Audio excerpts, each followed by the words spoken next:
Hello, darlings. Thought I had shut that off. Sorry about that.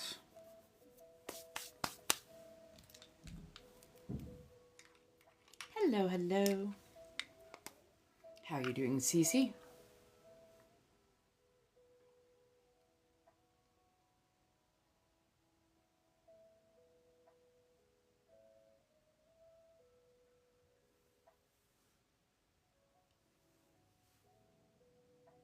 Hello, Identity.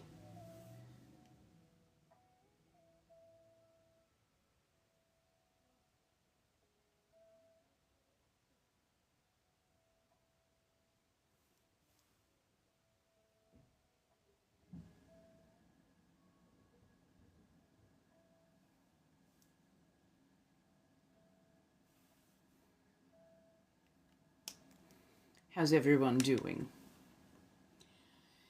Doing my best. Had a couple of setbacks today. Not big ones, not major ones, nothing like that. Just trying to get things done. Didn't get everything up that I wanted to. Neither here nor there.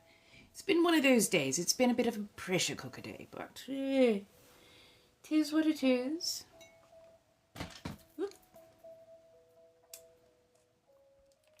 I did get some other stuff figured out, though. They're on a more technical front, so not too bad. Goodness, did not realize that my knees had to be that far apart.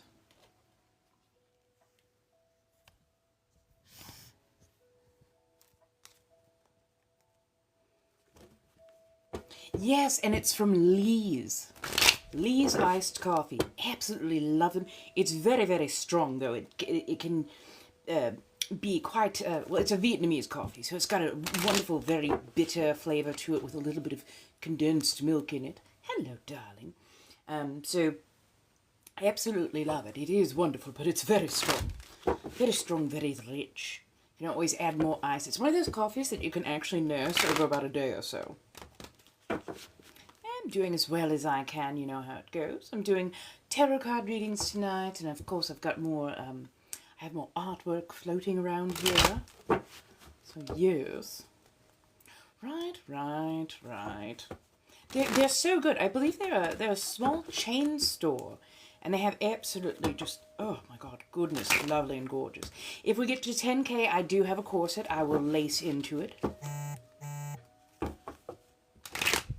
Oh, if you want to completely skip that line, just drop a galaxy, and we'll get straight to the corset lacing.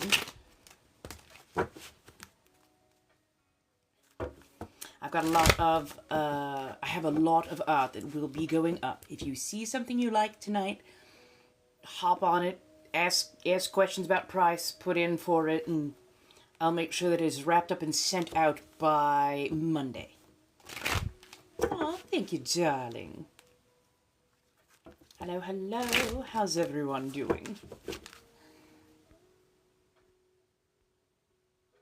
Oh, thank you.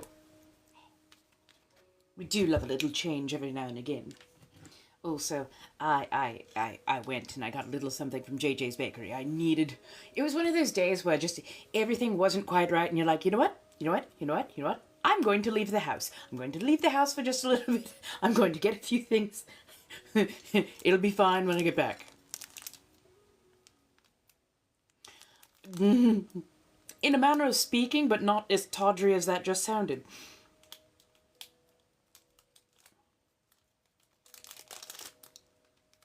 Hard as I... Oh, it is. It is absolutely one of the kind of cakes that makes everything better. And it's from JJ Bakery, so it's not quite as sweet as, like, say, an American cake. And they use a lot less frosting. So it's just a nice thin layer. I think this is their cocoa swirl. It's going to be absolutely amazing. Hello, doing quite well.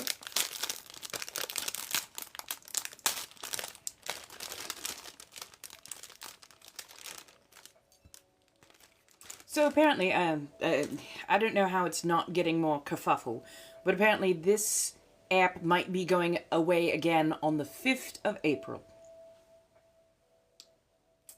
You know how that goes. So. Oh, really? Yeah. So yes, their cocoa chocolate swirl. It's fantastic. I absolutely love it. A good Swiss roll. Anyways, if this app goes away, which I have a feeling, yeah, they're at this point they're just trying to stress us out till we break. You know how that goes. If that happens, I will be going over to Twitch. So follow me over to Twitch. I think Twitch is a little bit nicer on letting you just, say quite a bit more. Yes, and I think that's why they stressed us out so bad over the first one, to exhaust us. To. Am I into? Yes, I am. In fact, I take a more dominant position. Pardon, the ADHD is strong today, and I just gave myself a good dose of caffeine. And yes, I am poly. I'm also pansexual and whatnot. Yes, I have noticed a very, very, very sharp uptick in a lot of ways that are not good, not conducive at all. At all. So Twitch is the place that I will be going. I'll be posting a little bit on a little on Insta, little other places, and I will probably also try and see if I can get my favorited up and running. I don't have a Discord.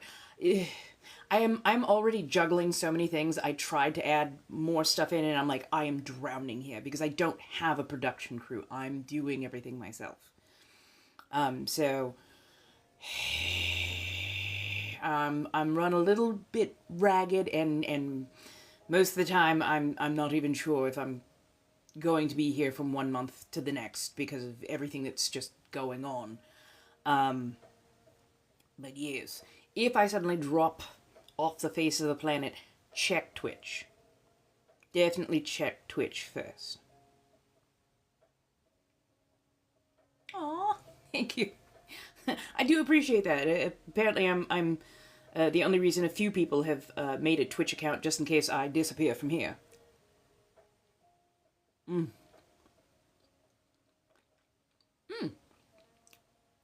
Let's see, so you're about 6 hours in front of us? Oh goodness, you're practically across the pond.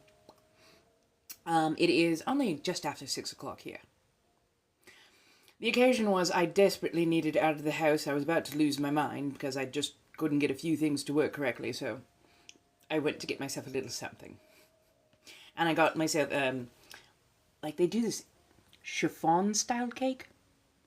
So it's a chocolate Swiss roll chiffon cake. It's absolutely lovely, beautifully dense, nice and rich, but not overly sweet.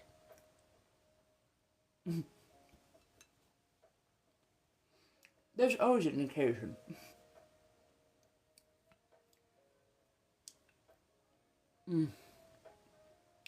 Oh, East Coast. That is ever so lovely. So yes, I got myself a little cake, a little bit of a bow, and then got myself a little Lee's coffee. Oh, nice. Oh, it's going to be ever so lovely. I hope you enjoyed quite thoroughly. Anybody needs, we've got this. And right now we're working towards 10K. Once we have 10K, I will lace myself into my corset. I brought out my embroidered silk one. Ooh, flash goal, fun. So flash goal is 17 unique gifters, each gifting one rose. Right, sometimes it's just the little things. The little things make us happy. Oh, thank you so much, Ivana. Oh, that was lovely. Thank you, Indy and Elle. I appreciate that. Thank you, Bella. And then once we hit 10K likes, we'll set a new goal and go from there. It's chiffon cake. That beautiful, that beautiful, dense, rich, where did I put my napkin? Pardon. Heathen, I know. Here we go.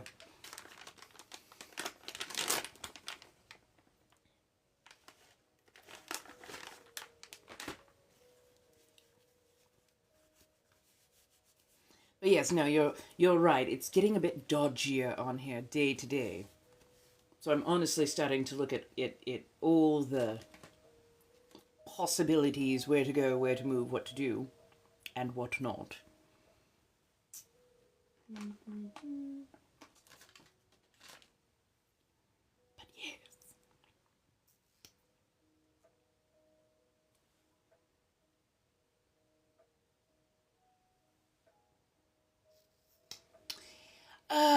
Busy, a little bit rough, definitely busy. It looks like I may be signing up for DoorDash again because I have exhausted practically every other gig economy app.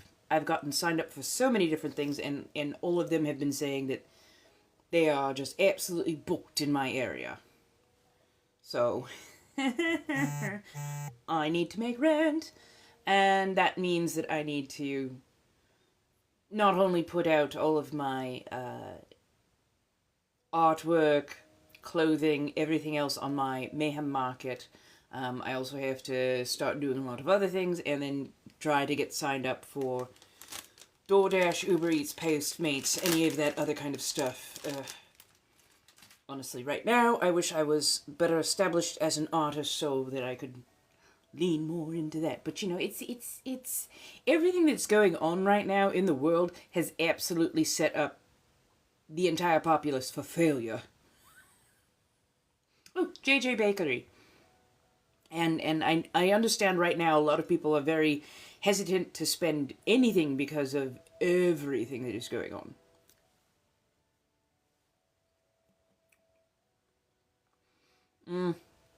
Not at the prices that I sell my artwork for. At flea markets, they expect things to be incredibly cheap.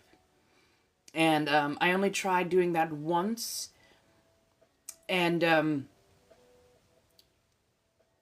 left there without raging at anyone, but came very, very, very close to telling quite a few people where to stuff it because of what they proposed to pay me for my artwork.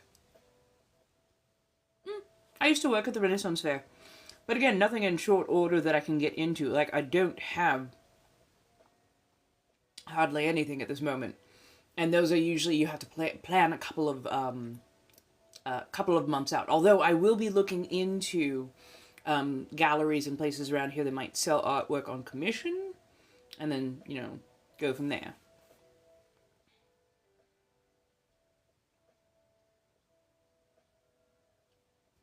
I've been trying for ages. I might take another run at it. But I've tried selling on here before, and it was an absolute nightmare. Not to mention the amount that they wanted to take was unconscionable. Absolutely unconscionable.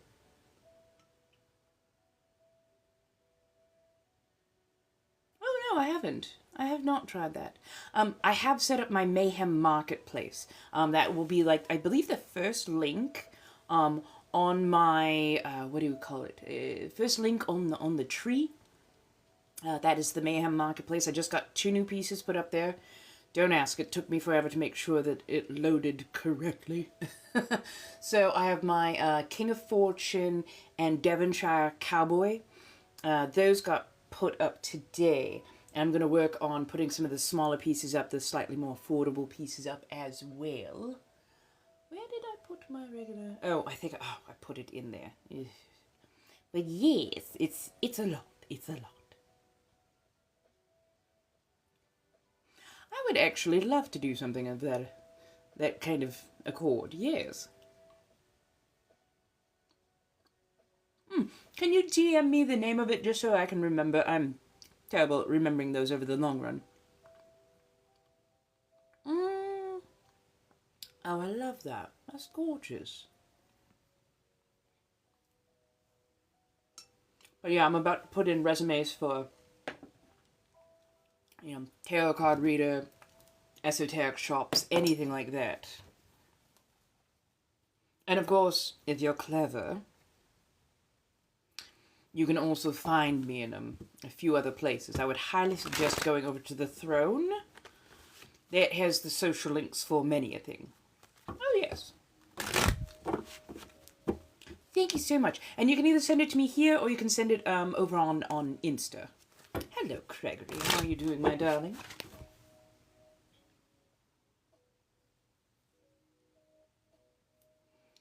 Yes. My lovely ASMR on there. Just love them. Ooh. Oh, I can't. Do tell back. Do tell back. I absolutely love hearing tales of the French Quarter. Oh, hello, Fabiano. How are you doing? Which one do I prefer? You know, Instagram, it's easier to send links there. It's easier to send information there, but yes. No, for the most part, I still do what I do here. I sit, I banter, I do a little bit of talk and whatnot. Now, that is not to say I won't ever stream or do gaming while streaming. I just literally need to upgrade a lot of my technology, key and specifically my computer, aka laptop. It's about 8 years old, and it can no longer handle the strain of running a game while also streaming. Oh, yes! A beignet and either a chicory coffee or a mint julep. Oh, I absolutely love that. I believe the original Café du Monde is in Louisiana. I can't remember if it's in the French Quarter or not. But yes.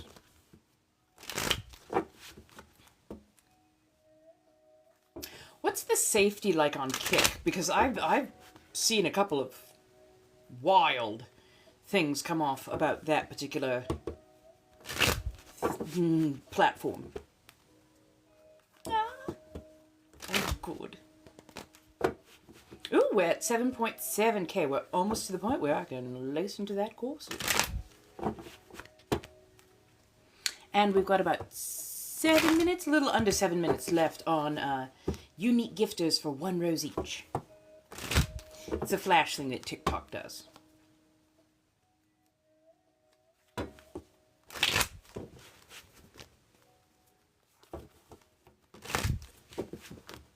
Thank you, Teeny. Oh, I'm sorry, Treen. Don't know why I read that as Teeny. Thank you, Catrice. Thank you, Lavender Girl. Thank you, LJ. Let's see, I think we're almost halfway there. Ah, thank you, Dea. I appreciate that.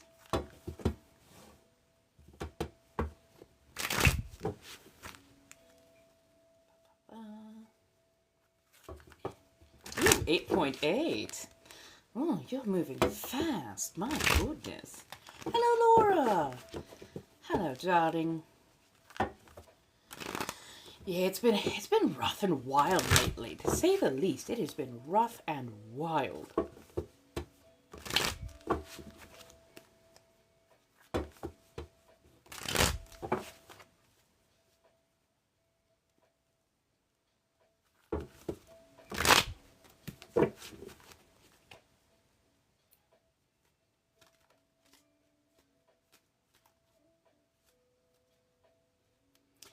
I'm in my room, Southern California. And I'm hanging in there as best I can. Getting artwork put up for sale.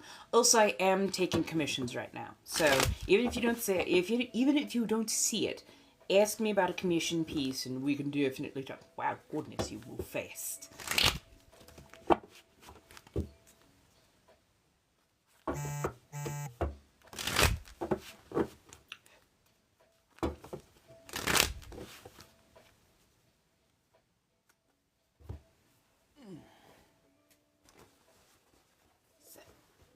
Corset.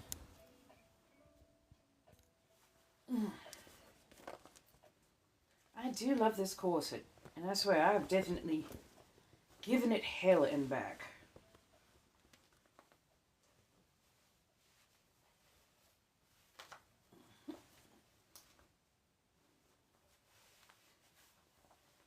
Right, there we go.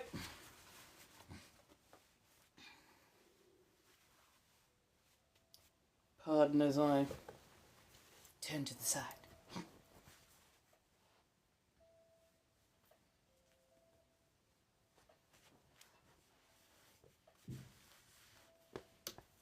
That is correct. It is her, which is the name of the corset. So if it comes outwards, it needs to go inwards on the next one.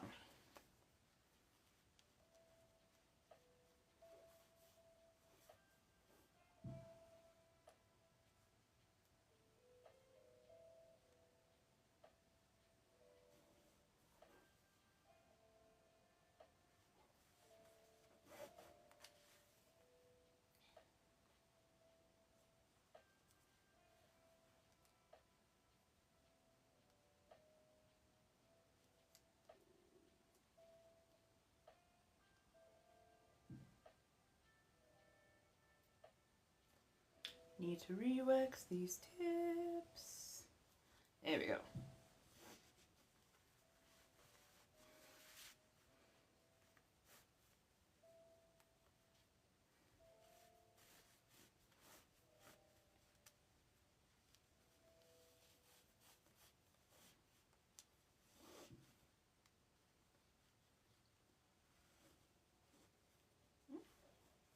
Going to have to tie these off.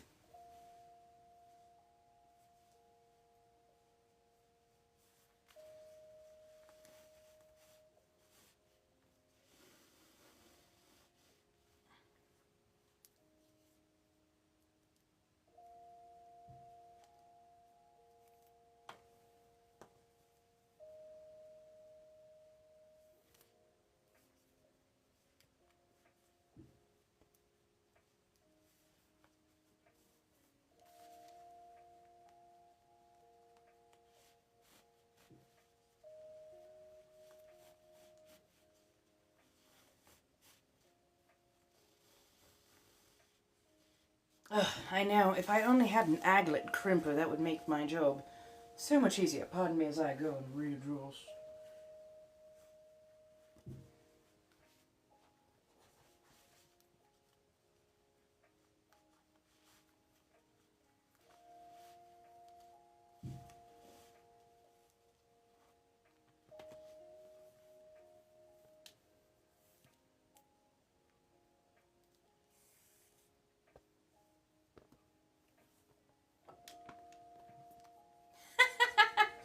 Darling, you're looking at the wrong place. But I appreciate that you think that. I'll explain it in just a minute what I mean.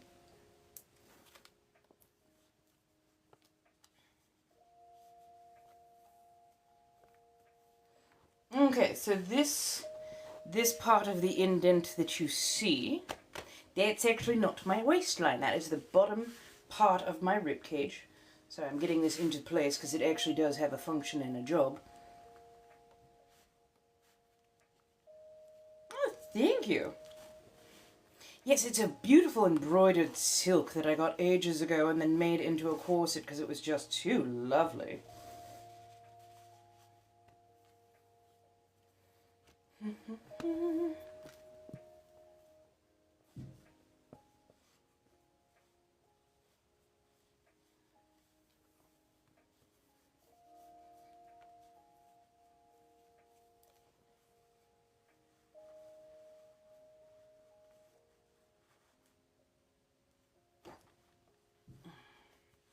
So, bottom side of the rib, actual waistline, way down here.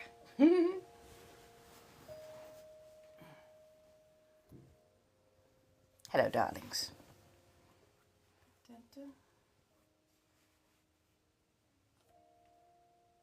Now let's see if we can do a balance test. Yep, very well balanced indeed. Hello, darlings, how are you doing?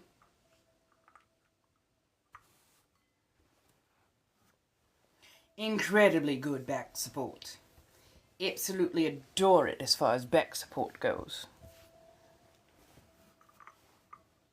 More or less balanced, sort of.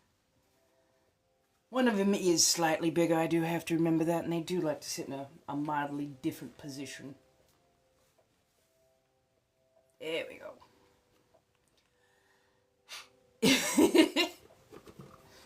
So this actually lifts and takes a lot of the stress off of my shoulders. It doesn't pull on my shoulder and upper back like it would normally be able to do because of the effects of gravity. So with this on, it's like a really nice heavy scaffolding.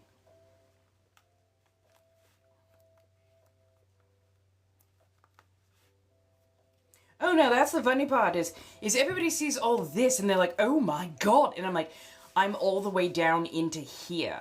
But you know, they're soft, they're fluffy, they're flesh, they are not an implant. No shame to implants. I'm just saying, the malleability of said flesh is far more than most people know. So I'm tucked in actually rather well, and even with bouncing around and whatnot, I am not at danger of actually sliding out of this. It's why I designed it for myself. I had to make sure that there were certain assurances put in place.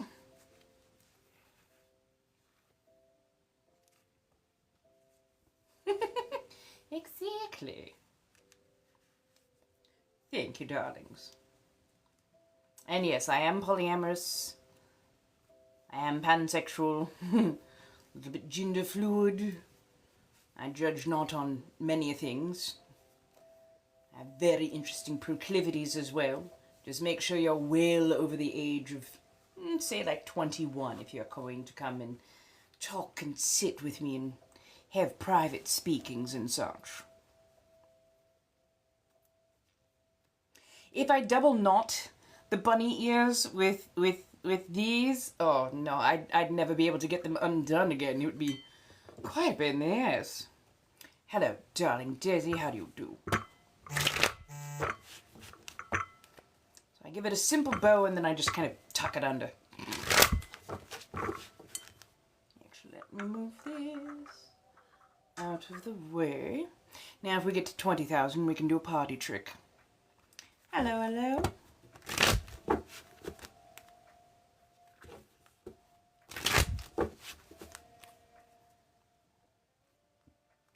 Exactly. Easy in, easy out. That's why I have it laced in the front and as well in the back. ChatGPT, I think, is one of the most hellacious inventions ever made, along with character AI. Both of them use AI, which means that they are stealing from artists, from writers, from people who do actual work, and it is lessening other people's ability to actually critically think about how to speak and state things. Because all they have to do is run and get a program to do it for them, and then they promptly forget what that program said. They never really form the tools to be able to write for themselves. So I unfortunately have a very low opinion of them in a lot of regards. Oh, home remedies for cramps. From what I'm seeing, red date, aka juju fruit, lemon, honey, and apple are supposed to be very good, all warmed and steeped together. Supposed to be very good for cramps and whatnot. I had everything ripped out a little over 10 years ago now, so I'm of the mind of, you can always eat it.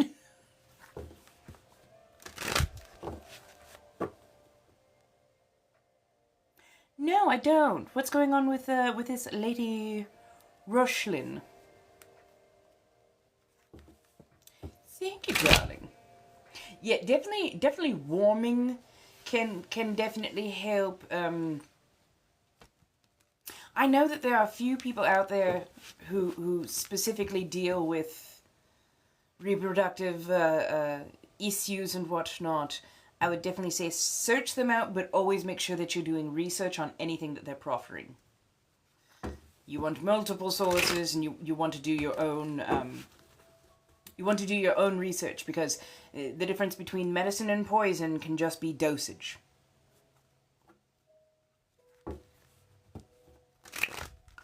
Oh.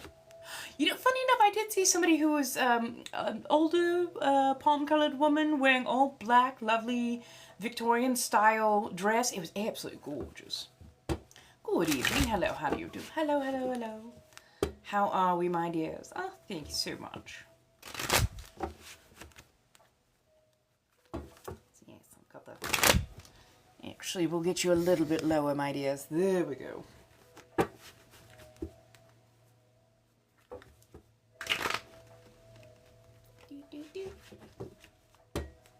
Thank you, darling.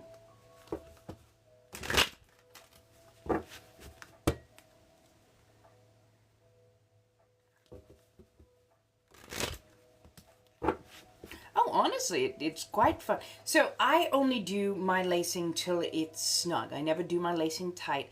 And I made sure to readjust some of the structure so that I can actually breathe much easier. Breathing up towards the chest or down towards the stomach. It's actually quite easy for me. Thank you so much, darling. I appreciate that. Let's see. I'm trying to remember all the things for the goals and whatnot. Thank you. I appreciate. Thank you, Laura. You have lit up one of the gift gallery. Now let's see. I think Rosa is the next one.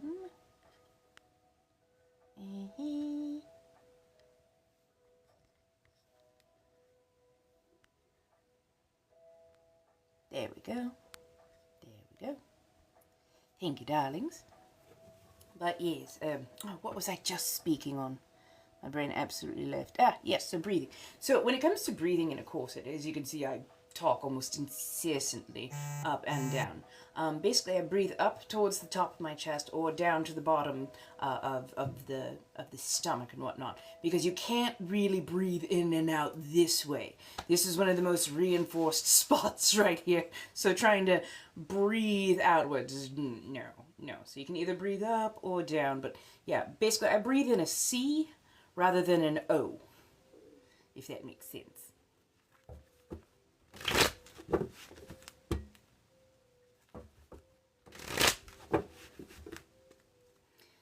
Come. Questions are good. We're going to set the cake to the side for just a touch. I'm going to go ahead and slide in the fangs.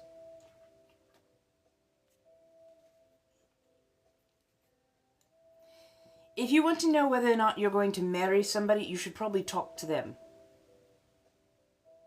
If you are not talking to them, then that's a problem. Trying to figure out somebody's free will without actually doing the work? Come on.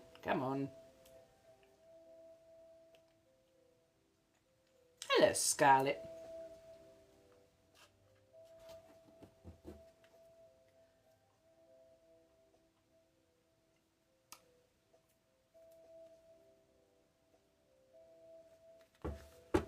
Hello, darlings. How are we doing this evening?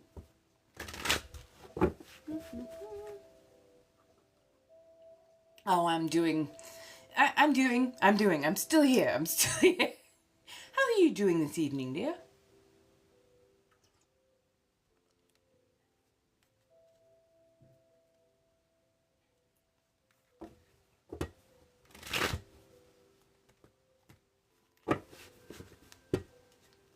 Well, sure, darling. If you want to read, just right up there. $5 per card, and come on back once you have. You can get between 1 and 10 cards. Just let me know how many. Yes, it's very much like a coffee milk. It's a Vietnamese coffee. So it's very strong, quite a bit bitter, but also has condensed milk in it. So it's softened by the milky taste with just a gentle amount of sweetness. It's from a little place called Lee's that apparently is a very successful small chain of banh mi, which is a type of a baguette sandwich, and their coffees are absolutely heavenly. Honestly, their special meat combo is really, really good. Their pate is really, really good. Honestly, everything they do pretty much from there is absolutely lovely and wonderful.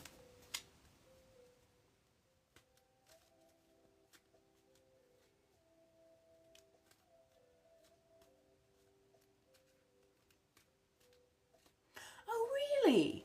Nice. Oh, yours does fall. Oh, that would be nice if they... Okay, I did see something about soups there. I didn't realize if they were pho, though, because they were like a beef curry and a chicken curry. So I thought they were just curries and not pho, per se. But oh my god, that would be absolutely amazing.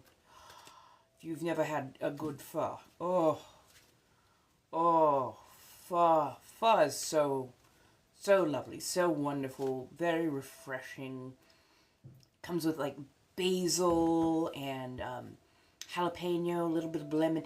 It's kind of a little bit of France, a little bit of Latin, and then, you know, very, very purely Vietnamese as well. Just, it's fantastic.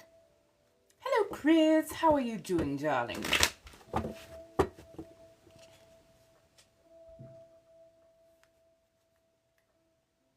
Lee's Bakery. Oh, okay. Fair enough, fair enough.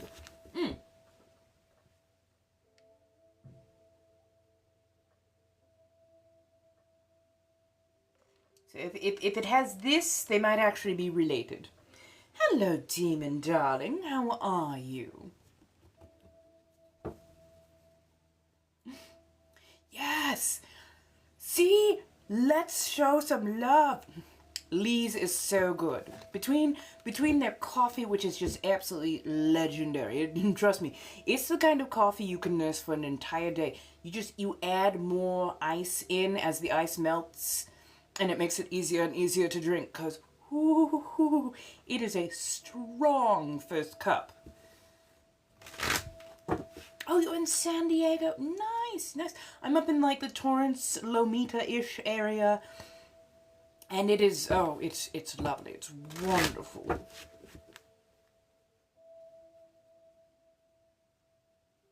Ooh, fat milk. How was that? Do I like energy? Oh, no. I am not an energy drinker. Like, I don't tend to have issues with caffeine per se, but there is something about energy drinks that will keep me up.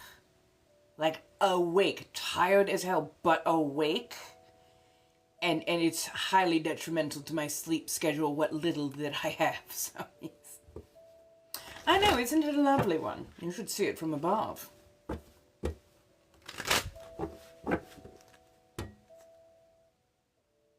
Oh no, I can't do Red Bull. Oh god, no, I'm pounding out of my heart, throwing up. My goodness. Oh. Although, let's put it this way. I had a 5-hour energy shot a decade or so ago. 5-hour energy shot. I was staying up for finals, so I didn't want to, like, you know, So I took a second one after about 5 hours. I was up for the next 3 days, and basically went into a sleep depth crisis, where I had not slept in about 4 days straight, and that is not good for functioning at all. Oh, yes, if you're a subscriber, then I can just ask me to pull the card. I'll pull it for you, my dear. Oh, thank you, dear. Hello to you too. Basically it was. It was not good. It was not. And I was tired, but literally tried to close my eyes and just nothing would happen. It was bad. When I finally, like, crashed, I was down for almost a solid 24 hours. My body just went, no, we're not going to do that again, right? No, we're not going to. What day is it? It was really bad. Okay, we can do a pull for you, my dearling. Yes, I do make my own corsets, and I will be putting them up for sale as commissions.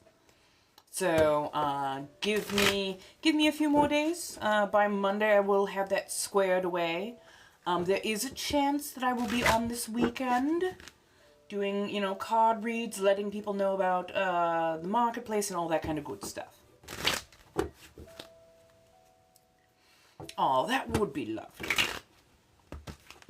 But yes, I will there at least give you all of the measurements that I will need. So basically the measurement will be top top of the breast or top of the sleeve that you want to be at to the bottom. That's going to give me some inches and how much raise it'll give, and then you'll end up basically with all the round on top. And then you do a round, then you do your band size, and then you do your waist line, and then give me the overall length here, but also the overall length basically at the shoulder level you want down to basically the top of your buttocks, bottom of your lower back. That way I know where to kind of give it some curve, give it some room and whatnot without impacting the buttocks, which does tend to stand out a bit more, and if you sit down it can be uncomfortable if it's made incorrectly.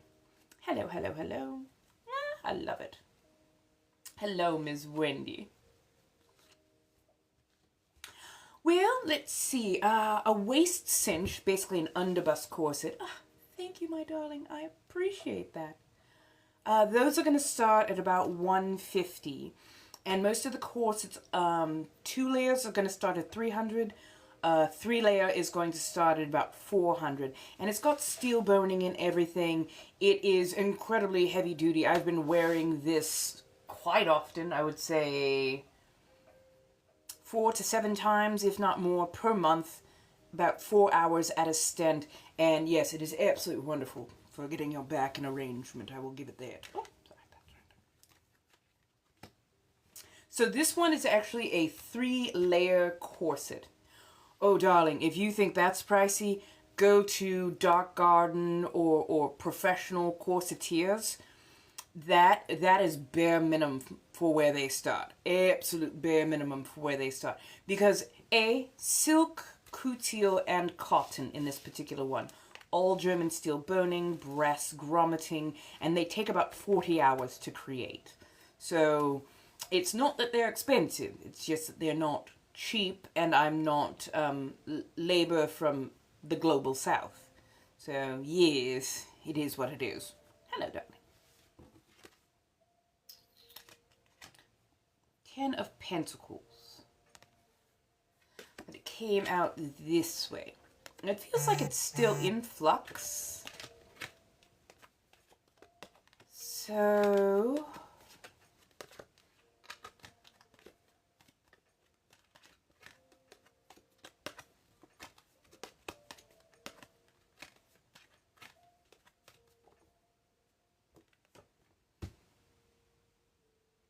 it feels like it's almost in the palm of your hand, but not quite. It's hard to express this because it's like there's so much noise going on. It almost feels like I'm in an office. Lots of phones ringing, lots of typing. You would almost swear that you're in the middle of like a 1950s secretarial pool with how much noise is going on in my head at the moment. There's a lot of gears turning, a lot of things moving, a lot of stuff being put into place. And it's one of those, this could be success, this could be disaster.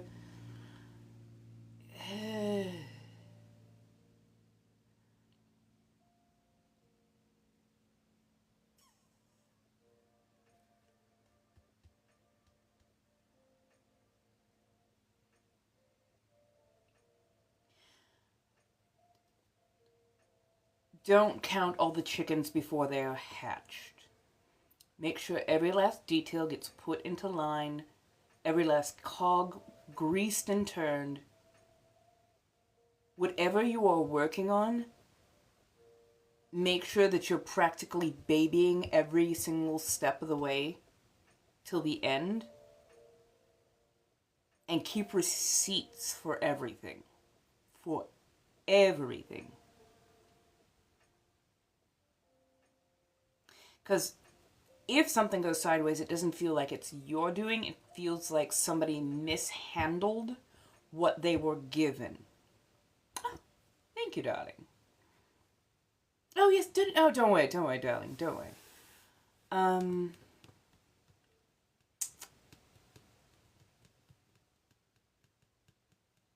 Again, it feels like you're managing the overall project. You've got the vision, you've got the thing. The blueprints, the schematics, everything is under you, and you're just getting everybody to do their thing. But yeah, just, you are doing everything right. You are delegating everything well. You know how it's supposed to go. But it feels like somebody is being careless behind the scenes with like the delivery of it. And so it's still up in the air as to how it's going to land. But keep receipts for absolutely everything. That way, if it goes wrong, you know exactly who to point to. You're like, here's how it looked, here's how it was, here's how everything lined up, and blah, blah, blah. We handed it off to this person, so if it's coming to you in that condition, that's not on us, that's on them. You need to talk to them. But yes. More than likely, everything is going to land on its feet, doing well, and that's fine. But on that 2% chance, have your receipts ready. That way you can go, I did my part. I did my part. I did my part. So, yeah.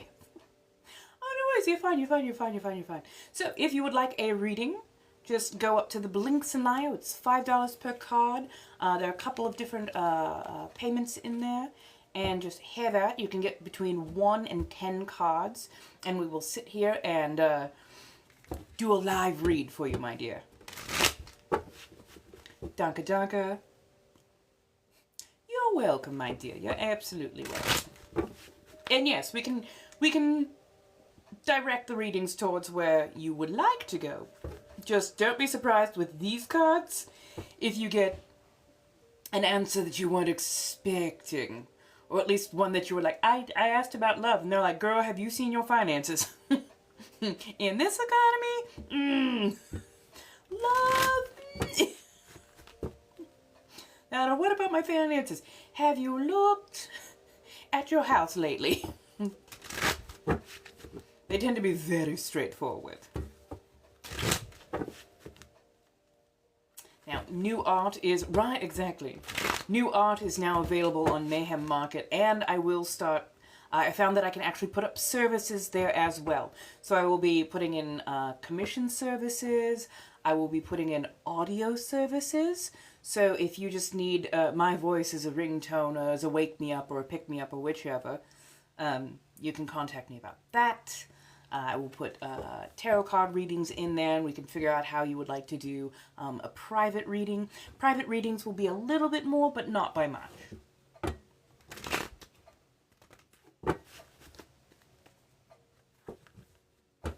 Right, gotta be real.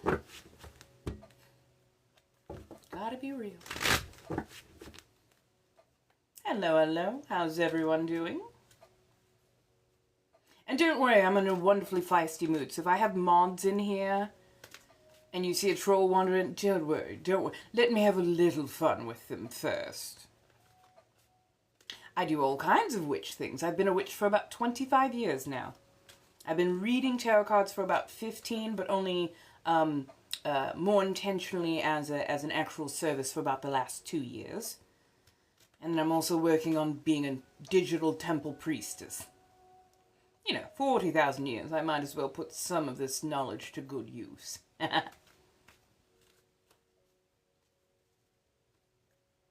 I'm also ex-evangelical Christian, so before anybody tries to proselytize to me, I would highly suggest you don't. I know that book far better than most.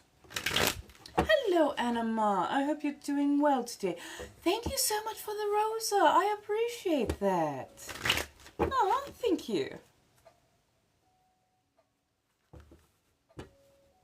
Oh, really?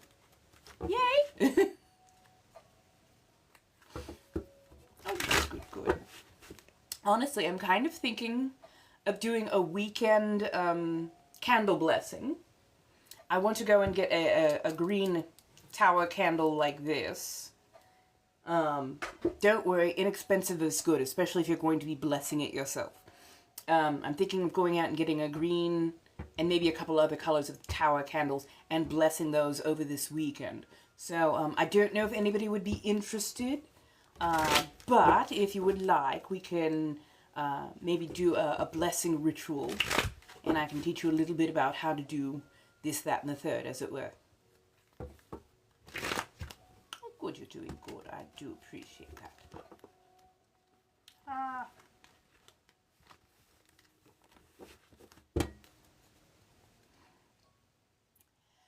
They are. Things are getting bad, and my whole thing is more people in the moment need to actually stand up. I'm watching so much bystander effect happening. And it's scary, because the bystander effect is exactly how we got 1930s, 1940s Germany. And now we're going through it again. So I really wish people would, you know, put in some fucking effort. But, you know, you can also put in effort behind the scenes as a witch, as a person who does craft. But yeah, at this point, I'm just I'm wondering why we have I'm wondering why we have any government officials at this point in time.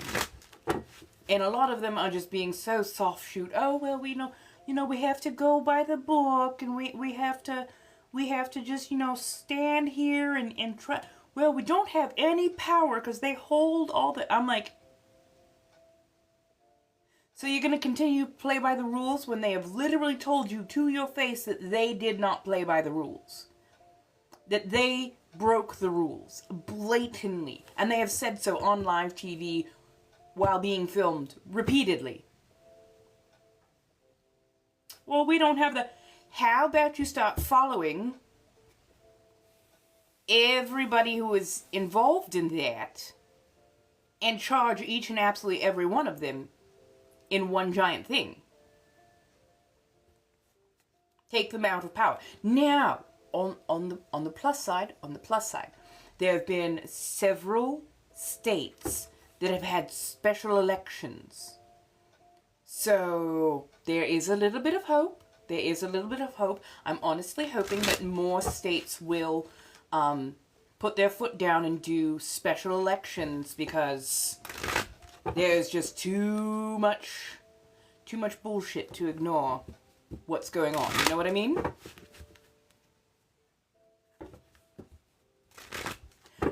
Right. And I mean, they've told us that they care nothing for us, and a government that says that they care nothing for you and then takes steps to actively harm you?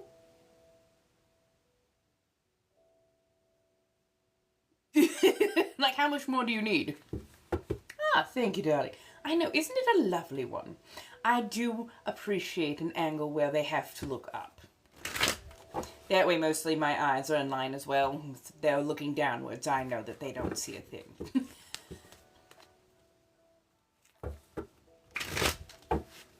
But yes, it's me stomping my feet. What can I say? Now, we do have these on deck, but I also do have my slightly more polite and lovely, hello my darlings, slightly more polite and loving steampunk deck. Ooh, these are cold. These are literally cold. That's odd.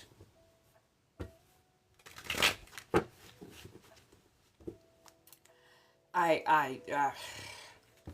that point, you know that you have to depend on each other rather than government. But that has got to be absolutely terrifying. Oh my god, thank you so much for the roses and the gifts and the everything. I appreciate that, my darlings. My goodness, we had a sudden increase. Hello, darlings. How are you? I know new people in here, like, come on in, just ask questions. Feel free.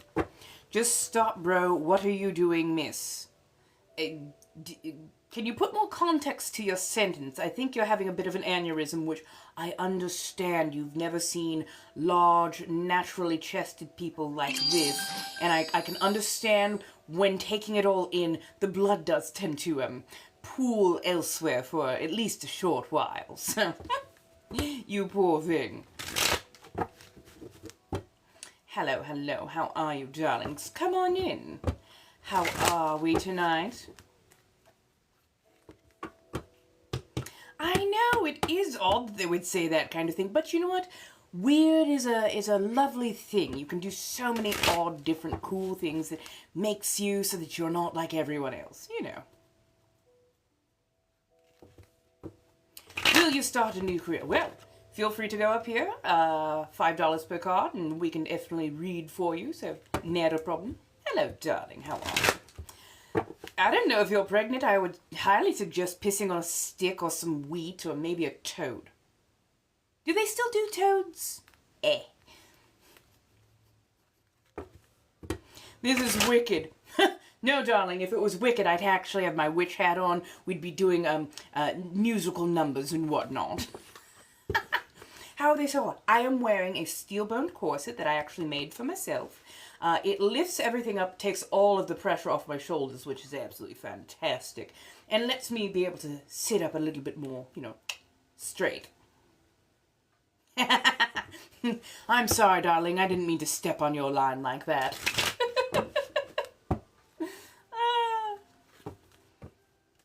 Hello, hello, hello. How are we, my darlings? Well, I will be putting corsets up for commission and for sale on my Mayhem Market ever so shortly. I'm working on getting my artwork listed. I will be putting up press-on nails. I do sets of 5 as art. They are relief for me. What can I say?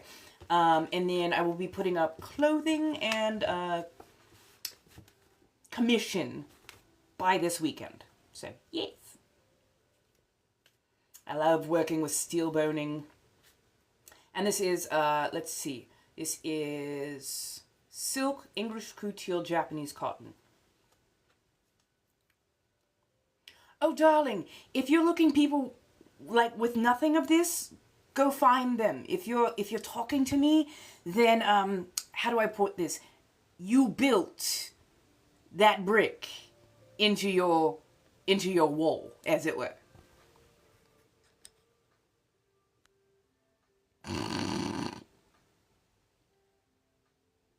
Yes, this is my new place. I'm here for at least a little while. Hopefully I'll be moving to a place that's a little bit larger, a little bit more suited for me, hopefully sooner rather than later.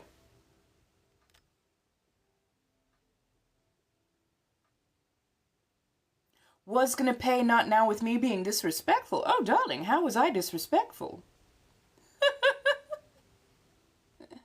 If you think that's disrespectful, but you do not hold to accountability, people who are coming in and being rude and trollish, well, psh. And by the way, your money was never in my bank, so I'm not paying now. Don't worry, I don't care.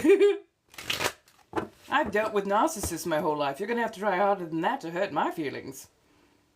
Thank you, darling. Are the things real? Well, they are, what do you call it? Thermoplastic, aka friendly plastic. So I basically make a bridge to put on, what do we call them? Right. Thank you, Moon. Thank you. So I make basically fan caps to go onto my dentures and then pop that all in. And then personas like Inna Bathory, which is the vampire character, which I'm doing currently. Or like a Grimwood, my shifter. So yes. It's funny when they can't handle a bit of sass. Oh my goodness, you had sass. I mean, with all of this on, did you think I wasn't going to have sass? And in a Shakespearean manner as well. My darling, I can dress you up and dress you down, and still you would not know if you're from front, back, or side.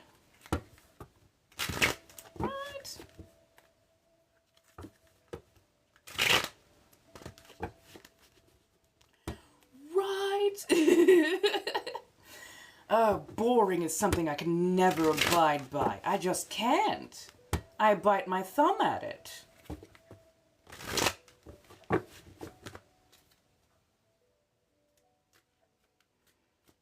I'm sorry, but anytime somebody goes, oh, well, I was going to. No, you weren't. No, you weren't. I know you never were going to. By the very fact that you said, well, I was going to do something. Really? Really? Really? And how many 5-year-olds were going to clean their room? How many ex-boyfriends were going to put in more effort, were going to take you to dinner, were going to buy you flowers, yet just never did until you pissed them off and then, oh, well, I was going to do the thing. Were you? Were you really? Because your action showed otherwise. Thank you, darling.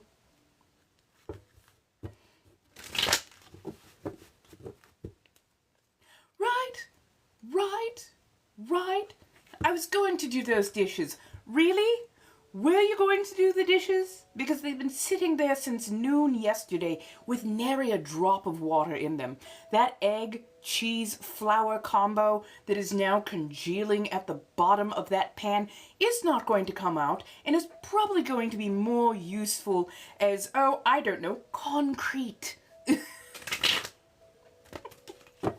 But you didn't protein.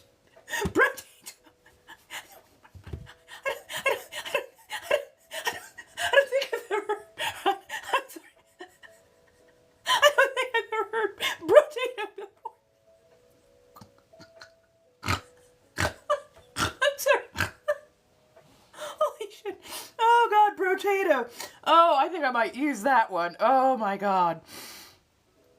Why, hello, Savannah. Thank you so much. Come on in, come on in. Yes! I love it, I love it. You understood the joke. You understood the joke of Bathory. Bros of stall. Now that's a good one that I haven't heard in a while, but yes.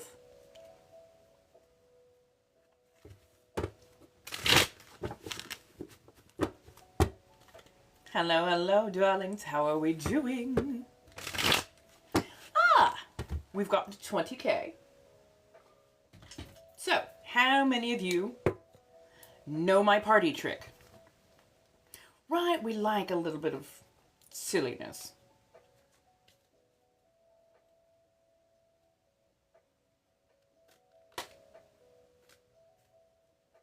Ooh, I do hope you get that job. So, there's a difference between finesse and strength. This is a finesse trick. So, don't we all just want a little squirt?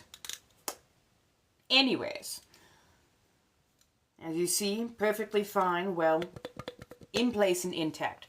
I am going to attempt to make this look, well, quite a bit different and non-functional, using only the power of my throat.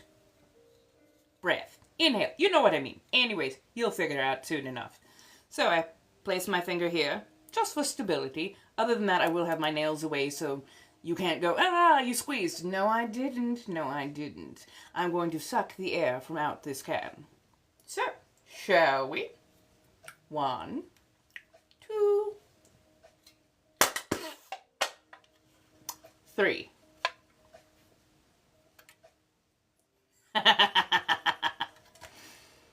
Thank you, darlings.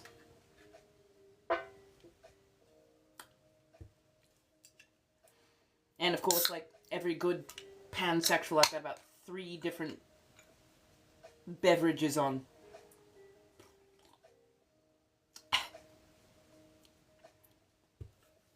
Okay, sure, I pushed it. Weird how you can't simply collapse a column. See, that's the beauty of physics, is if you know them, you know that simply pushing on 2 sides of a column does not cause it to collapse. You would actually have to do quite a bit more damage or internally depressurize it in order to get it to do what I just did. I hope you do. Just remember, use the backside of your throat. Don't try and use the bronchial part of your lungs. You could end up irritating them, and if you have bronchial issues like I used to, you can set off a minor moment in your lungs. So, throat, not bronchial.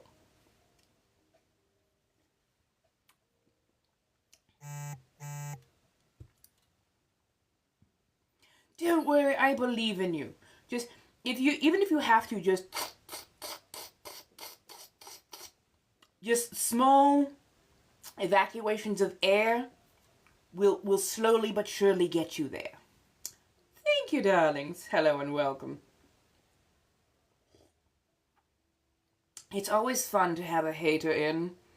They make it so much easier to banter and have a bit of sharpness. Right, well, I mean, yeah, you're using your tongue to block the air out but not therein. Thank you, Christina. Weird. Yes. Yes, that's the point, my darling. I'm a nonconformist. I literally have a tattoo with NC, nonconformist. NC, nonconformist. It's from Bitch Planet. If I was regular, I'd be out of my mind.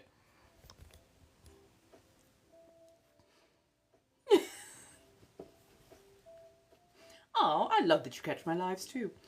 I always find it funny. I've got on corsets, a lovely balancing tray, doing tarot cards and party trick. What part of this screams, oh, let me conform to beige? Oh no, I'm weird. Quick, somebody get me a dog, a purse, some Uggs, and a tan overcoat. Really?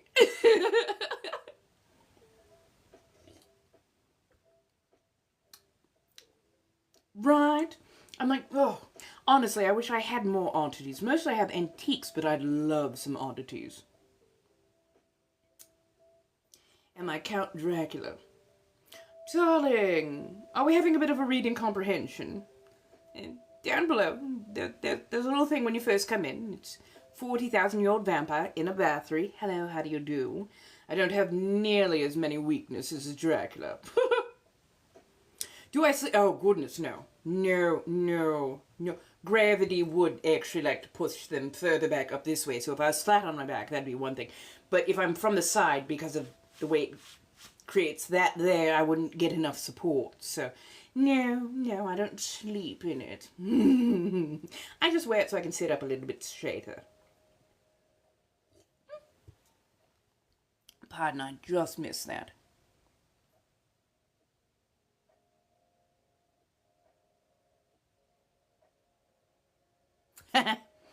That part, oh my god, I'd love, oh, get me like a little Burke, a little itty bitty Burke.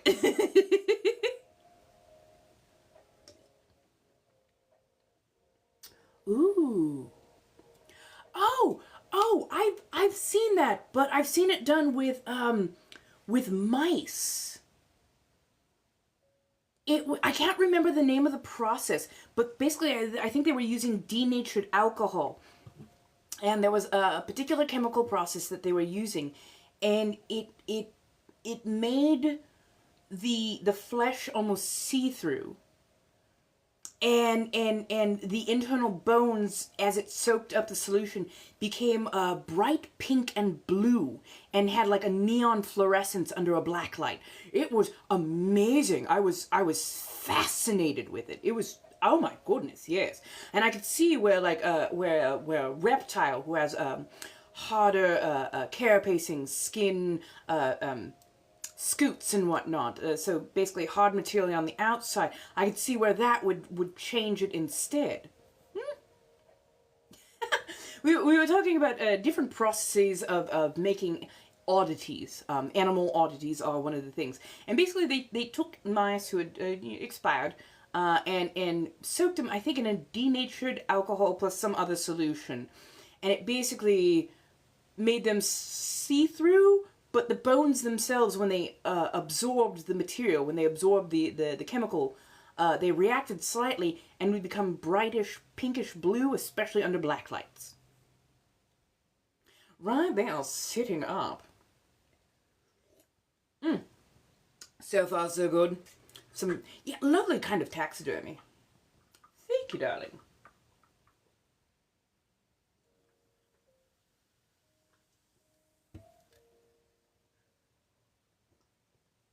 Pardon as I readjust that slightly. Hello, darlings. How are we doing this evening? Yes, she, her. Thank you so much for asking. I really do appreciate that. So, let's see if we can get to, what shall we say? 30,000? Maybe 40?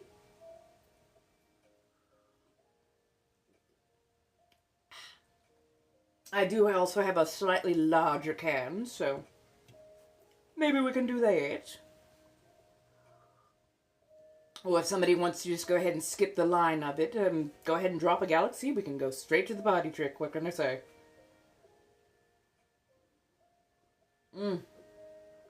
God, I love this teacup.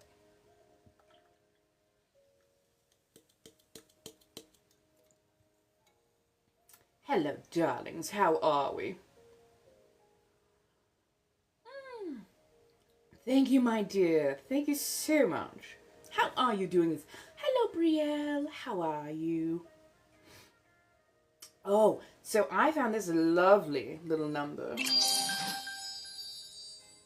at it was a thrift store in Long Beach off of PCH, and I want to say the cross street was Obispo. Absolutely wonderful. Although some of the stuff they were charging almost retail prices on some of those things, but I got this lovely little number.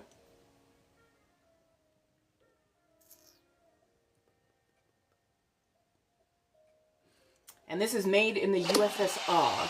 So that should tell you. Oh, thank you, darling. Thank you. Made in the USSR. Let me see if I can get an angle where it's not in glare. And this is apparently a Lenovo teacup. And they range from roughly $40, $50-ish dollars up to about $100 plus. So I was amazed that I got this for like $6.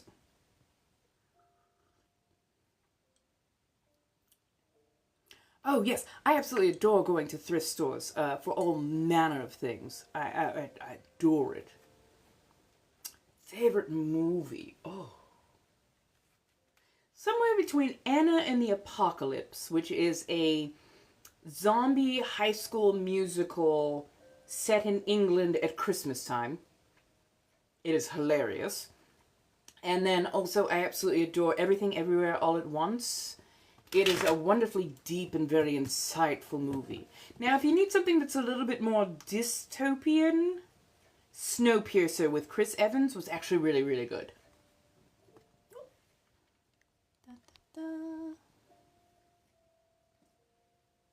Let's see. Roses are... Oh my goodness. Thank you, Blue Moon Song and Laura. Now we're on to donuts.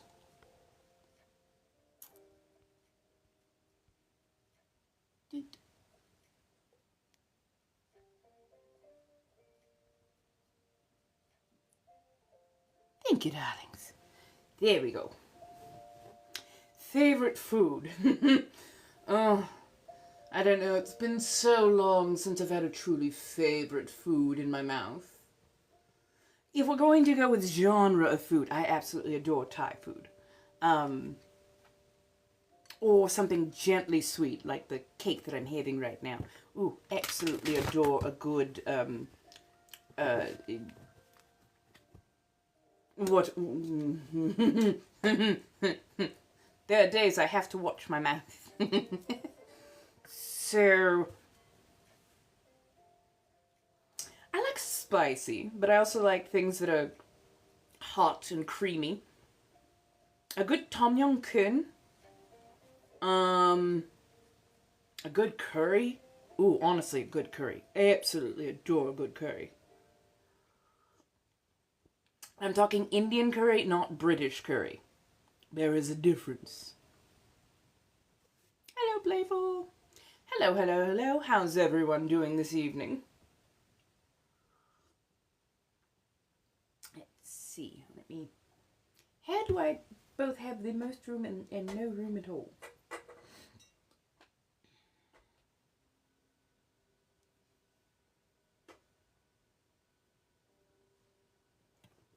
Tomorrow, let's see. Tomorrow's Thursday, right? Yes. So tomorrow, Thursday, I'll be on. We'll be doing cards, of course. I will have artwork up, and I will actually be able to show you. I should have more listed on my Mayhem Market. Should be fun, to say the least. I am open for commissions, and I will try and get as much listed as humanly possible. I think I worked out some of the kinks. It was a bit of my own issue. I had made the pictures, the photos that I was taking, I made them too rich. So they were too big to upload. And so I spent my entire day trying to like bring it down to the right level and whatnot. And unfortunately every time I did that, it really decreased the quality of what was on there. So I was like, okay, nope, gotta reshoot everything.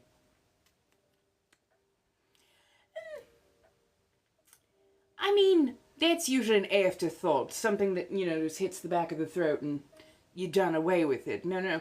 I prefer something that's a bit more meaty. A bit more toothsome. Has a good mouthfeel. Honestly, I'm much like a child at this particular thing, and if it fits in my mouth, I'll put it there. I got them done at a place called Chloe's. They are in Lomita, and it's actually a really nice thin profile acrylic. That's part of my real nail underneath. And I absolutely adore the work that I do. I'm hoping that I will be able to get my rent squared away sooner rather than later. And then if I have the funds to do so, I'd love to get my nails done again. Basically within the first week or so of April. I want to go for a honey theme next. I need something that is like honey. Honey, honey, honey, honey, honey. Well, I mean, I am polyamorous and pansexual and gender fluid.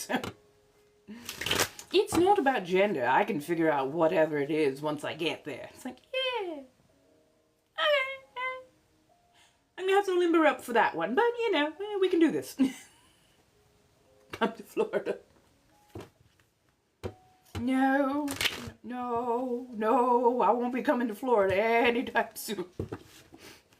For a number of reasons, mostly the largest reason being alligators and mosquitoes the size of seagulls. I'm very firmly West Coast for a reason. That and you all have saltwater crocodiles. And I'm not here for that shit.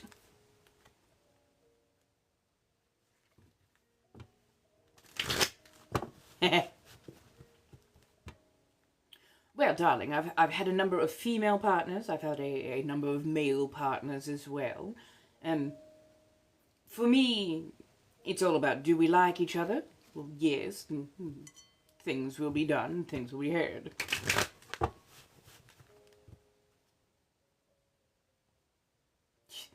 Yeah, those no-see-ums. I've heard of those too. That sounds like hell on earth. Hello, how are you doing, country?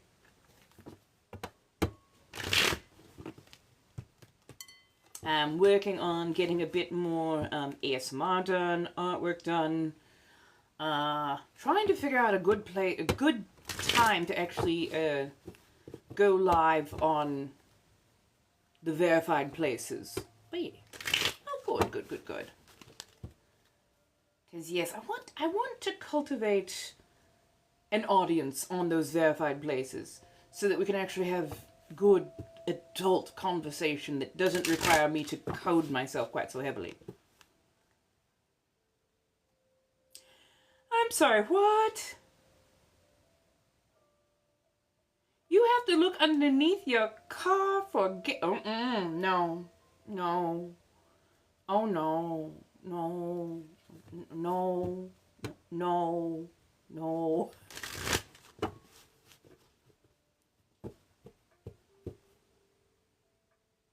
I did, but I left confused more than anything.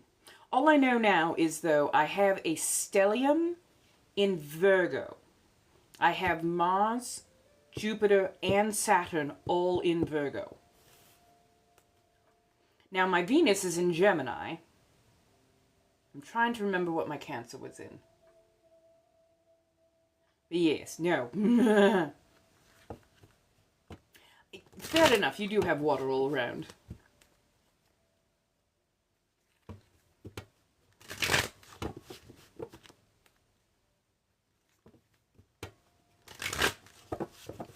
Please, somebody explain that to me, because I'm just like, wait, my angry one is in my most balanced house? What the fuck? Oh, I'm sorry, party trick goal 40k. I mean, yes. I have a good corset on, what can I say? Steel boning puts everything in place. Makes it so much easier to sit upright without hunching over. Although they do make ever so lovely.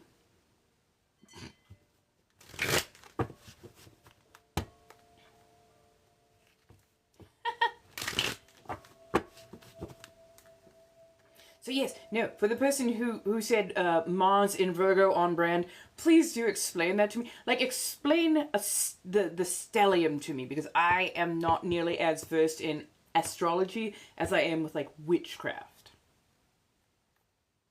Hello, darling, how are you doing? So let's see, we have a couple of things. I am so on brand for just being Pan. So we have a little bit of Lee's coffee, nice and strong, and then I'm also doing a little bit of squirt, of course, in a teacup. Thank you, darlings. Going to do some more ASMR with them. Yay! You got surgery. Yay that you got the surgery and you've gotten it done. But yeah, boo, you know. Yeah, the recovery sucks. Oh, Gemini is extremely flighty. I am the absolute definition of air sign, and I'm a mutable air sign at that. So, yes, yes. That and for the Chinese zodiac, I'm a metal monkey. Which, I mean, if that is not just the absolute antithesis of Mercury. Just saying.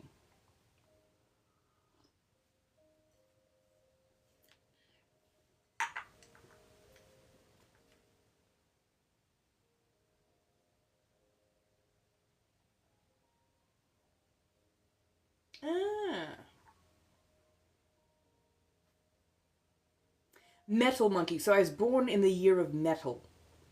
So I am a metal monkey in my Chinese zodiac.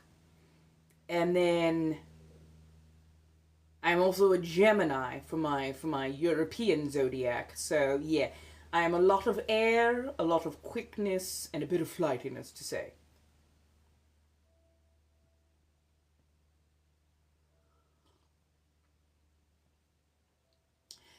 Just get yourself some demi-tasses instead. Early 80s.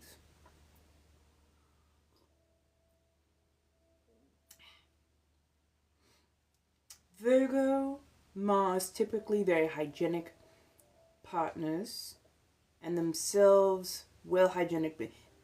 That when I tell you my first date with anybody, I am spot cleaning, just polishing everything. Everything. Even if I'm not actually going to have company that night, everything is put in order before I go on a first date with anyone. I want to put my best foot forward when I'm around people I like, to make sure that I'm zhuzhed up and whatnot. But also, I like to make myself an absolutely irresistible person.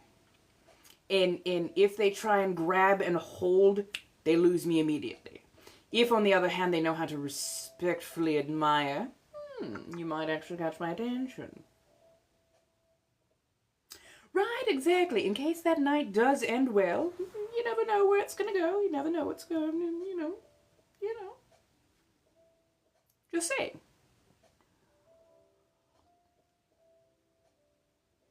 Oh my God, yes. Yes. You're very spot on a lot of things. And also, when people perform acts of service for me, I love it. I absolutely love it. Oh, we were talking about my Mars is in Virgo, which is a bit of, my anger, but also a bit of love life. And funny enough, not only is my Mars in Virgo, it's my Mars, Jupiter, Saturn. So I have three planets in a row, all in Virgo. Oh God, I love a good bit of PDA. It has to be at least, spoken on a little bit beforehand, but I do love a gentle, almost secretive bit of PTA. It doesn't have to be like mashing your face against mine. I actually really despise that. But like little leads, the hand at the small of the back, that gentle touch to the arm, the light, pet across the knee. Oh, just absolutely love it. Virgo is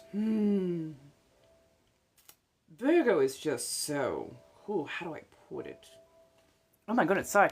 Bunch of stuff went ADHD. I've gotta read everything.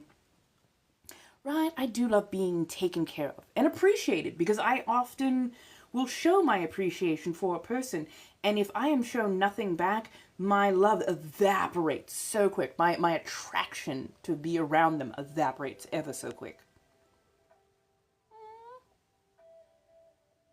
Fair. PDA, personal displays of affection. But Gemini Venuses are very open, sort of flighty, tend to be Okay, I did not need that read to be quite so loud, but yes. To all those. Virgo can be very particular. They have very set ways.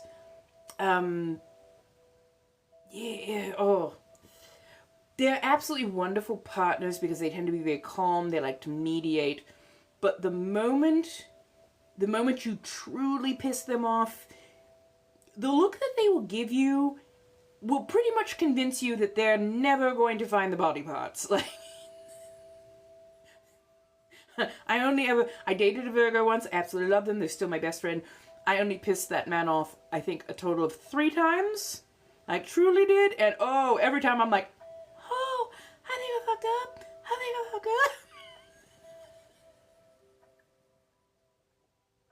But yes, I absolutely adored it. Oh my goodness. Gemini Venus loses interest very fast, especially if the person that they are interested. Yes. Oh my God. Yes. 1,000% that. 1,000% that. Chinese zodiac is snake. Oh, hey, and we're coming up on Year of the Snake. That should be interesting. Love communicating with their partners. They don't usually have a type, and they're usually willing to try.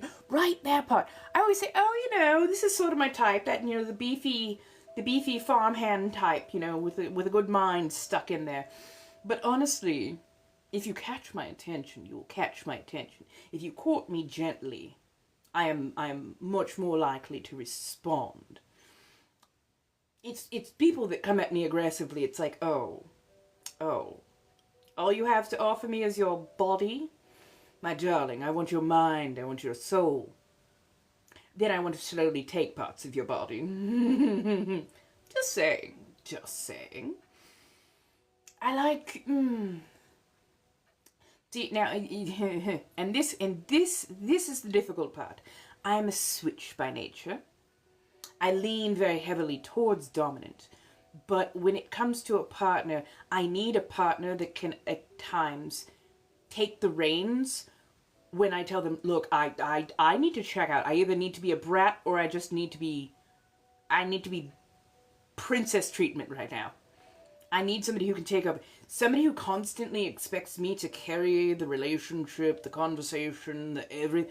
Oh my God, I can't. I can't do it. I can do a lot, but if I trust you to take the reins, that is a major accomplishment, and I don't think too many people understand that. Thank you so much for the donut, my darling. Yes, oh my God, and it's funny because my exes do run a gamut. Although I have noticed I do lean towards men who are built like anime characters and wear glasses. I'm just saying. Yes, it's very much so that.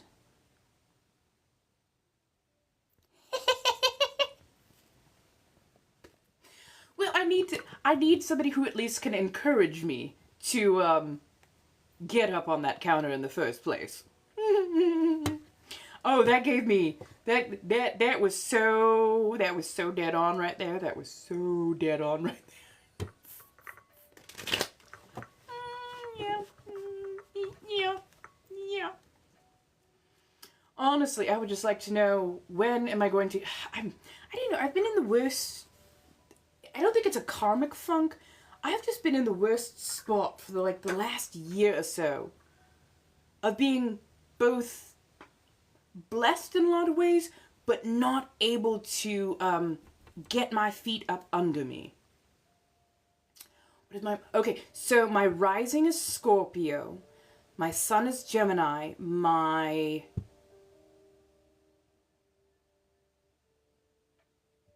Give me a second. I have a computer in front of me. I completely forgot. I have a computer in front of me. Thank you, darling. Hello, how are you doing? We've got cards. We can do that. Give me a second. We can actually do... Let me see if we can drag up a chart.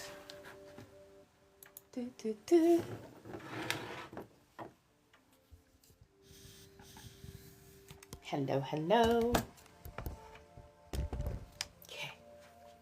Don't mind. Oop, nope. Let me get that steady and stable.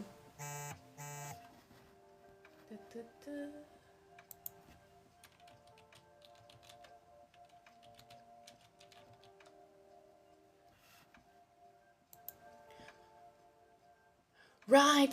It's so much fun. Oh, nope, that's not... Was it this one? Ah, there we go.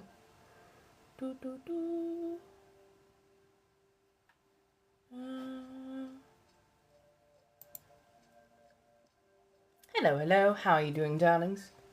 There we go. Prenatal chart. Oh, don't worry. 1700s colonial. So, yes, the translator spell got me caught on posh, but basically, being an old vampire, I pick up and put down accents all the times. This one just seems to have stuck a little bit more, so 1700s colonial all in all.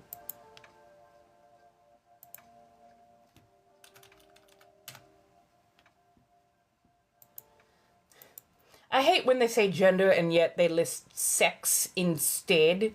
And gender and sex are two different things. I'm just saying. I want to correct that every time I see it.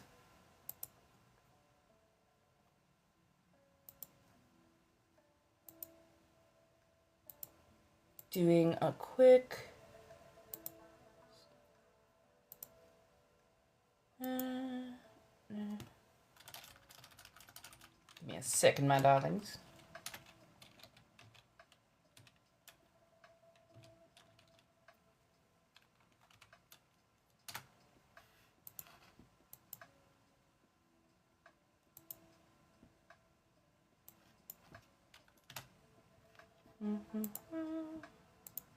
Okay. Do. Aw. Thank you, darling. How's everybody doing? I look so much shorter when I do the above.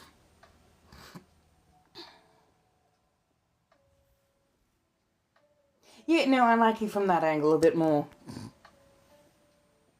It's like uppies. Okay, so rising Scorpio by 18 degrees. Sun in Gemini by 17. Moon in Aries by 12. You asked for my Mercury?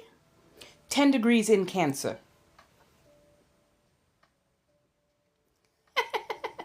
Well, come on in. It's a very interesting vibe. I know I'm not everybody's cup of tea, shot of whiskey, however that goes. But, you know, if you like it, come on by. We do a lot of different things. I have ADHD. Gotta love that. I make clothing, read tarot cards, make artwork, entertain. I'm over on verified sites as well. So, you know, a little bit of everything and nothing. And you can always, of course, ask questions, and I have plenty of answers. Yeah, I love that. Aries moon. Oh, yes. I I am very hard-headed. Usually when it matters, especially if I'm presented with information that is not correct, or things that would be problematic, I do tend to butt heads hard. Ooh, rising Cancer, Moon in Aquarius, Pisces, Venus. Ooh.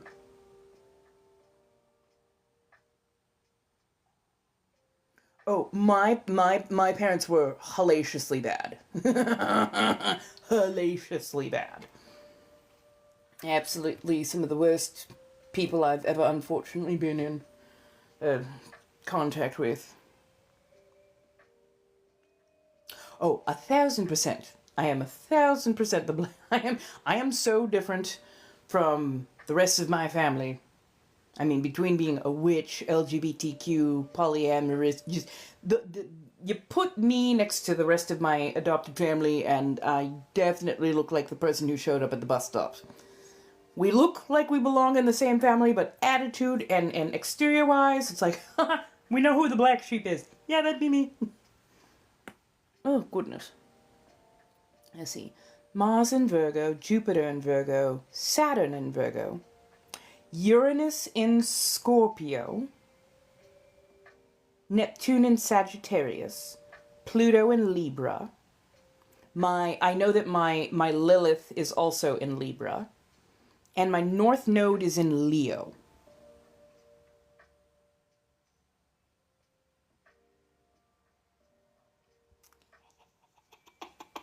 Love it. Yeah, no. I got accused of being a lesbian Satanist when I started wearing black clothing and put up pictures of superheroines around my room because I really, really liked comic books. And my parents could not understand women who were incredibly gifted wearing tight spandex and doing superhero shit. And they're like, oh my god, you're a Satanist lesbian. I'm like, I wish? No, I just like superhero women a lot. Don't worry, I would figure that out later on. Fortunately. I'm like, one time, a point blank period, when my mother, are you a lesbian Satanist? I looked at her, Mother, would you like me to go out and get a magazine and just plaster peni everywhere? Would you like phalluses upon phalluses upon phalluses to festoon my walls? Because I can do that. I can do that for you if you need that reassurance that I like dick. And the no, you don't need to do that. Well, I'm just saying. Aries moon mother tends not to really have maternal instincts. Fair enough. Oh, Southern California. I'm West Coast through and through. Exactly. Yes, peni everywhere. I'm honestly amazed that I don't have more dirty material. I've got some here and there, but I'm just saying I could do so much more. I could do so much more.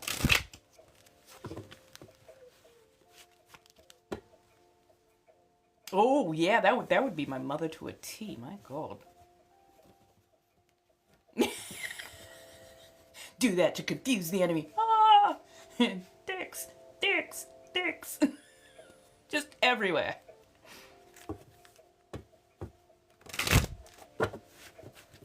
Yay! I mean, I wish you had known sooner, but I'm glad that you're going to go to a place where you can be a bit more happy. Part of me sort of wants a marriage. Part of me just wants a really nicely involved partnership that doesn't involve too much crossover in financial senses, because I know that can get messy ever so quick. But also I need, if I'm going to have a male partner, they need to understand me and have some complexity themselves, because there are certain things I will no longer be putting up with. There's a reason I've been single for a good long while, and yeah, part of that is I don't lower my standards nearly as much anymore. The Cancer Mercury makes it a bit scarier. Yeah. Fair. I like to not let my rage out of the gate too quickly, because I know that it can be incredibly overwhelming and terrifying in many regards, and I can get this very messed up kind of hyperfocus when I'm angry. So yes, I tend to reserve that and try and recompose myself before I do the thing.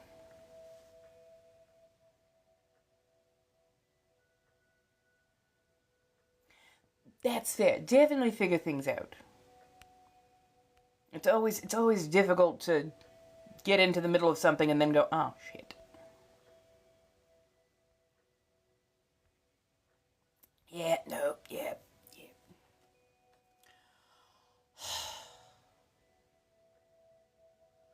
I want to say that my last partner, they were either a Libra or, yeah, no, I think they were a Libra, but they had Sagittarius, a lot of Sagittarius in their chart. And before them was a Leo.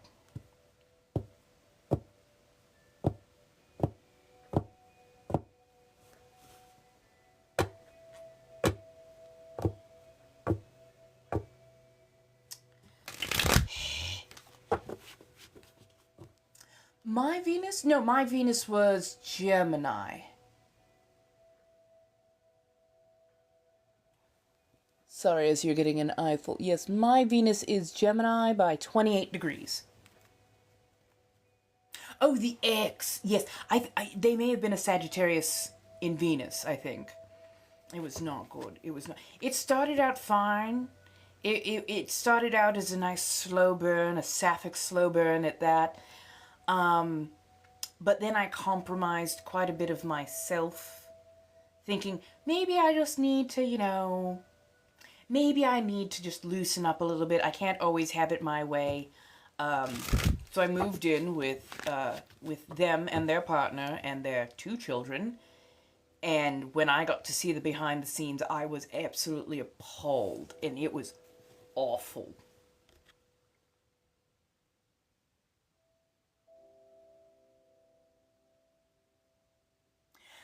That's the funny thing is, I attract all different signs. So I've had Virgo, I've had Leo, I've had Libra. I want to say that I have on 2 separate occasions attracted other Geminis. It doesn't seem to be any particular one that comes to me, but oh my god, do they expect me to just be the ingenue, the taking care of absolutely everything, and I'm like, and then some of them expected to be able to dictate how I conducted and comported myself. They lost me so fast. No, actually, it was a instead of being a throuple, it was much more like I was friends with the spouse. We got along absolutely famously. In fact, once I moved in, we actually got along even better. We had a really great friendship going. We talked a lot of nerdy shit together. But the spouse was doing all of the rearing, the raising, the working, the everything, while my significant other was taking depression naps and letting electronic devices do pretty much all of the raising for their children. The house was constantly in the worst squalor and disrepair that I've ever had to live in, and they became very, very abusive. So, and I've honestly been recovering from that for the last couple of years.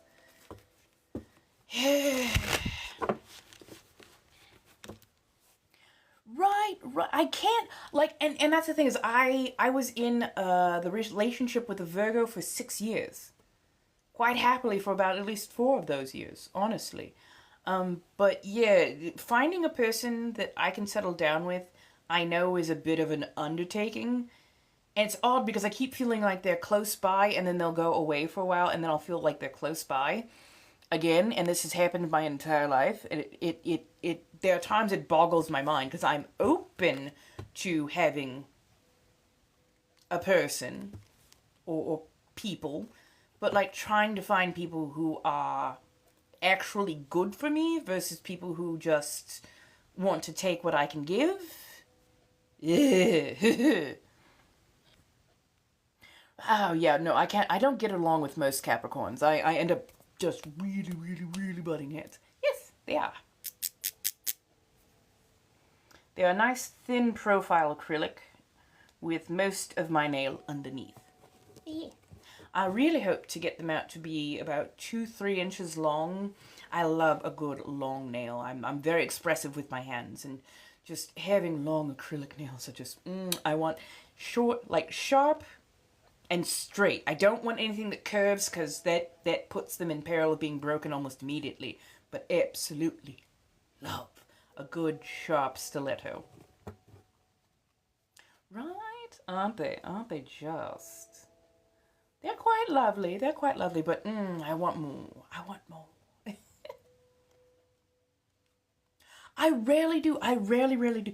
Okay, this is going to be the funny part, and I do mean funny, haha.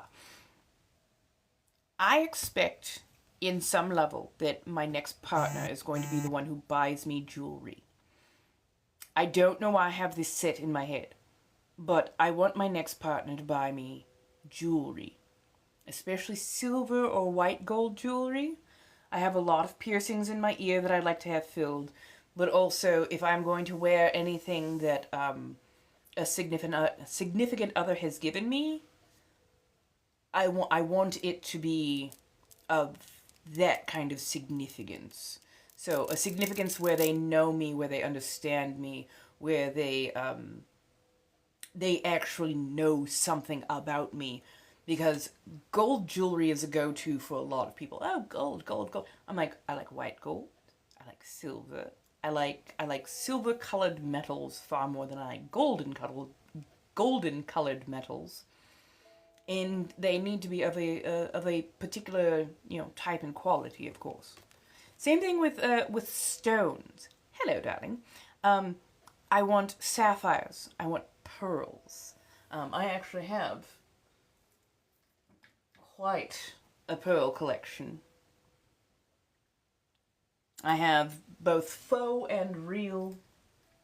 I love them as a stone. I think they're absolutely gorgeous. But yes, I'm very, very, very particular about that. Now, if I had more than enough money that I didn't have to worry about anything else, yes, I'd probably buy my own jewelry. But again, I'd be very, very, very finicky about what I would wear. I would love like a pendant, ears to be filled with sapphires, and then, 1 or 2 pieces here and there. But I also know that I'm really klutzy and clumsy at times, so I try not to wear overly much if I think I might get hung up on myself. Emeralds, amethyst, ooh, platinum. I mean, platinum is lovely, but oh my goodness, it can be ever so expensive.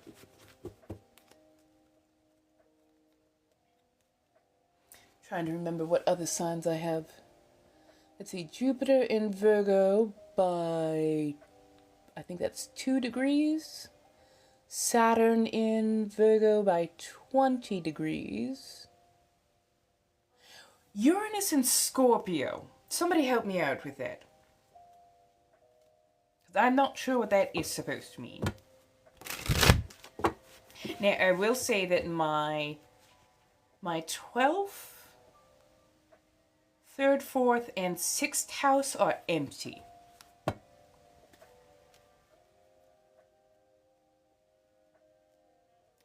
So, in Uranus is Scorpio by 22 degrees.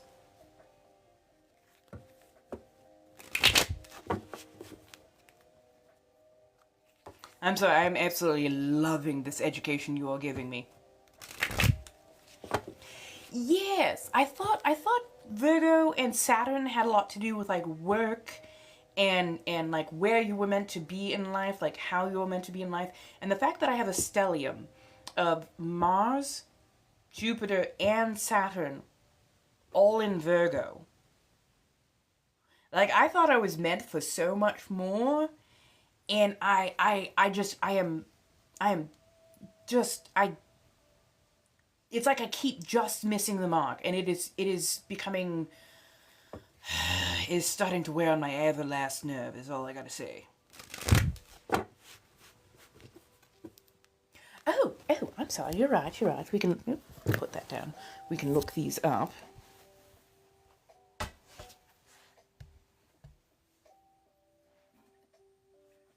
Oh, okay, fair enough. Let me go up to my top. So, what the does Uranus look like?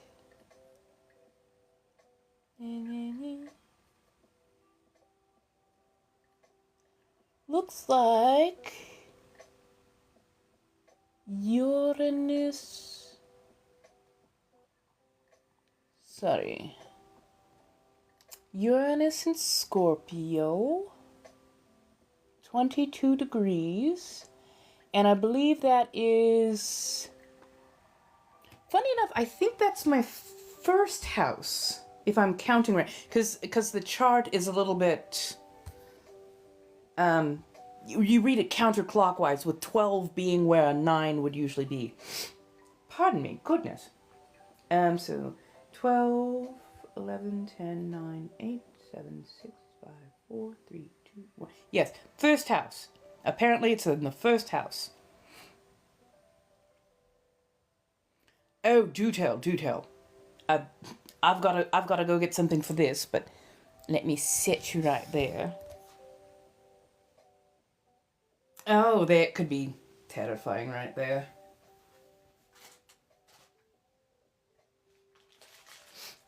Oh, goodness. Ah, there we go. There's a towel.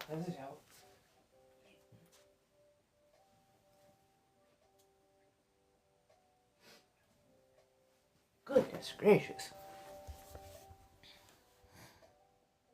There we are. Let's put it this way. My entire life, I've had the oddest luck. Like, I live in almost what feels like a constant state of just bad luck and strife. And then I will get just enough good luck that I can continue existing. But it is just... and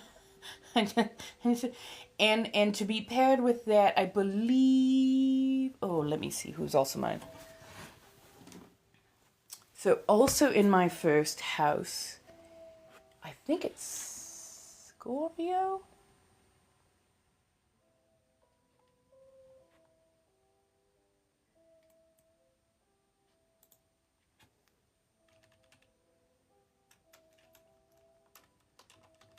Oh, I keep forgetting how to...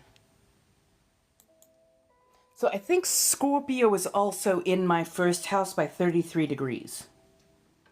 If that helps to clarify anything. I mean, I did a little bit of casting. I tried to get a few things squared away. Honestly, I've been... Whoop, that didn't feel quite right. I've been trying to get... basically, I've been trying to dial in a stronger signal for like the last couple of years, especially during major planetary events and whatnot, and just much more recently it seems to have gone quiet. And I don't love it when things are super quiet in my head, because I keep getting the feeling that something big is about to happen, and I'm waiting for it, and I'm trying to be patient. But then it just goes back to being quiet again. And it's becoming incredibly stressful for me.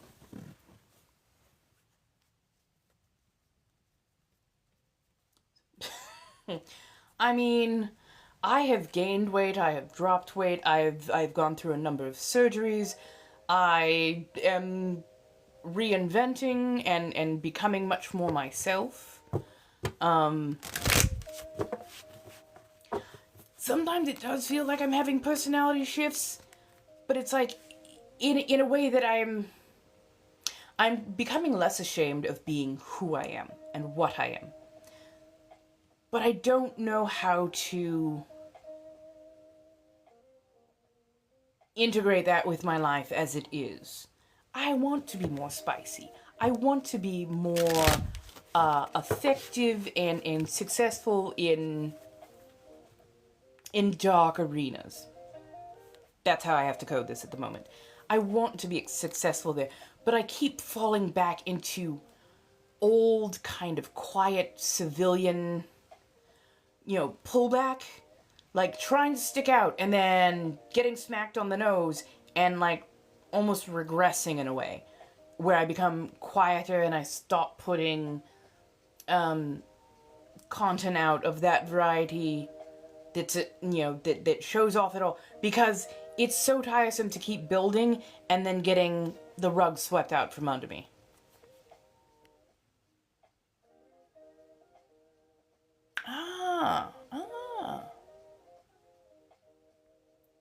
Well, I mean, it's not that I'm trying to anticipate, it's that I'm trying to be aware so that I'm not always just sitting and waiting. So that I'm not resting on the laurels, even though I'm doing, so much stuff while I'm waiting. But it's just like, it's like I just need a follow through. And I need an actual follow through that brings the right people into my life, because I notice that I have become more and more introverted and more recluse, and I don't like it. I want to be out there. I want to be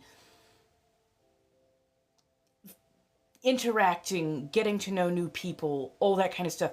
But it's like every time I put myself out there, the last couple of goes arounds have been very detrimental. And at this point in time, I don't have time for another setback. But you know how life is. So yeah.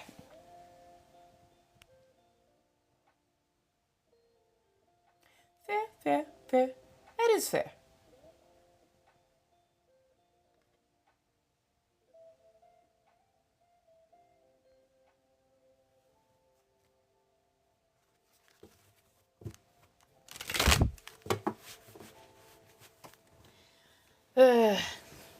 Not to belabor a point, and not to dissuade. Finances have always been a problem for me. Mostly because for most of my life, somebody else controlled my finances. They controlled how much I could work, where I could work. If they didn't like where I worked, they made trouble for me. Yes, this was my family. And I escaped them about 7 years ago, coming up on 8 by the end of this year. I had to cut off much more, like 95% of my family in this last year, and just being financially abundant has never been a part of my life, and I hate it because it feels like I should be living in a far more abundant timeline. If you know, you know. It feels like I should be living in a far more financially abundant timeline, but I don't seem to be able to get that to happen. And part of the time I'm wondering, am I doing something wrong? Is it me? Is it me?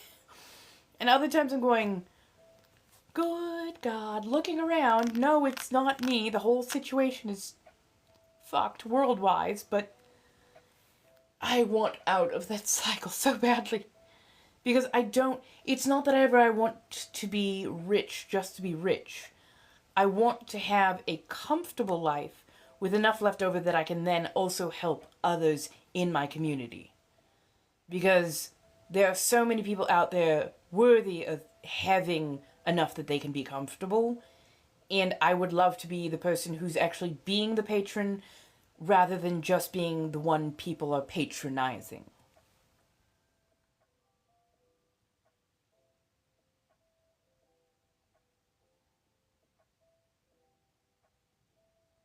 Oh, thank you.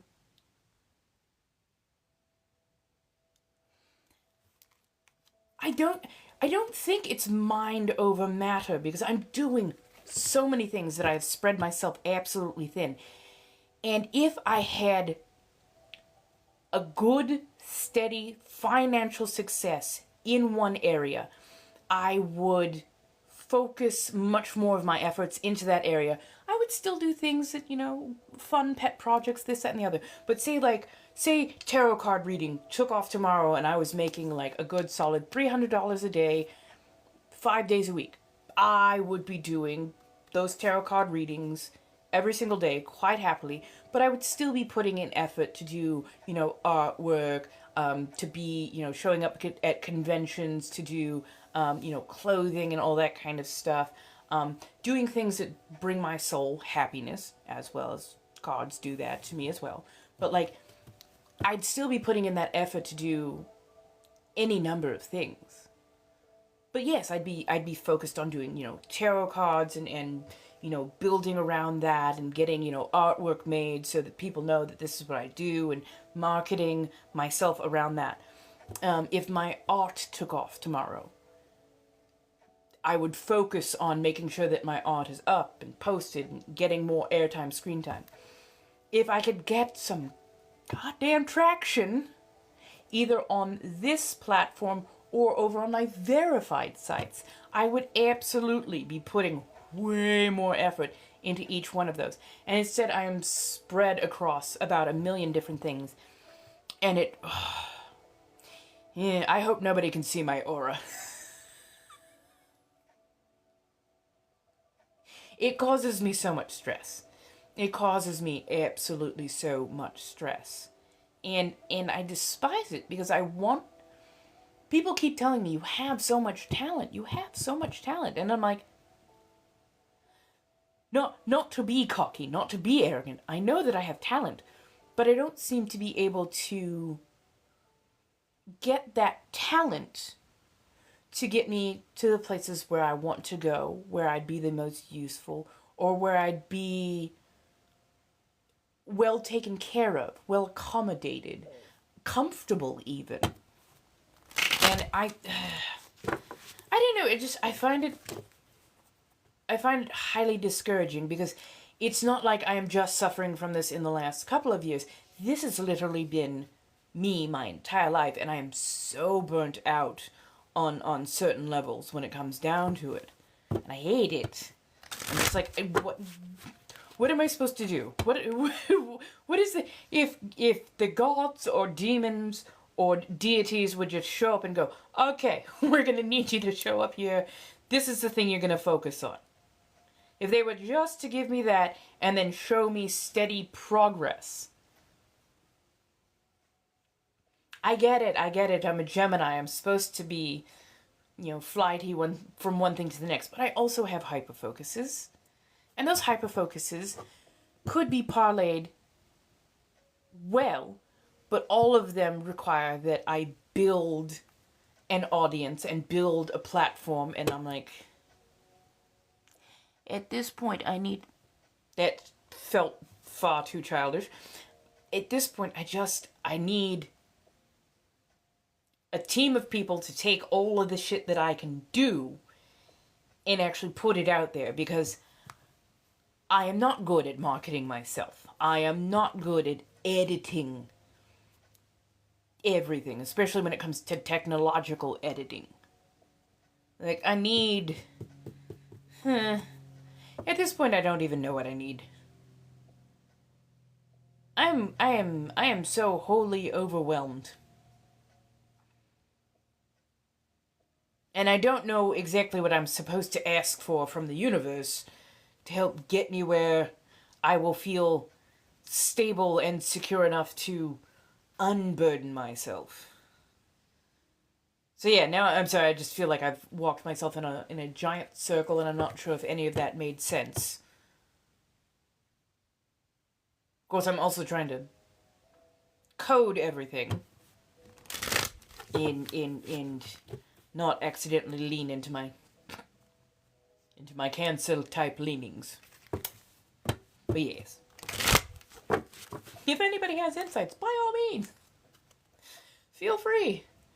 So at this point, I honestly feel like I'm just casting into the wind, as it were.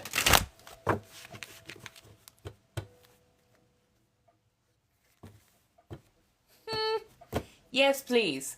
Yes, please. Yes, please. I accept. I am here to receive, so mote it be. Okay, good. Just like, I hope that makes sense. Really? Are you going directly through the blinks in my Lio? Let me know if that particular one is not functional for some reason. Because tomorrow, Thursday, yes, tomorrow I'm going to be working on getting all of my links kind of set up and daisy chained together so people can actually find me. Gonna have to make lists upon lists, but I'm trying to get that all in order. Also, small part of me is just, and no, I'm not whining, I'm just kind of putting it out. One of these days, I just want to be successful in the arena of, I want to be successful in that I work with a lot of people. I want to be able to work with a lot of people. I want to almost have that set up as my main career with everything else as a hobby. Not even a side hustle per se, but everything else is a hobby or somehow well integrated into that.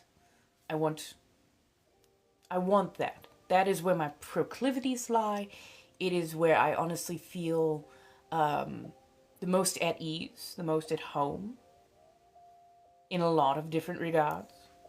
And I would love to become an educator in those particular realms as well, especially for people who are just beginning their journey into it, because I think a lot of times it can be very intimidating when you want to get into that, because your citizens, regular vanilla people, are fed a very particular look of what it's supposed to be mass media wise. You're like, oh, a DOMME Dom is supposed to look like this.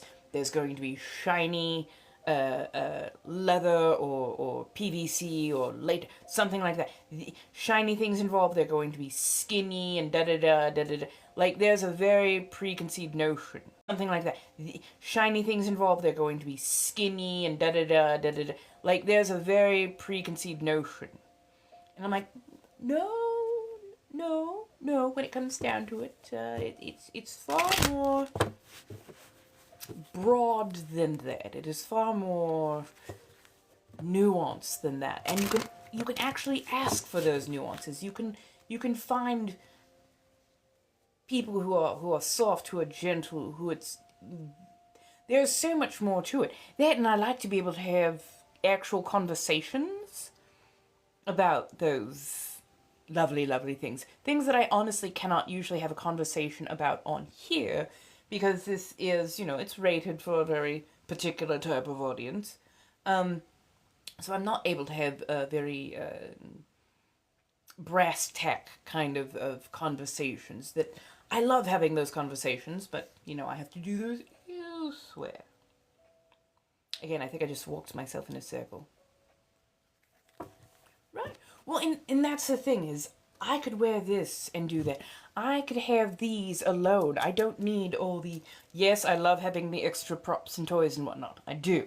But, like, even if I was just armed with the acrylic nails, those can be more than enough to do a scene with. But I don't think many people understand that. They go in thinking, okay, it's always got to be this way. I'm like, no. In fact, you can be ace, arrow. You can be a person who does not like... That is not what it is. BDSM is about power dynamic, not about, oh my. Oh my also happens to get integrated with it. It is a way to help adjust the brain. It can be very fun in many ways, but it has so much more nuance. But yes.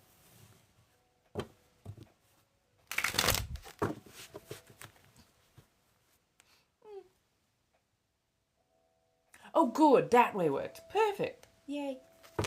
Thank you, darling. I know. So I did a nice ombre effect. Black and purple. Purple and black. They did a powder dip on this side, and then they did airbrushing on this side. I absolutely love it. Adore it. Ooh.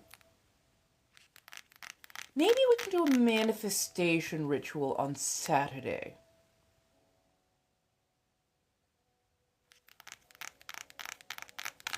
Yes, actually that sounds like a good idea. Maybe I will do a manifestation on Saturday.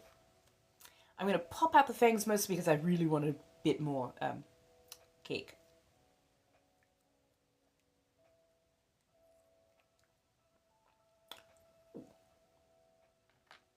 I would not mind something that fluoresced. That would be quite nice. Oh, that is odd trying to talk now without my fangs in.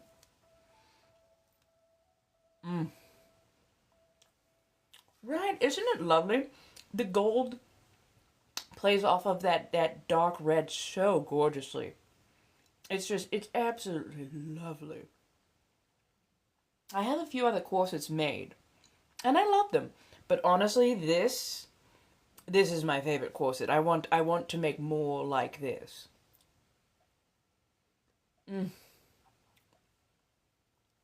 I want to be like my overall look for when I do DOMME work. I want to have a very Victorian look in a lot of regards. Ooh, tres leche is so good. No, JJ Bakery. They do an absolutely spectacular chiffon-styled cake. Not overly sweet, definitely has that nice cocoa chocolate coming through. Just a little bit of frosting, not overly done. I absolutely adore it.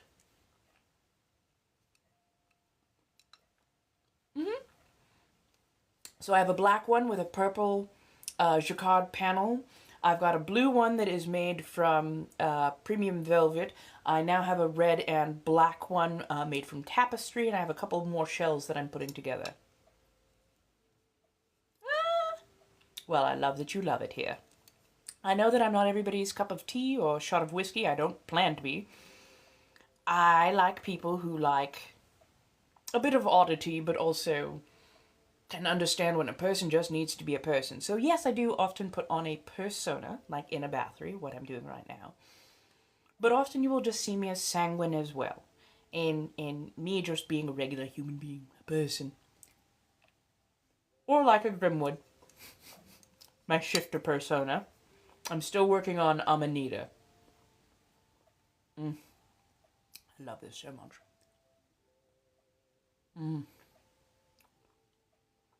It's so soft. It's just absolutely gorgeous. It's only a little after 8 o'clock here. Yes, we have Pride. Actually, I need to look up when Long Beach Pride is going on, because I know that they have a couple of events.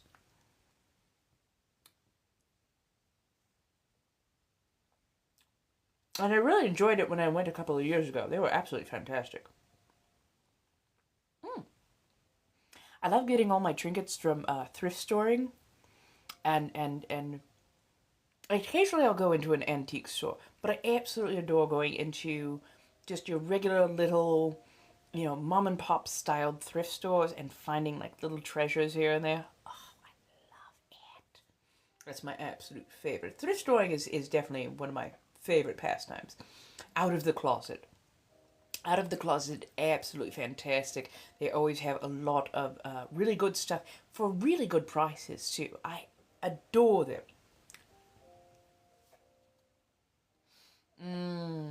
Oh yes, I've definitely been. Honestly, I should go and look up what we have Pride events kind of year round at times. So you can find a lot of stuff that does cater to LGBTQ all year round, at least here in Southern California. But I know that I want to say that Long Beach Pride should be coming up actually in the month of April, if I'm not mistaken.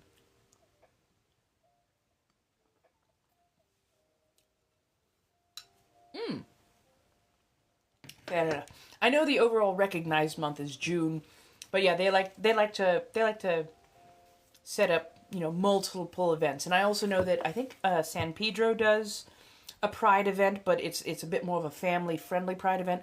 One of these years, I really want to go to Folsom.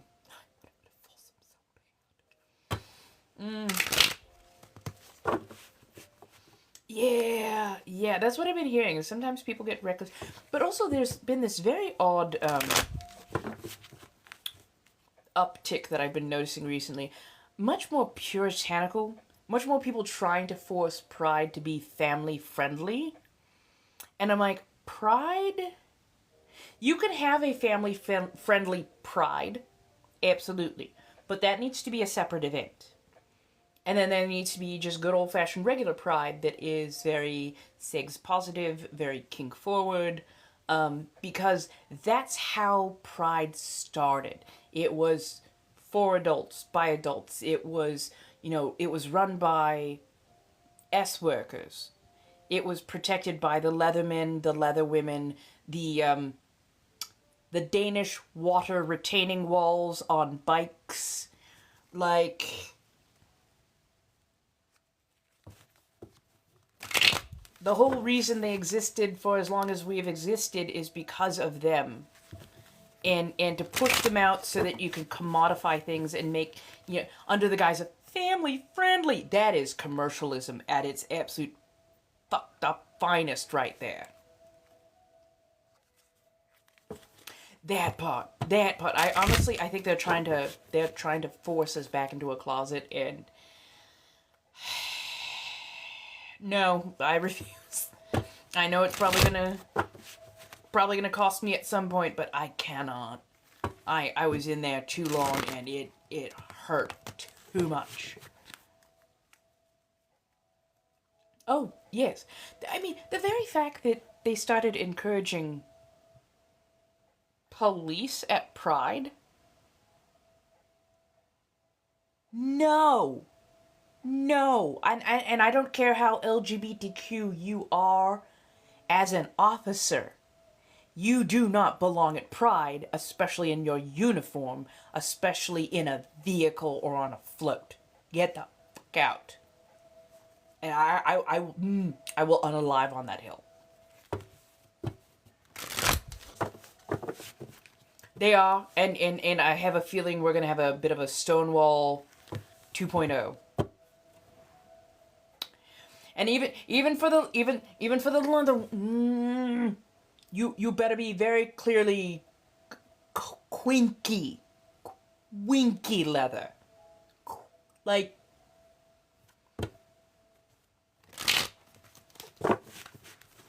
But if I hear one more person go, oh my God, we have to make it family friendly.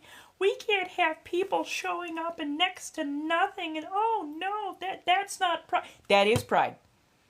That is pride, and the very fact that you do not think that is pride means you don't know your history. It's kind of like, there's been a discussion, multiples I should say, of people who are like, oh my God, you can't be an SW and wear alternative. You're sexualizing alternative clothing. No, you absolutely melon-headed little. You don't know your history. You don't know where it came from. Being alt often included very much the SW professions and lifestyles. It makes me want to throttle them, because it's usually these 18 to early 20-somethings saying this, and I'm like, I'm in my 40s. I'm going to need you to shut the fuck up about something you clearly know nothing about. The fact that you don't understand that colors leashes, cuffs, that corsets, even the little fashiony corsets, fishnets, garters, stockings, all of that shit came from SW and alternative, because they were often one and the same. Same thing with punk. Like it makes me want to rage. It really makes me want to rage, and I've actually done a few. I've done a few rants. I've done a few rants. Right. That part. I mean, the fact that anybody. Thank you. I'm like, you schooled me earlier with astrology. I can give you an insight to so many things. So many. I mean, it's almost like people who think that SW has only been around for like the last couple hundred years or something, and that it's somehow, oh no, it's a bad thing. It's a bad. There's no dignity to it. There's, you know, and I literally just did like an over 8-minute rant on somebody who just went, if we were living in a matriarchal society, there would be no SWs, because we would actually revere women for their intelligence and not think of them in that way. And I'm like, you know, loving, hateful person who doesn't understand the enjoyment of those kind of activities, let alone ancient matriarchal societies revered temple priestesses. Temple priestesses plied their trade of all variety, and I do mean all variety, in order to bring in coin to fund their temples, to keep them in good repair, and to also help their surrounding communities. It was lauded as a honorable and divine service. Like,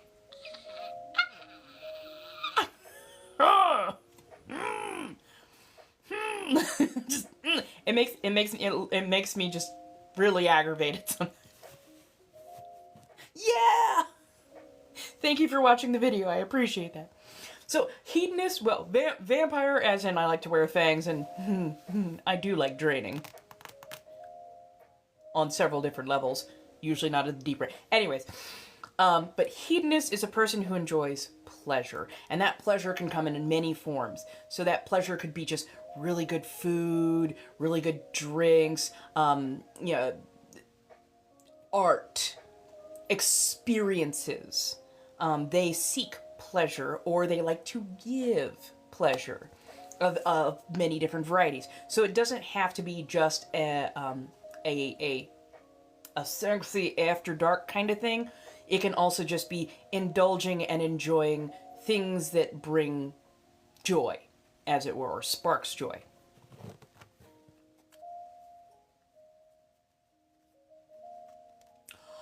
I have been meaning to watch that one. It's with Tilda Swinton and Tom Hiddleston, right?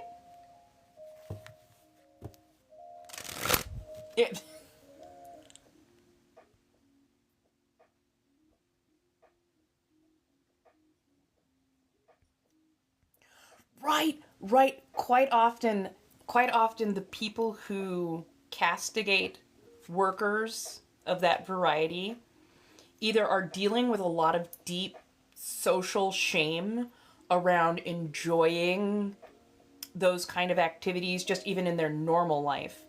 But even more so, a lot of them have to find somebody in society that they can spit down on to make themselves feel better. And I'm like,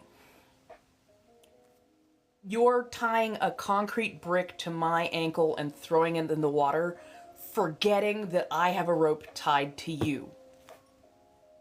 Like, you're only doing yourself more harm by hating me and being loud and violent about it, because it not only does it allow other people to be loud and violent about it, it also will encourage people to be directly very harmful towards me and people like me while we're at work.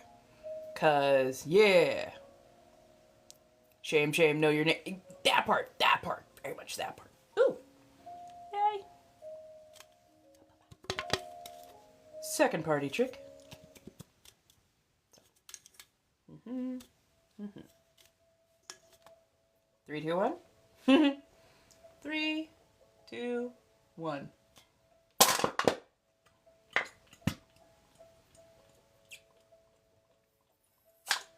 There we go.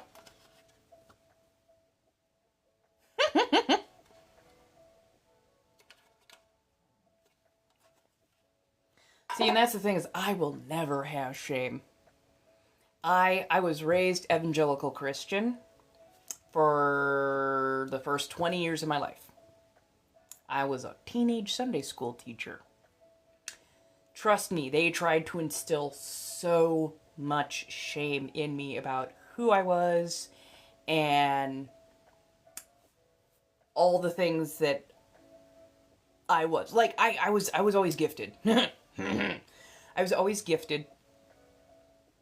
Commentary was always made on my body, even when I was wearing t-shirts and, covered all the way up to the neckline. And,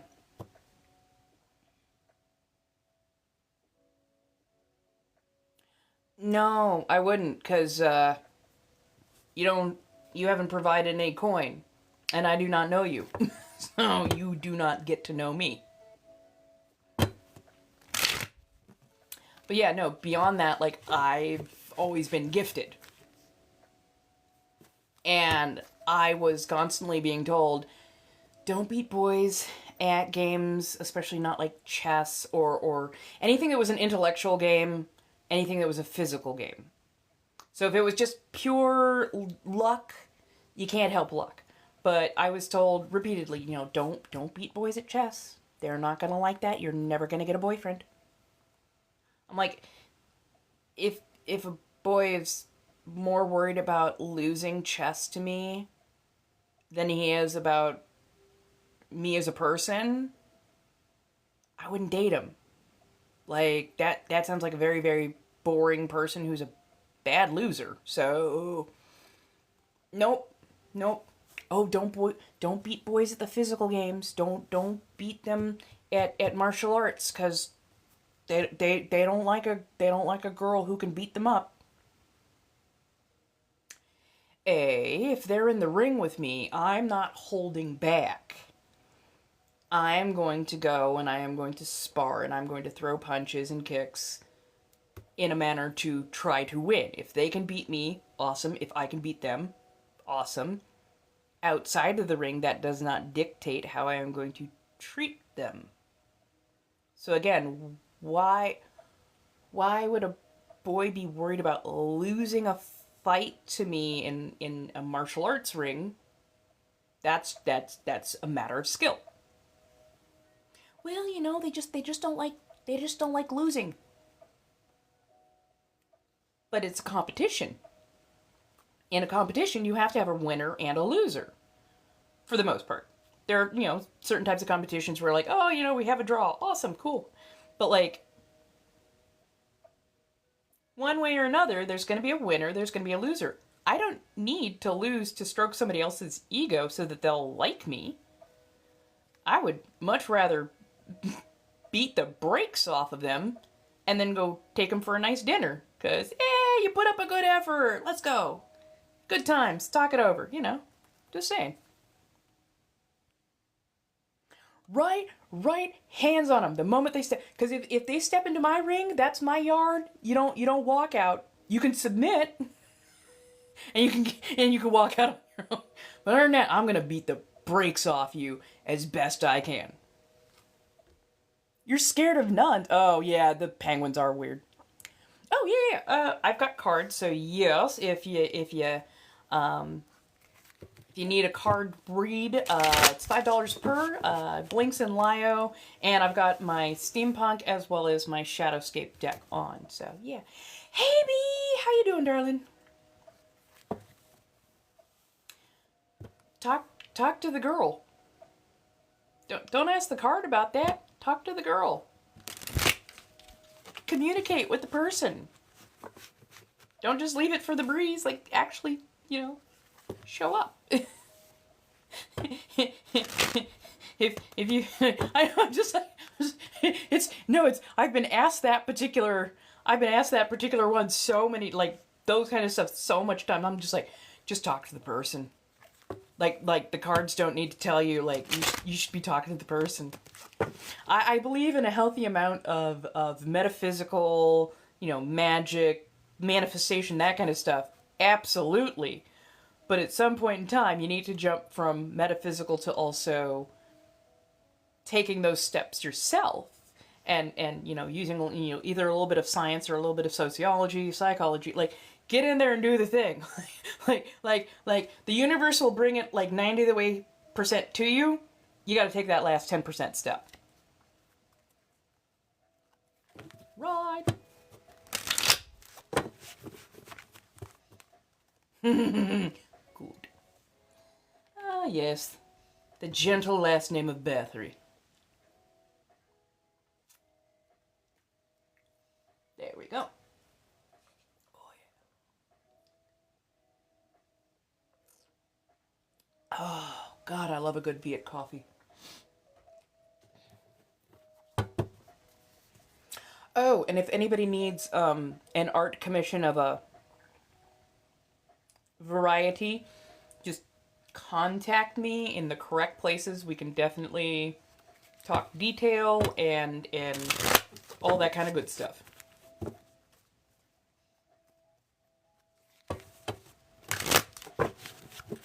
Hello, hello.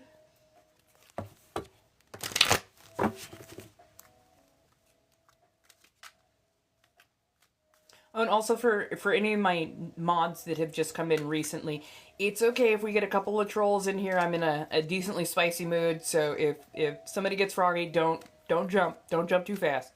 Flippers down. Let me have a little fun. Let me have a little fun. I will say that particular thing is my toxic trait, in that I like having heated discussions. I like knocking heads a bit, so yeah. Honestly, I'm about this close to, like, no, I won't say too much, because I'll say, oh yeah, I'm gonna do the thing, and then I don't ever do. But, like, I don't know if I'm ever going to right, Lauren, right?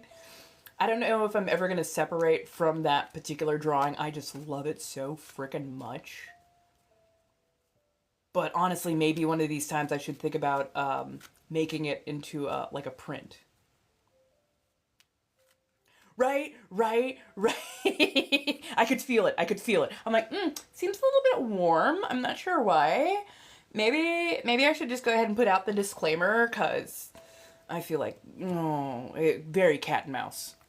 I just like it when the mouse don't quite understand that they are the mouse until they're like, why am I being... Wow. Well, I'm just going to slink out. Yeah, you are. You know.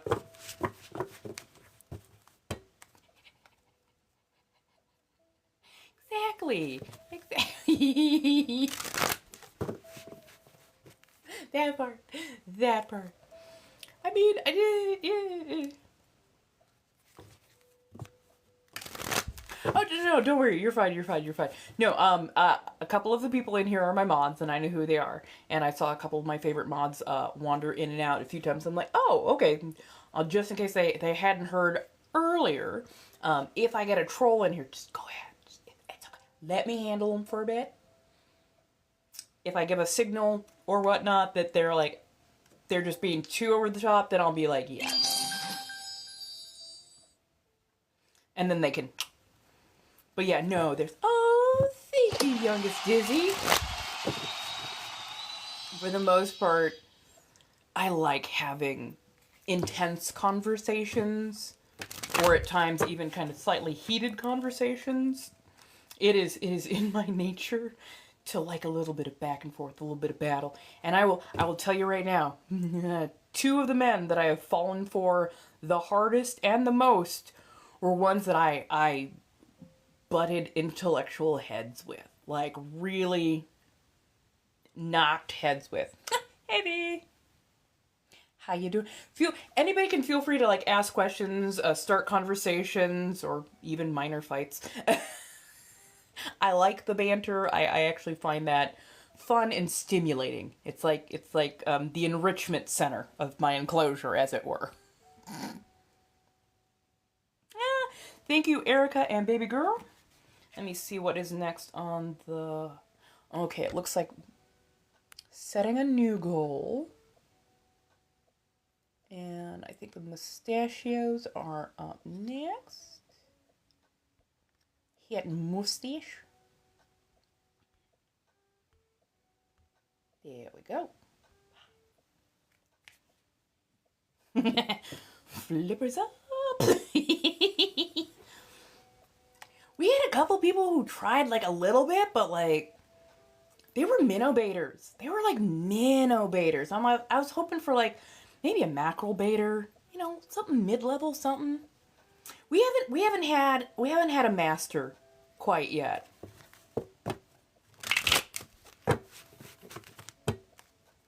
Hello, hello.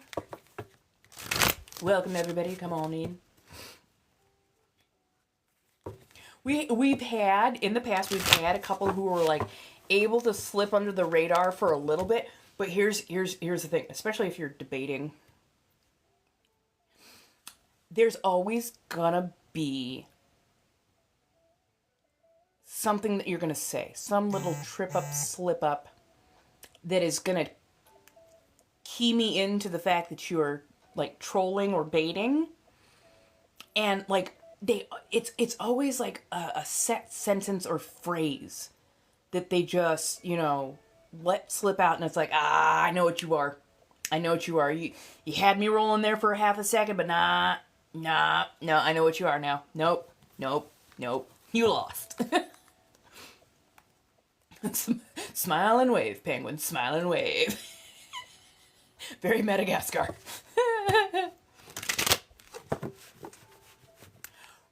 Right. Honestly, the ones that like try and do that, the sock count ones, like the ones that come in and they're usually, they look, or their profile is set up much like that of a miner. If you're a miner and any of my mods find out that you're a miner, they are absolutely given free reign to not only let me know, and I'll give the quick version of why you're being dismissed. But yeah, like if you're a minor, you will be, because I like things 18 plus. Honestly, I like things 21 plus. Mostly because if I'm going to have a debate, I actually want to have a debate. And a lot of minors, they are not prepared to actually have an informed debate at all. And beyond that, once they start talking, it's easy for aggressive adults to target them, because they aggressive adults are going to notice the same speech patterns that I notice, and they're going to go, oh, you're the soft target. We're going to go over, and it's like, oh yeah, no. So if you're excused as a minor, it's much more for your safety rather than my safety. I also am very famously child-free for a fucking reason. Me and kids, no thank you. No. Honestly, if you're under the age of 25 and you hit on me, it's just like, oh, I can smell the milk on your breath. No thank you. No. No.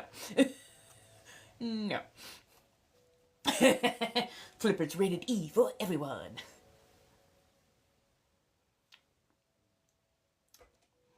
So yeah, no, I have a really, really low threshold for people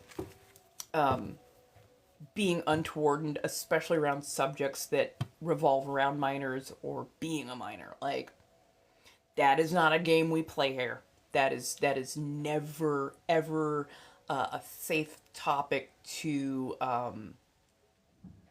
try and foist upon.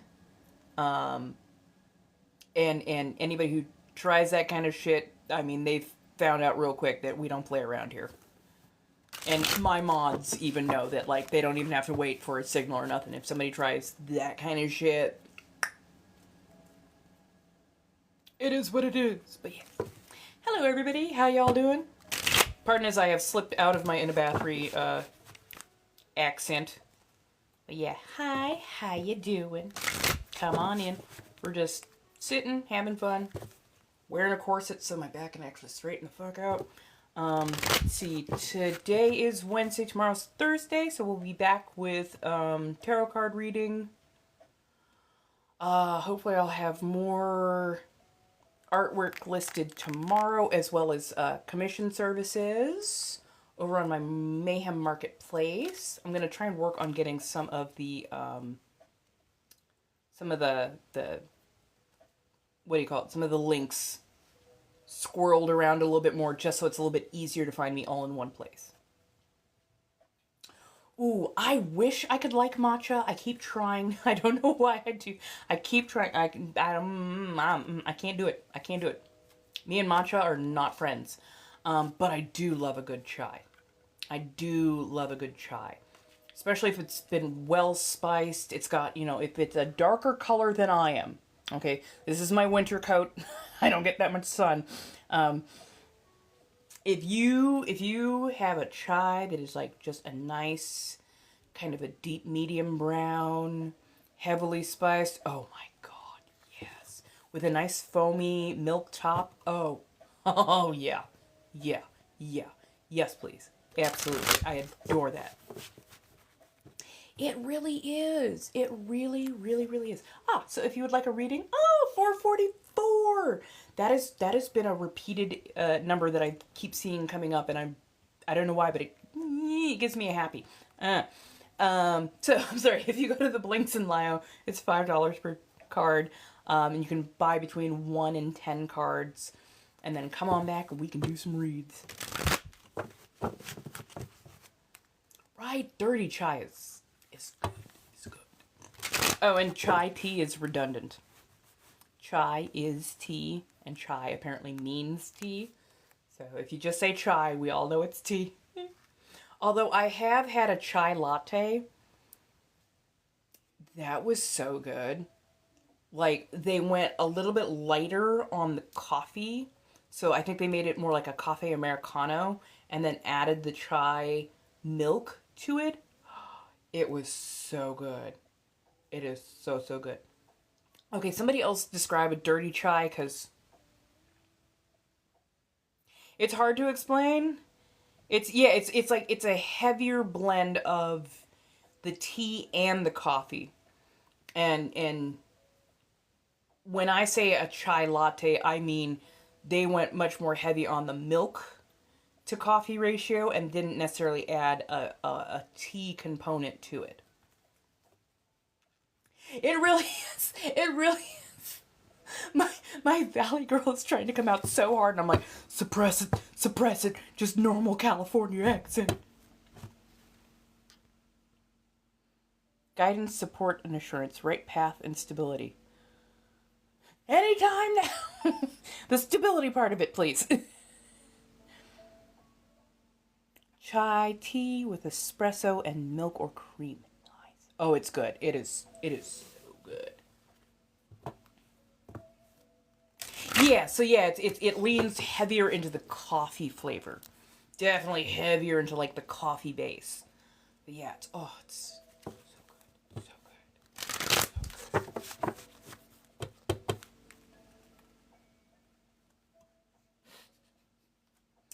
Sunny, how are you doing, my darling? Hi. I hope you're doing well.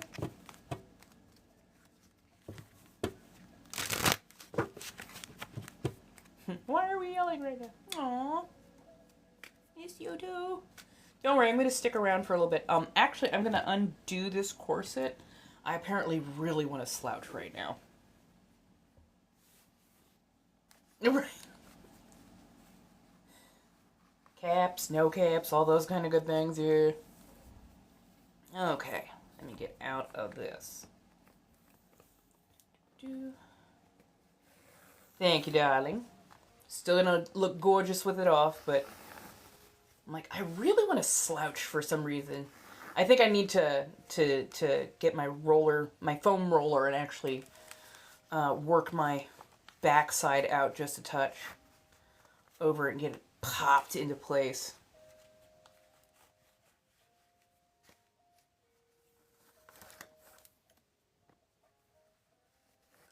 Right, right. And I can never, like, I cannot lay flat on my back. I find it hilarious that I have what I consider next to no ass, but I cannot lay flat on my back because I have enough of an arch that I end up not being able to actually relax unless my knees are up. Like, if my feet are flat, knees bent, then I can flatten out my back enough that I can be flat on the floor. But I can't lay fully extended because my back is just going, no, that's not a good position. I'm like, yeah, no shit.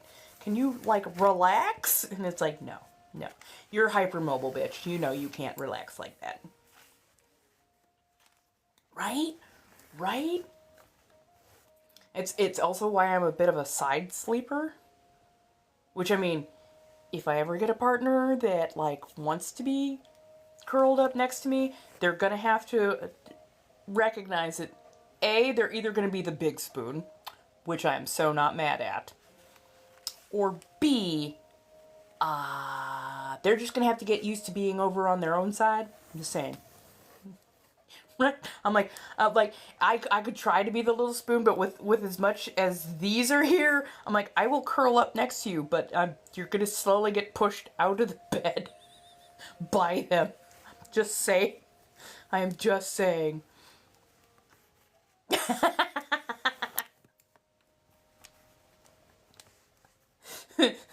If you're the rotisserie chicken and kick type, then body pillow in the middle of the bed. That way the pillow will hopefully take most of the brunt.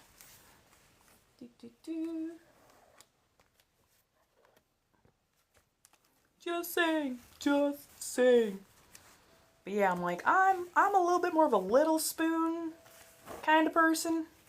Also, I don't mind being woken up early in the morning. Just recognize that morning breath, I will wake up long enough to go and rinse my mouth with soap and do like one or two other things and then come back to lay down in bed.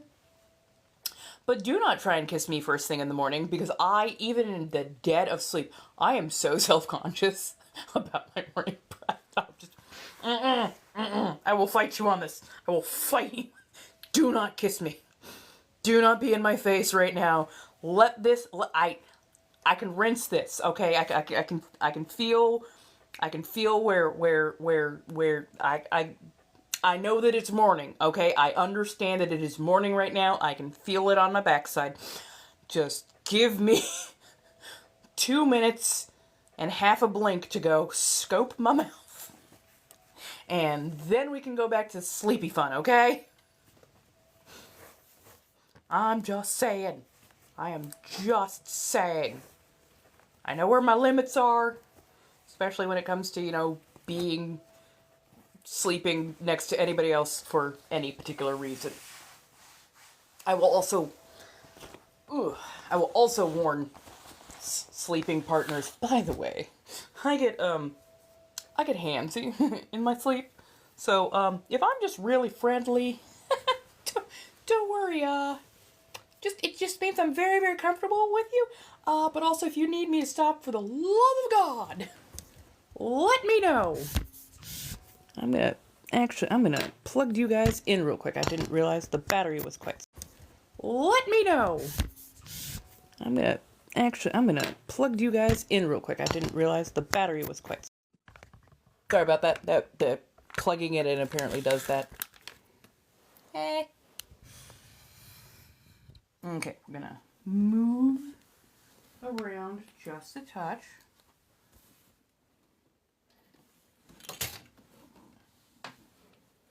Slowly knock things over.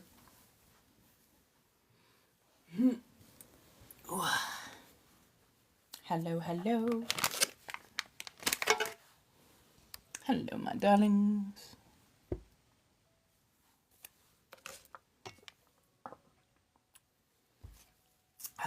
There we go.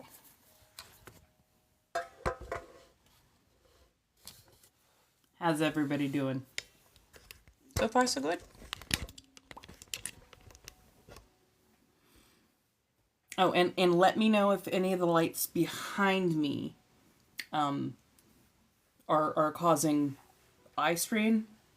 Sometimes they like to blink a little bit, and I know sometimes that blink can be amplified by a camera, and I know for some people that can cause a bad reaction, so just let me know.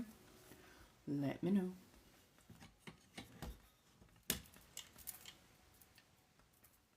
Oh, nice.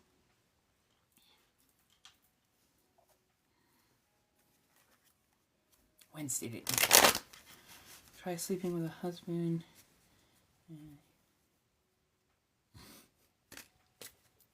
See, and this is again why if I was with like a long-term partner, like in a live-in situation, I would need it to be a domicile with at least 2 bedrooms. One for them, one for me. Because I cannot sleep next to a snorer, and you don't want to try and force me to sleep next to a snorer, especially as a person with insomnia. By day 3, it would be murder and mayhem. Oh, thank you so much. Aggressive blanket stealer. I mean, that's fine. I build blanket nests. Okay, like I have no fewer than about 5 blankets and 3 pillows, and honestly, that's not nearly enough for what I want to do. Oh, thank you so much. How you doing, Kelly? Hey, Mike. So far, so good. Doing, tarot cards, talking, just kind of chilling out and whatnot. Right, that part. And there is no shame in having separate blanket and pillow arrangements depending. Like, I don't know who came up with the idea that everybody has to fit under one blanket on a bed. I'm like, no.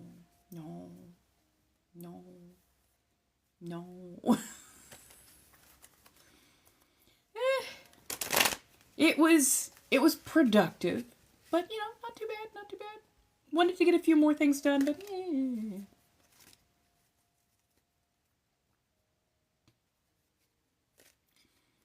well, I'm not a chick so much as a gender fluid person, but neither here nor there.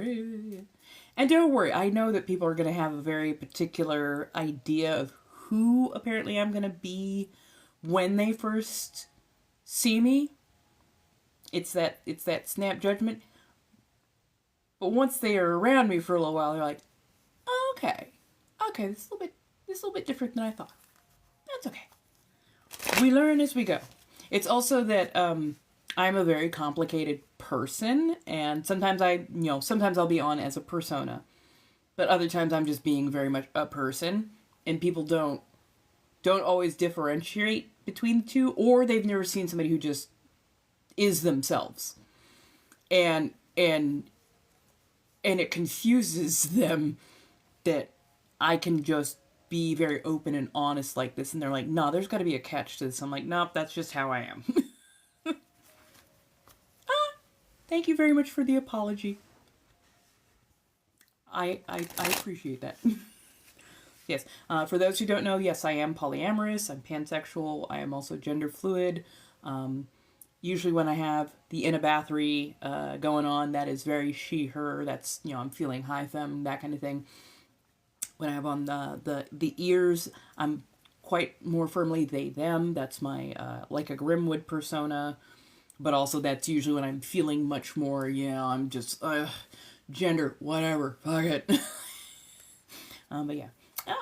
So if you go to the links in Lio, there are some direct ways to pay, and it's $5 per card, and you can buy between 1 and 10 cards and just come on back and we do a live reading for you. I will be setting it up so people can request private readings now as well through the Mayhem Marketplace.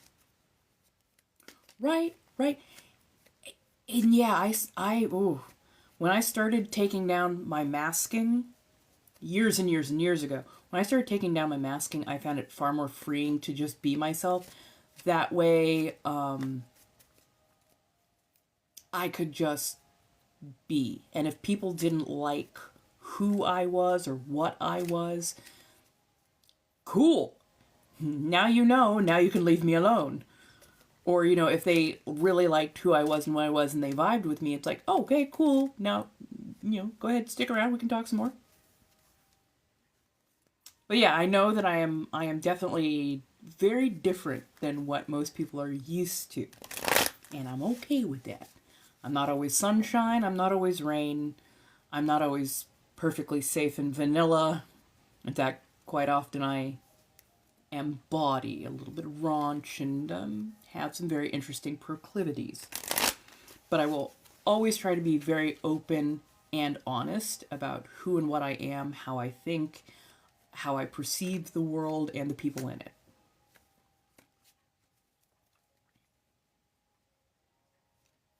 And I appreciate that, like, on a level you will never quite understand. Well, actually, no, you probably will understand, like, what level I appreciate the fact that you can just be yourself around me. I appreciate that on so many levels, because honestly, the world does not need to be all just one way. Conformity kills creativity, and quite often it makes you perform how you think you're supposed to rather than being yourself and integrating that wonderfulness into the society around you.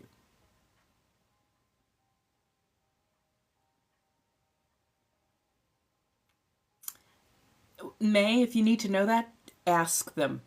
Like, actual have communication with a person. Do not ask cards for that answer, because you don't know what kind of circumstances it could be or whether it is actually shaking out that way or not.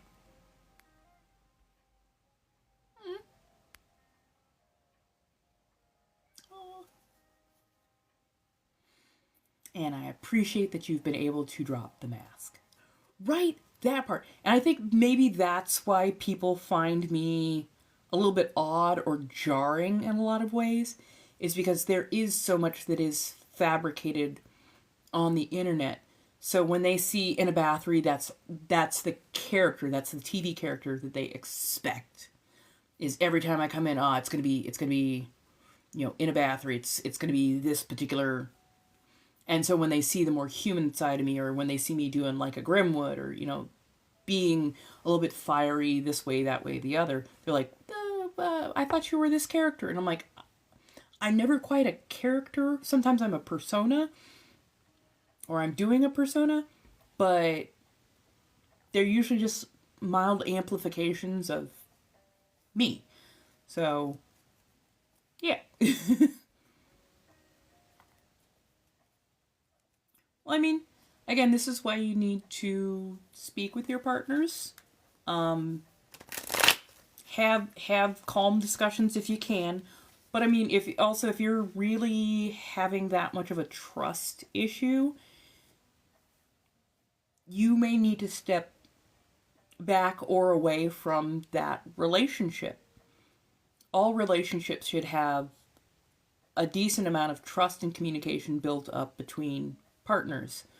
So if you don't have that trust, you're always going to have that little bit of that bad seed at the back of your mind, and then you'll just be looking for confirmation. You'll be looking for things that confirm that something's going wrong, something's going bad. And that can actually end up causing it. That can be like a self-fulfilling prophecy at times. So yeah, communicate. Communicate your worries, communicate your feelings calmly if you can. Yeah, confirmation bias is a bitch. Yes! I love the fact that I do have a very like a thrift store, antique store kind of vibe. Got my beads, some of my props and whatnot. The beads are actually from New Orleans. My friends just went there recently and they brought me some back. I'm so happy. I want to go there someday. I really do. And we've got, of course, all my witchy stuff. All my fun stuff. Not much, not much. How you doing? And that's probably I think that's another thing that might Oh, I didn't even quite realize. Are we talking you mean him? That's my Virgo. So that picture was from when I was, oh God, 24, 25. So about 20 years ago. And that was my Virgo. And we dated for about 5-6 years. Absolutely adore him. He's still my best friend to this day. But yeah, that was me and him way back in the day. And honestly, he is my gold standard for what I expect in a relationship. I'm honestly very fortunate that I dated him way back in my early 20s. That was rough. But he helped me actually recognize that I had worth and that I needed to have better standards for myself. Aw, thank you. Oh, that is Devonshire Cowboy. That is a piece of art that I actually made. It is, let me grab that. It's like, I didn't. Okay. So it's mixed media. Hey, Alexa. Mixed media. Yes, it is on a curved piece of hardwood. But yeah. Watercolor. And then I sunk it under resin. And then added basically a cowboy breakfast. But yeah. And it is even, if you look really, really close, and if you know, you know. I've got tiny top scars. I like to make my art of a very particular variety. And quite often that variety is LGBTQ and more. I'm gonna keep this down here. I don't trust myself to place it back up there quite correctly. Yeah.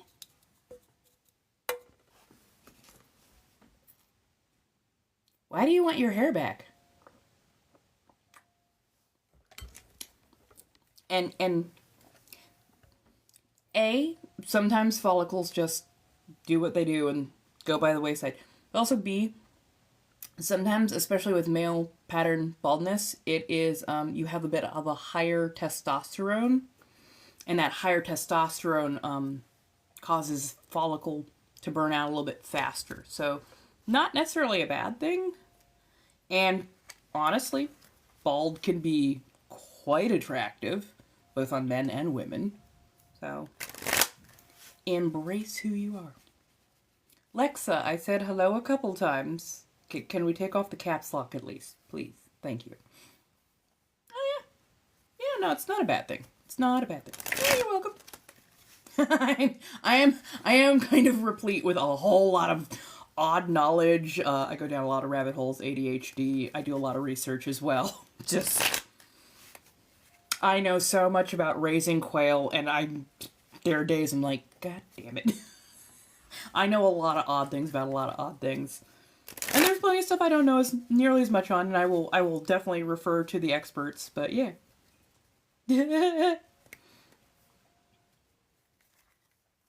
So these are tarot cards.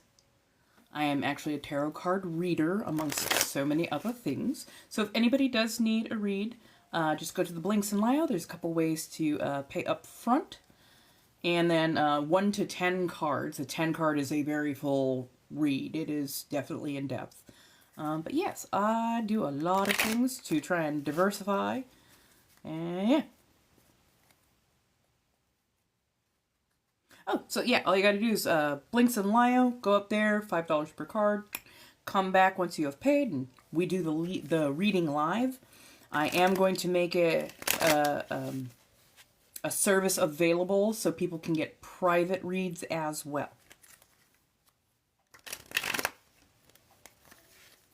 Oh yeah, we definitely. Okay, so for people who do know or don't know, I don't like minors in my lives. This is very much an 18 and over kind of crowd. I'm in my 40s. The jokes that I make, you're probably not going to get, and you're not going to be overly interested. But B, it is actually much more for the minors' protection to not be here, because sometimes we get very aggressive adults, and I don't like having children or minors in my lives because I don't want them to be exposed to aggressive adults who might try to be abusive towards them. I have a very low politeness capacity for either of those things. So, yeah. So if you are a minor, please go ahead and walk out now of your own accord. No harm, no foul. If you are still a minor in here and refuse to leave, and my mods find you, they are given permission to go ahead and escort you out. Hello, hello. Ooh, apples. Ooh.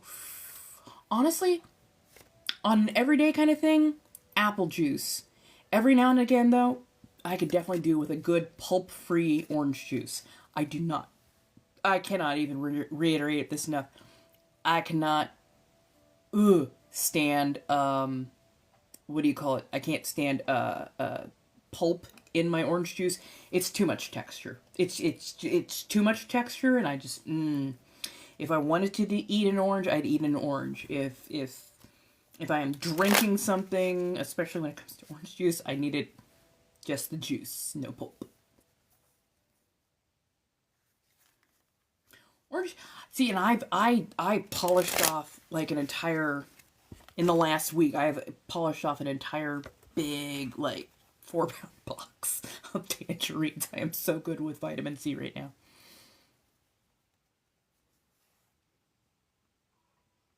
Ooh, ew, I could not do pulp in my lemonade either. Just I love boba, I love pudding and stuff in my drinks, but ooh, I can't do pulp. There is something wrong with the texture of pulp.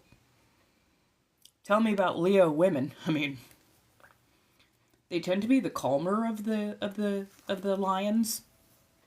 Men tend to be a bit more aggressive.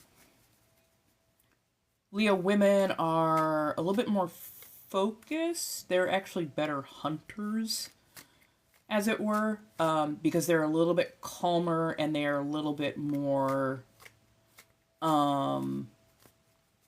purposeful in how they track what they want.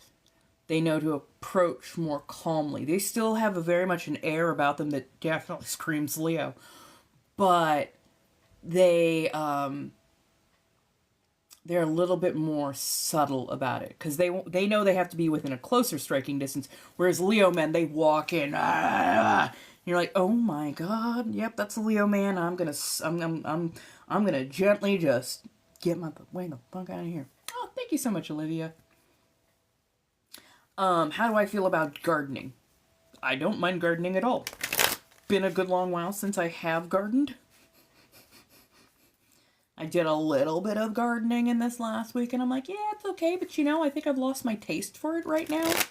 So I've gone technically about a month or so without gardening.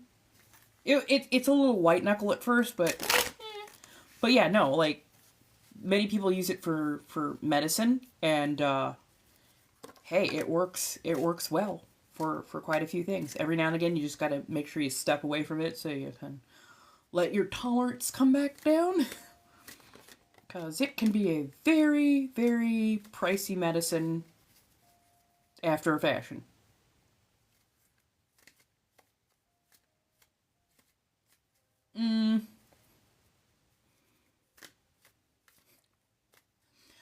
I tried watching Vampire Diaries back in the day, and I was not the demographic it was meant for. I don't know. I've almost pulled back from a lot of media recently because it just, I don't know, stuff has not been hitting nearly as well. And like part of me is like, am I just truly, truly out of touch with everything?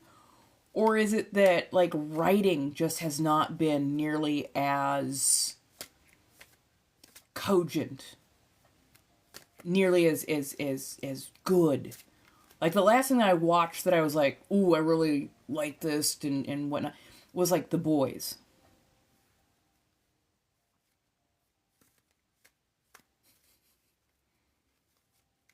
Leo, Sun, Pisces. Oh my god.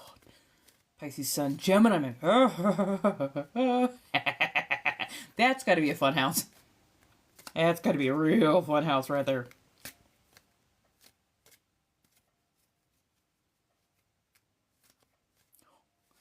Be careful with that. Be so super careful with that. If you overheat that oil, that oil actually degrades the insides of your lungs because it's oil versus, you know, if you were just edible salads and whatnot. So be careful about not overdoing that. Give your lungs a little rest and recoup. Maybe even some resisted breathing exercises. But yeah, be so super careful because that oil tincture that is in there, if it's heated above a particular point, it starts creating chemicals much like formaldehyde, and those are really not good to inhale. So that's why they tell you you're only supposed to, press the battery for something like 3 to 6 seconds.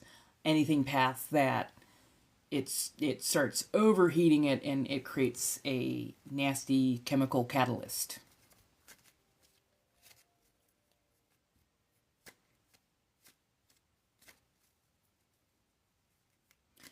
You're a Pisces with a Leo rising Sag. Feels like boiling water. My goodness. And let's see, what do I have? I am a mutable air sign with Scorpio rising, Aries moon. I can't remember if Scorpio is also mutable. Actually, we've got people out here who probably... So, is Scorpio or Aries mutable, cardinal, or fixed? Yeah, mutable, cardinal, fixed. Ooh, Friday restuck. Yay! Just 2 more days. You can do this. They're like, oh. That's a quiver full of Sagittarius. No. Ooh. I mean, okay, so Scorpio is fixed. Fair enough. So Scorpio is kind of like a fiery version of a Cancer. Funny enough, they are both water signs, but yeah, the Scorpio is a spicy crab. So they can come on very strong in so many ways, but also when they kind of get burned out, they go ghost mode, and sometimes they forget to tell their partner that. So if you're a Scorpio, for the love of God, your partner will give you space. You just gotta tell them that you're feeling burnt out. Don't just go ghost mode. Because I have noticed with Scorpios, they think that everybody else expects them to, constantly Scorpio, oh, Scorpio, I'm Scorpio. Like, no. People understand you can't always be on 24/7. Just let them know. Let them know and they'll be fine. Seriously. Pisces, very fastidious. They like things compartmentalized. They like a particular type of order, a particular type of way for things. So, Scorpio and Pisces can work. They just really got to communicate. Really, really got to communicate. If they don't, they end up hurting each other's feelings more than anything. Gemini, Virgo, Sagittarius, Pisces. Yay! Oh, I'm glad that Virgo is mutable. Because I have got a lot of Virgo in my chart. It's like Eh? Eh. I think I have something like, ooh, 1, 2, 3. That cannot be right. Give me half a second.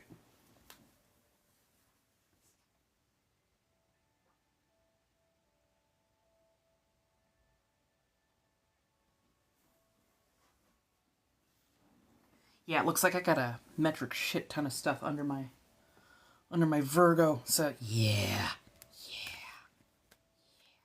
And I have 3 houses, or three planets in a row. Mars, Jupiter, Saturn, all in Virgo.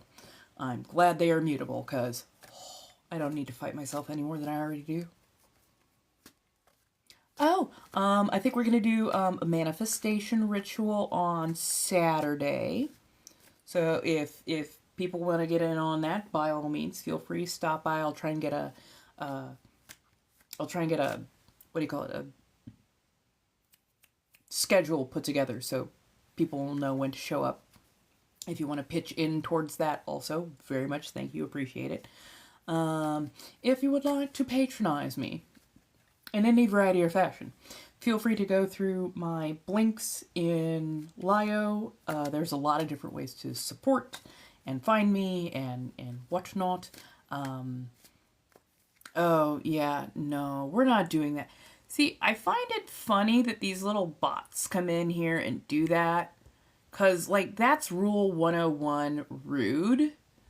That is not something that you do to any creator. Like, ever. Like, ew.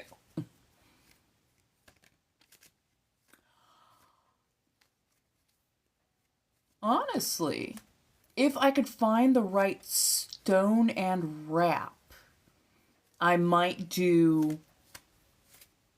Oh, you know what we could do? We could do $1 pendulum questions.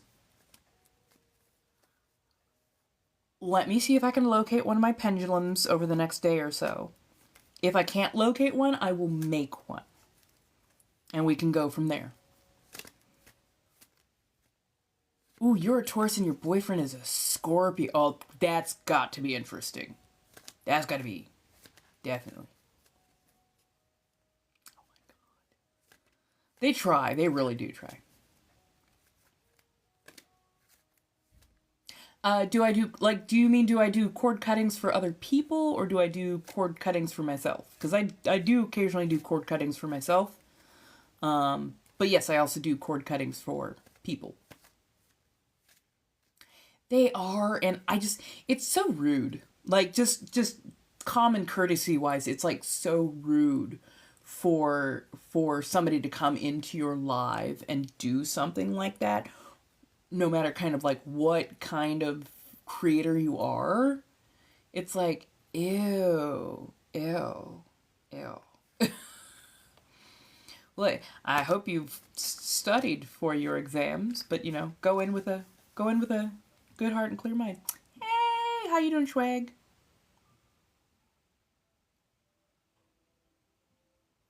I would do cord cuttings for people. It would not be an inexpensive service. Part of it is about the time of it, but part of it is also about the actually having the ingredients and whatnot. It would be a very thorough cord cutting, to say the least. But yeah, no, I mean, that would be something that I'd be open to doing. I would just never do anything like, I don't do love spells, hexes, curses, any of that kind of stuff for just random people, because I don't know if you're telling the whole truth about who was wronged and who was right and all that in between, and I am not about to put my ass on the karmic line in that particular fashion.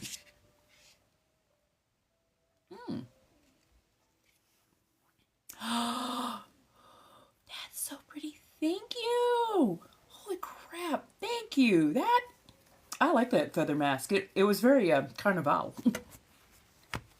Right? Like I'll do protection, I'll do cord cutting. Anything that is like just separating you from the person that you are not interested in being in contact with, absolutely. Gentle separation, that kind of stuff, sure. I want somebody to fall in love with me. Ooh, no, I'm not taking over anybody's will. I'm not going to be putting myself into a karmically bad place, just on the whim of you getting some happy fun times, because, yeah, no, that's far more in depth. I'm bringing out my, my rock collection. I don't have many rocks, but let's see.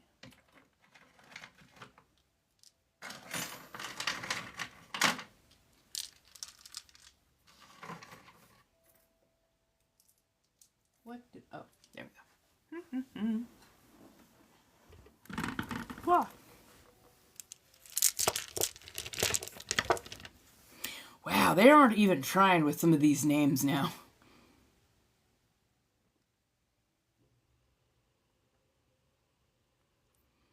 I mean, I would do that. I would definitely do a cord cutting, even for a person who's passed away. But, I mean, part of it would be, okay, do you want to cut them out because they have a lot of negative memory attached to it, or are you cutting them out because it's time that you move on from them? And also, how long has it been? Because if it's only been, like, a couple weeks, couple months, even a couple years, like, you may actually honestly still be going through the grieving process. But if you're like, yeah, it's been 2 decades and it still gets me, okay, we might need to cut a few of those, because you're not processing something and you're going to need a breakthrough. I think this is a little too big for a pendulum. I mean, this is a fun citrine.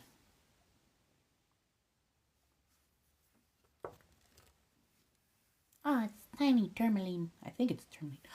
Thank you, Playful. Ah, I love that. Not quite the right size. Too blocky. And that one feels odd. Smoky quartz. This one's a little bit calmer. Okay. Rose quartz. Shiny polished. It's okay, but not great. I can't remember if this is... No, I don't think it's carnelian. I think it's something else. If we've got a rock person, if we have a crystal girly in here, let me know what these are. I am a candle and chaos, a little bit herb, hedge witchy type, so I don't know why I never like connected with rocks. Ooh, now this is definitely a nice citrine.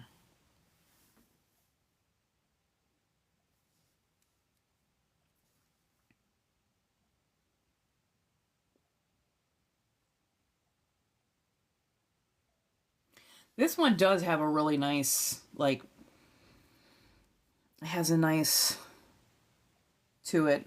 Either way, up or down, could be good.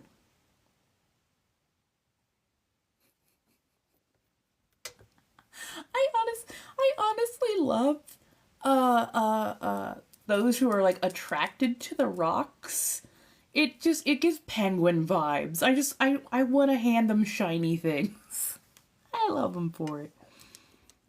I just don't connect as deeply with rocks, but a lot of people like to give me rocks for some reason. I'm like you're trying to ground air. that can be different. Oh, thank you.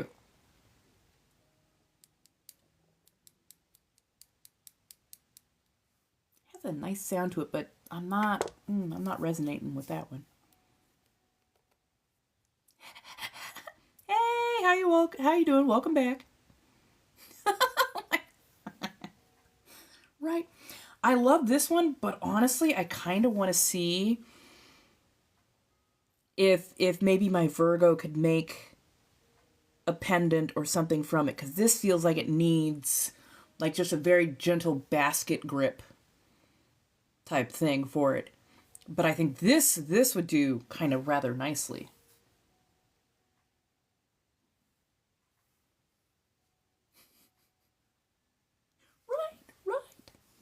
Yeah, this has like nice little necklacey kind of vibes.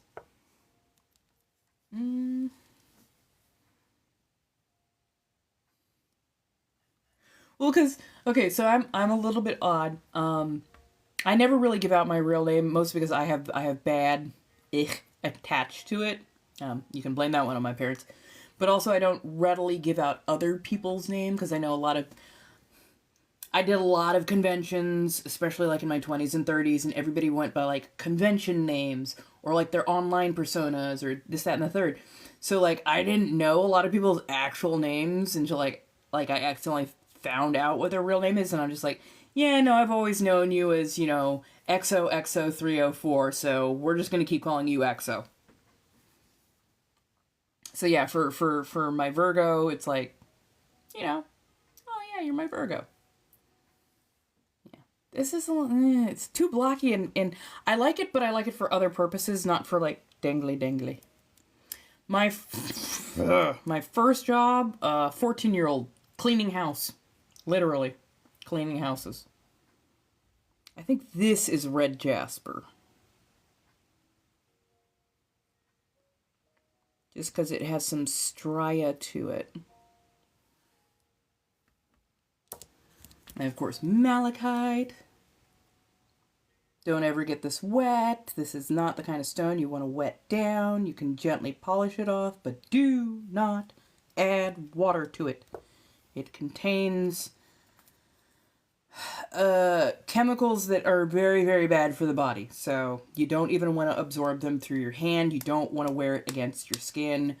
If you have malachite jewelry, for the love of God, do not have anything that is bareback, pressed up against your skin, or that you are going to be in constant contact with. It's not good for your body.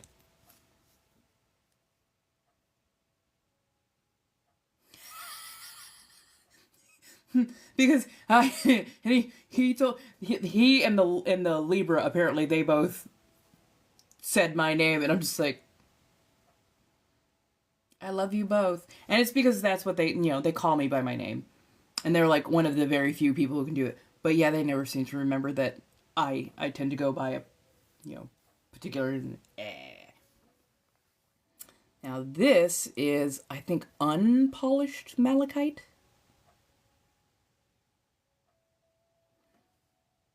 And I'm getting like little to no resonance for that. I'm like, honestly, I think these two are the top runners. I would have to figure out how to make a cradle for this. But I think it would serve the best as a pendant. I just could have sworn that I had like an actual pendant. Right? I'm like the big one, it feels like there is a purpose for that. I'm wondering. Might take me a hot minute. Who knows? I'll just throw yet another project on my board to do. But yeah, maybe I'll be able to find a little something to do with that. Actually, I'm gonna put these in the window so that it can charge in some sunlight for a day, and then when I have a spare moment, I will work with them. White one is howlite. Oh, really? Oh, that is fascinating. So you're saying that they dye this to look like turquoise. Wild. I love that. Yeah, it's one more project. It's a great stone. Nice. I love this. I have this fun little collection of just, stones.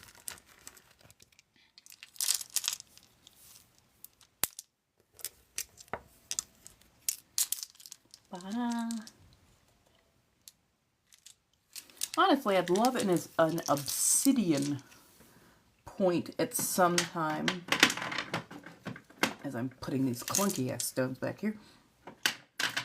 I would love an obsidian pendant. I think that would be fantastic. Or the other thing is part of me wants to make this into a pendant. And I don't even know if you can see it, because it's not a black stone. It's actually a very, very deep blue stone. What is the best stone for sadness? Crystal girlies. Best stone for sadness. Best stone for sadness. I am not a crystal girly. Candles, herbs. Definitely. Rocks, I'm like, they're shiny? The only time I seem to connect with rocks is when I get gemstones. And I only connect with very particular ones. So yeah. Yes, I study tarot, but I also, sometimes I try and connect a little bit deeper on different levels with other people, other witches, and I am young enough. I mean, I've been doing it for 15 years, but I still listen to others, especially the ones who are more professional readers than myself. I'm like, okay, I'm going to sit here, I'm going to shut up, I'm going to learn, because you can always learn more. And sometimes they'll say something, you're like, oh, this makes this click more. This makes this, okay, I understand that better now. But yeah.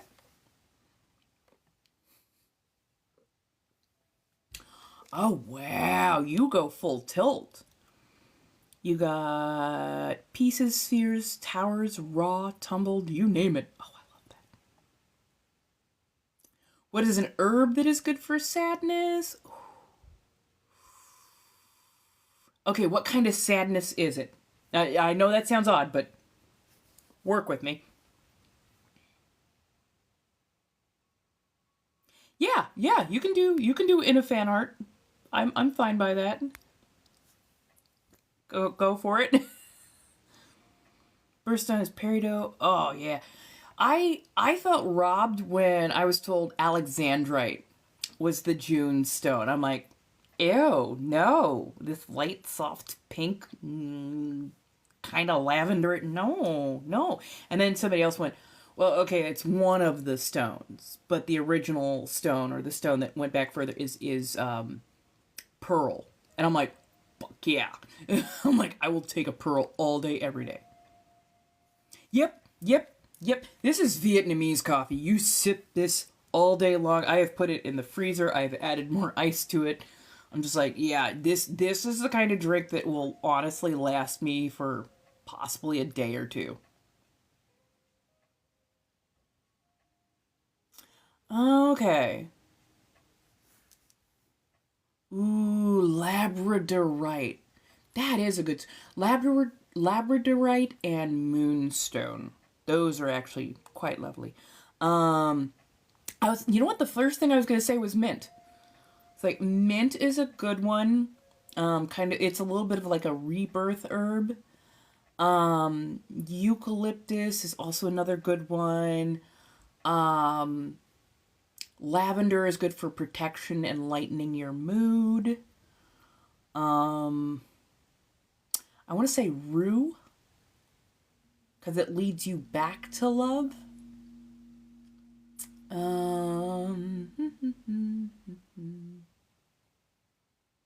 Yes, actually, I want to say that lavender is one of the quickest, easiest ways to, up your mood. Sometimes you will find as eucalyptus teas as well. I prefer like a Lady Grey, which is a lavender Earl Grey mix as a tea. Those tend to lighten the mood quite nicely. Jasmine is another good one for like bringing the mood up and helping you reconnect to the more loving sides of yourself. Honestly, if I'm in a foul mood, some lavender iced tea or a jasmine green tea. Oh my god, so good. So fucking good. Love that stuff. Gardenia. Ooh, gardenia is good aromatherapy. Mm-hmm. There you go. A little bit of kitchen magic right there, honestly. So a lavender mint tea with a little bit of lemon and honey. Absolutely. Ooh, peppermint chai. Sounds good.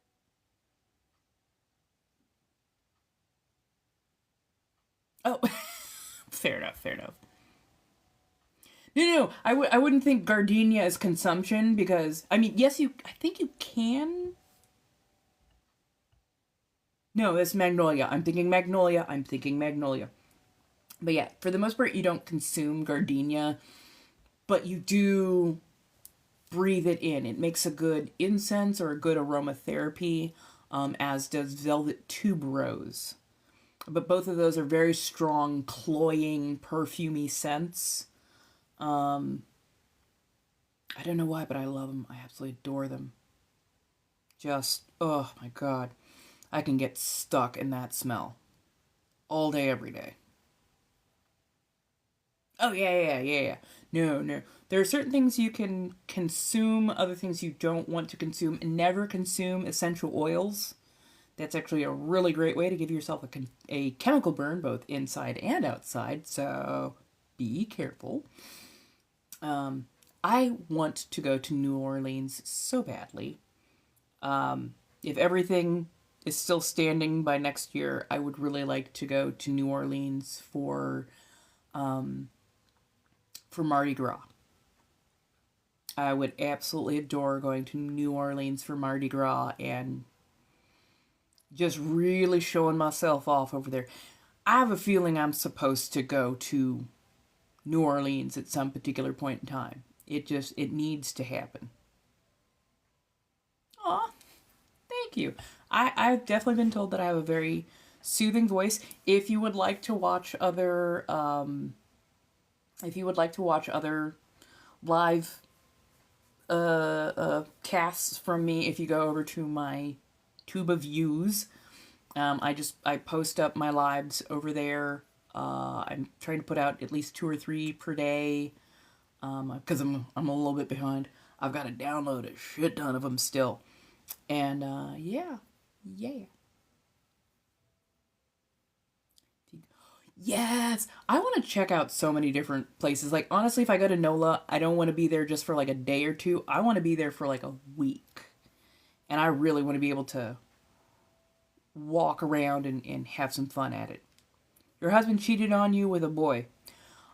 With a boy or a man? Because there's a difference. And honestly, it sounds like you may need to have a conversation with your partner. They may be gay. They may also just be bisexual, and they needed an outlet for some of their proclivities, but they were very afraid to tell you about their proclivities for fear of being ostracized or castigated for having those feelings in the first place. So, yeah. Oh, that's what I heard. That's what I heard. When my friends went down, they had such a good time there, and it was just, they were like, it was a little wild. It was a little wild, and I understand why people have these, or pan. You're absolutely right. Or pan. Sorry. But yeah, like my friends were like, yeah, I can understand why people were like, yeah, this ghost house just showed up, and I stayed there, and then I stepped out, and I looked behind me, it was gone again. They told me all about like how there was like a sudden downpour, and this woman suddenly just came out of this house, and, oh my goodness, you're getting wet, come on in. And just, they walked into just a random party of people, stayed there for like half an hour as the rain went on, and had some good conversation and whatnot. And then when the rain let up, they walked off. And as they were walking around the next day, I don't think they could find it again. So they're like, you know what? You know what? You know what? We came back to this plane of existence. I'm cool. Yeah.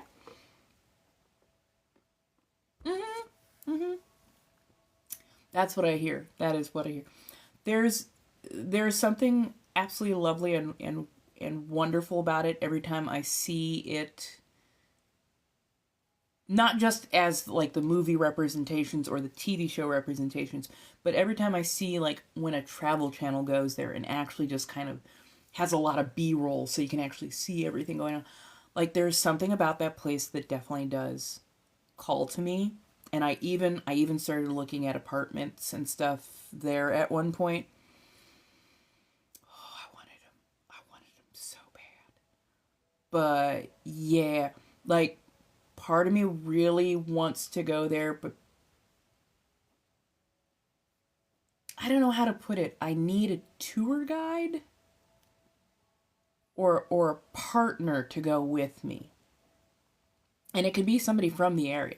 But yeah, cuz I'm a little too honest, a little too forthright at times, and I don't want to accidentally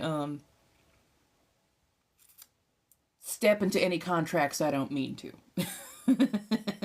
Cuz I know there's quite a bit more activity, and you can accidentally walk into something you don't mean to, especially if you are unfamiliar with the entities around there. So yeah, if I were to go there, I'd either want to go with a group of friends, or I would want to go with a guide, as it were. Oh yeah, I believe that. I absolutely believe that there is a vampire cult there. And yes, I know I wear fangs. Yes, I know I have a vampire persona. But my style of vampire is very, very different than that style of vampire. And I am not of the deep red drinking variety. And anybody who kind of tries to sidle up with, oh, I'm old, I'm dark, I'm da-da-da. You're sleazy, you're greasy, I can feel it, get the fuck away from me. No, you cannot bite me. And the moment you try, the moment you put your hands on me, I will put my entire fist through you. I will hurt you. And I know that 90% of them are just regular ass people who are very much into, the vampire aesthetic, which I'm totally cool with. 5%, I can't tell you which they are, but they ain't human. And then that last 5% are the pickup artist style, and I cannot stand them. I hate the pickup artist ones. Though they make my skin crawl. They incite my brain to violence. I can't stand to be around those types. I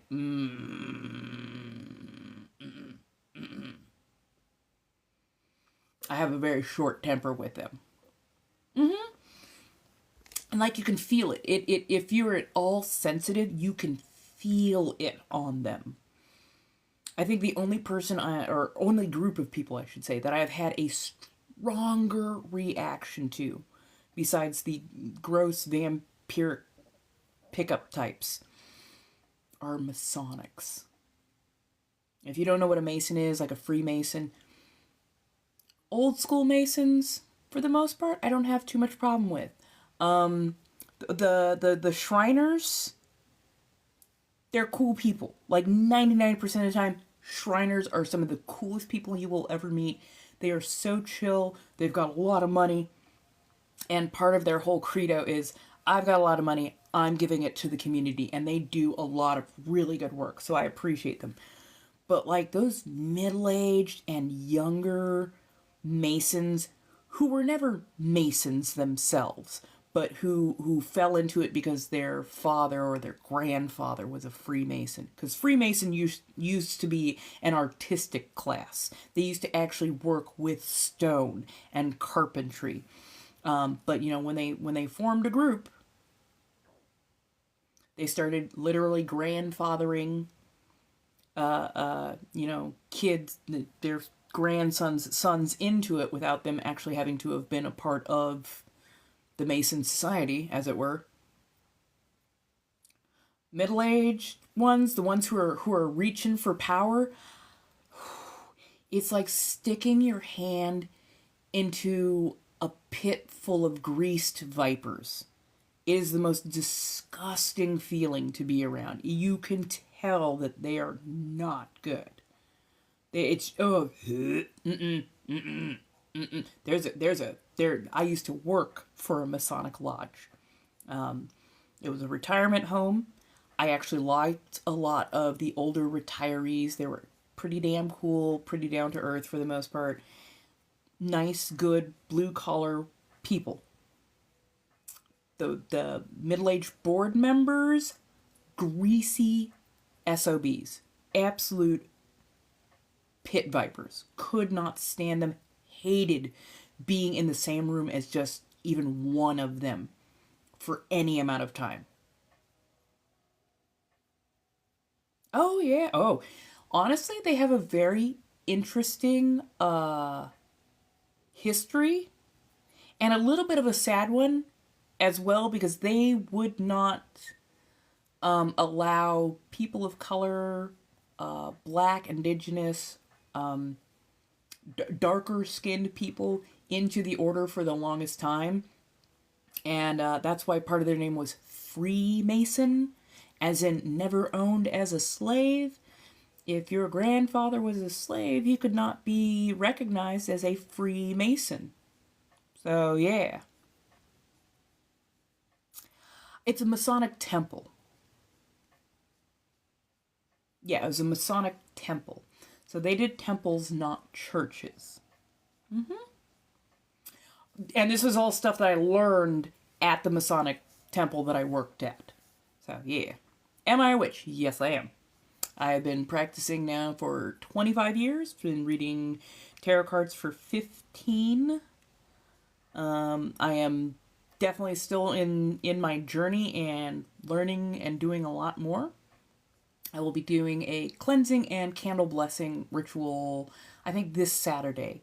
I'm just trying to decide what would be a good time to start it and what not. So I am a chaos witch. I also incorporate candles, herbs, garden and kitchen type magics. Chaos witches don't write shit down. They don't go by rote memory or by like a particular written spell. Honestly, when I recite written spells, they don't tend to resonate often with me. I speak from here and from here and from here, rather than here's a rote, we're gonna do this spell and we're just gonna chant it this. So yeah. But yeah, candles are my focus. The way I kind of bring my attention to a one particular place so I can impart my request to that. But yeah, I also like to incorporate usually some sort of trinket or food giving to go with that, an offering of some variety. I don't always call on the same entities or deities. Although I do have a couple of favorites that I like to interact with a bit more. Honestly, I'm just trying to figure out which one I'm supposed to be manifesting, conjuring, or asking favor of, because right now I so desperately need something stable, financially especially, something stable, or whatever is supposed to happen already, because I'm really tired of being hyper alert and constantly stressed out. I know it's not good for me, and I know that it can kind of taint when stuff does come into me, because I'm always waiting for that other shoe to drop, because that particular mentality has been beaten into my head for far too long. So yeah. Usually I like reds. I love having a good red candle. That honestly helps me focus a lot. But like for like money manifestation, I go with green. With wealth, I usually go orange or yellow, because wealth is long term. Money is like, let's get that job going now kind of thing. Blue for protection, white for clarity and to soak negativity. I also love black candles. Black candles help me coalesce a lot of my energy much more succinctly, as well as giving an extra boosted protection against negativity. So yeah. Hey!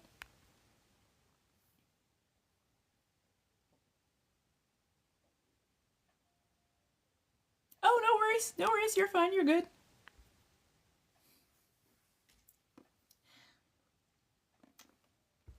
I'm doing pretty good. Sitting here, just kind of chilling, relaxing. I got tarot cards on deck in case anybody needs a read, but yeah. Yep, yep, yep, yeah. oh, thank you, darling. I'm definitely the same way. Tons and tons of religious trauma, specifically from Christianity. So, certain places that I walk into, I feel violently repelled from, and more often than not, they are places that have Christian ties or deep religious ties of that particular variety. And don't think just because it's Christian it's a good energy. It's not. There's a lot of corruption in religion, especially organized religions, and even witchcraft has this problem from time to time. But yeah, no. But weirdly enough, and don't ask why, I don't know why, I am drawn to these. I am drawn to these. Especially if they've been, I think, held by somebody who is of a more priestly persuasion.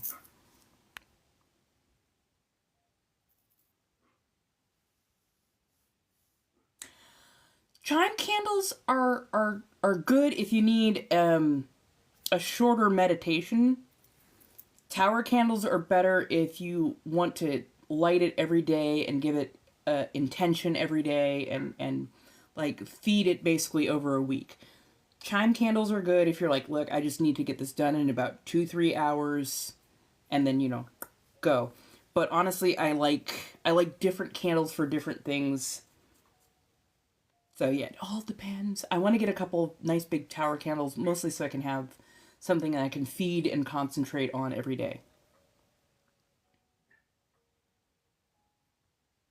Ooh. I hear you on that with the relationship. Holy, thank you, by the way. Thank you for so much likes and loves and everything. I prefer, thank you. I really appreciate that. I'm doing good, Lume. How you doing, dear? Yeah, I have no idea why. And these aren't pearls. This is like a hematite or maybe a metal bead of some variety. I have no idea, but yes, these I am drawn to. If they're made from plastic, though, I have a virulent ugh if I touch them. If they're made from a plastic or synthetic material, they don't feel good. They don't feel good at all. But if they are made from like metal, pearl, or natural, not wood, but natural stone or natural materials, those ones I'm like, ooh, shiny. Ooh, I like this. Yeah. Oh, thank you. Yes, it just came through. Let me do a shuffle for you. Hello, Libra. How you doing, darling? No worries. Take your time, please. Do not overstress. Heck yeah. No worries. We'll give you the shadow scape. So you get, full brunt, as it were. Yeah. Then I know I grew up evangelical Christian, okay? So we had pastors, we had suits, we had nice Sunday clothes. Nuns unsettle me. But priests, on the other hand, not the old ones, you know what I mean, not the old ones. Priests, on the other hand, for some reason, something in just being around them, I want to be the biggest temptation. It's such a flea. It is, oh my god, yes, that, 1,000, ooh, it's just like, a challenge. I'm like, what is wrong with me? I don't know why. I don't know why. Oh my goodness. You were Catholic and your dad remarried to a Jehovah's Witness. Wow. That's an interesting crossover right there. That's an interesting leap. To say the least. To say the least.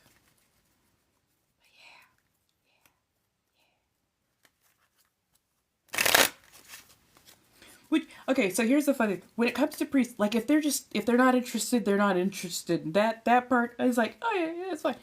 Ooh, the moment my brain or the moment my picks up on even a hint, I'm like, I don't know what's wrong with me, but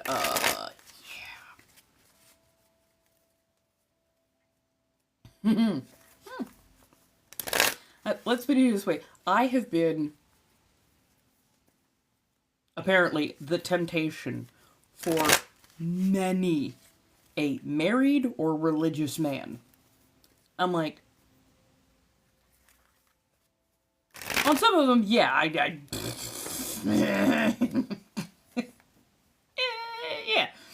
On some of them, I didn't learn till much later, and I'm like, the fuck? But you practically painted me as the devil incarnate. You practically painted me as Mary Magdalene. Like,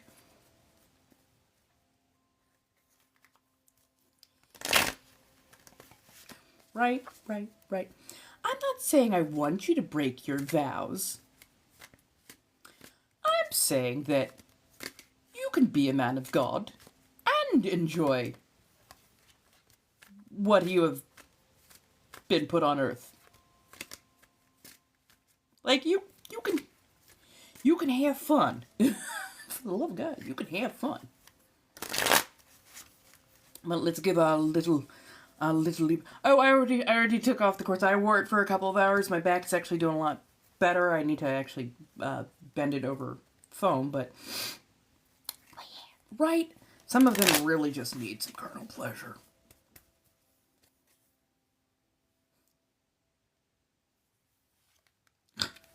I'm sorry. Ooh, Page of Wands. We love a good Page of Wands. Page of Wands is artistic. Not flighty, but they flick through the world. A little bit Pied Piper in their movements through the universe.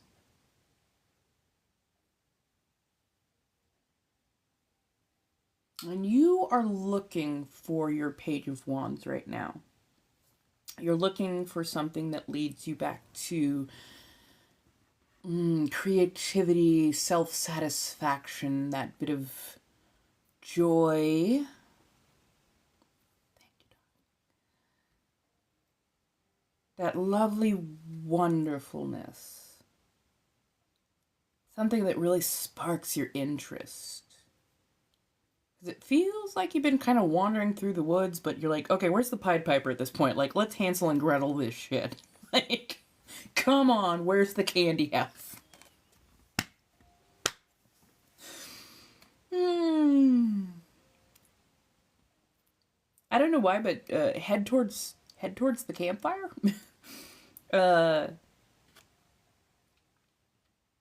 Almost feels like a little bit of a clearing in a redwood forest.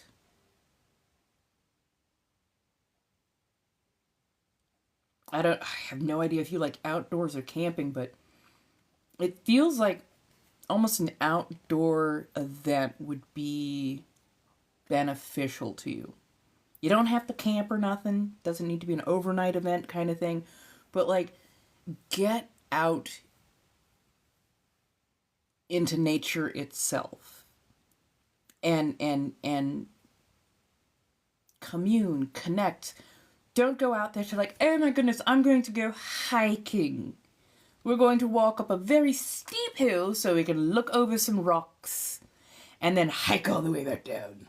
No, like go find a place of revelry, find a place of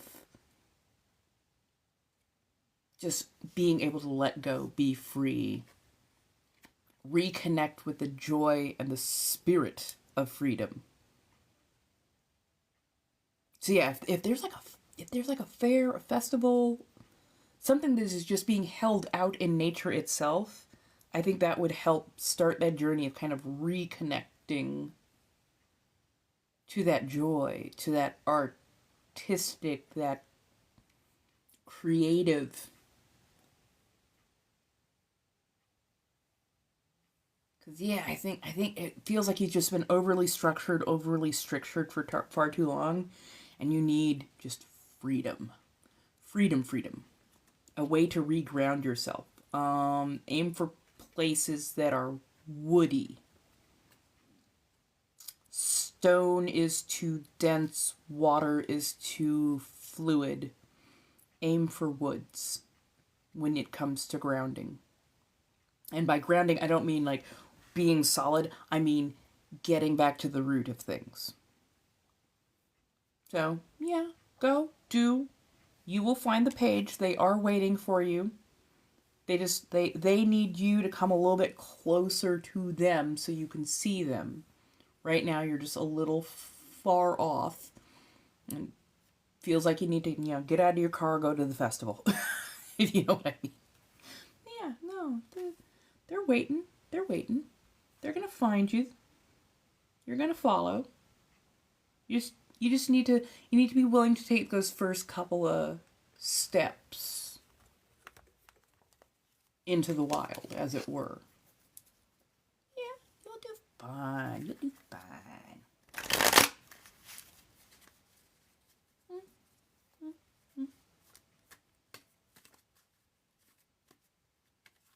Yeah, yeah, yeah. Worth it.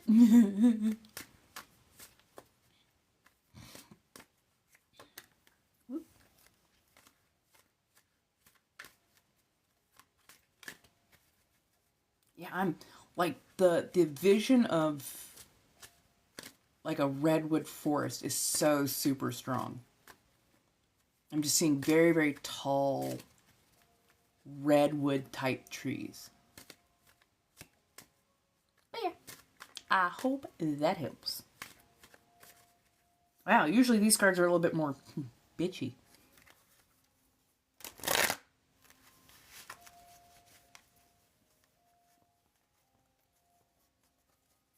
Ah, fair. Yeah, sometimes when you pot kettle, but yeah, sometimes when you spend too much time in one place, it can become rather cloying, and you get just kind of weighed down by everything.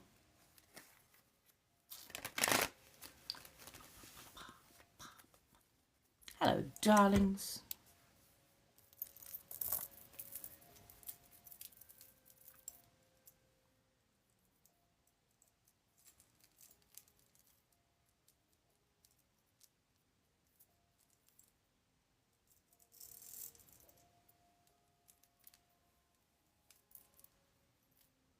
Nope, that's not how I thought that was going to go. Don't ask.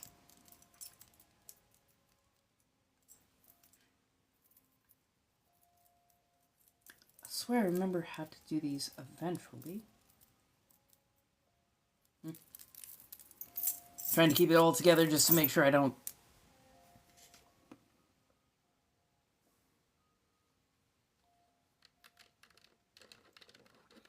Not even so much... Oh, thank you, Angie. Oh God, no, I don't even remember. A, it's hard to remember once it's gone, but no, I don't remember the last read.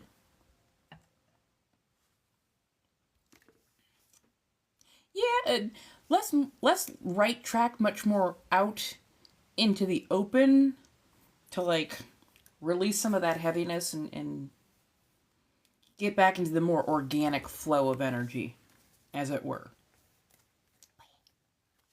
Thank you, thank you.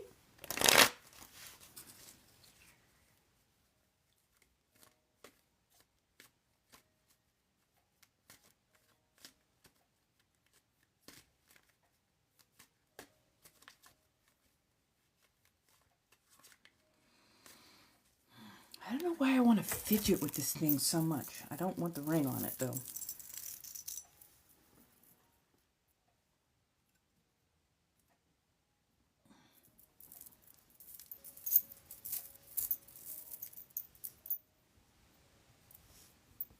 That's the funny thing is I've never learned the rosary. There is something about this. Shall we play games?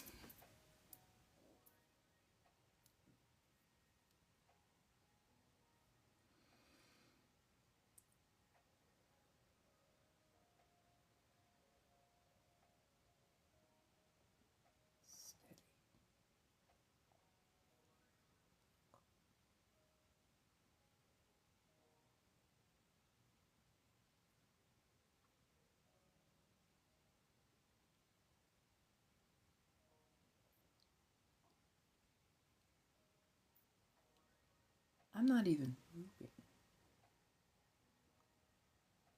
Yes, so this is a rosary. It is definitely a Catholic one at that.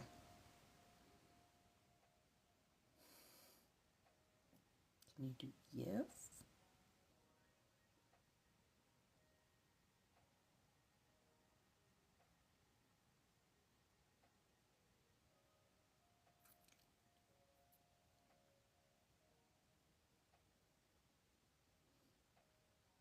Can you?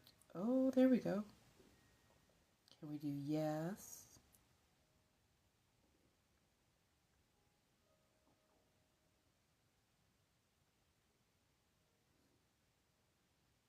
Can you settle?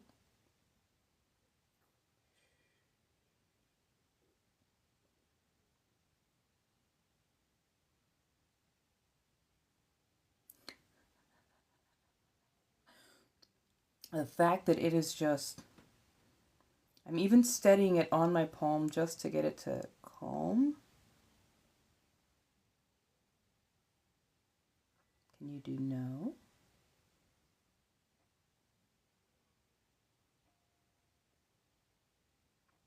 Calm.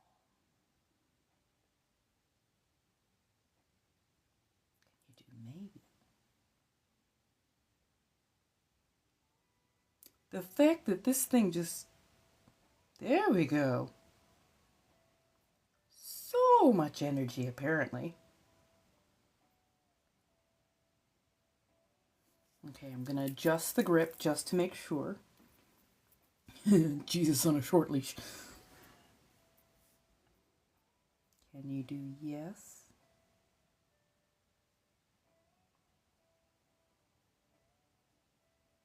Can you do no?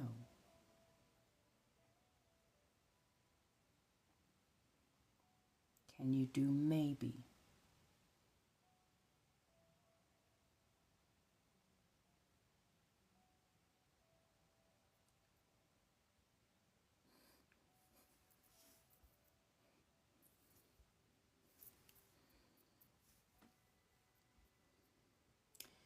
Am I supposed to use you as my new pendulum?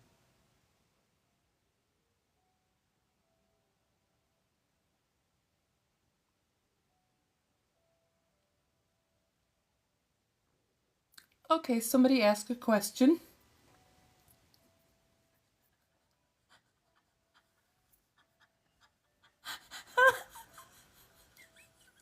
Oh, this is wild. Yeah, so if it goes basically back and forth, towards and back, so basically towards me and away from me, that's a yes. If it goes side to side, that's a no. So in this perspective, when I was looking at it, it was going back and forth.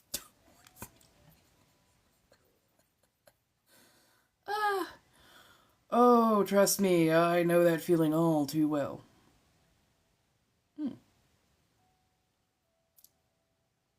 So, is there shoulder surgery in Laura's future?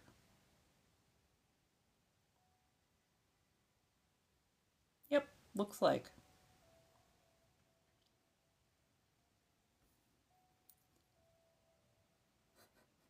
This is somewhere between sacred and sacrilegious.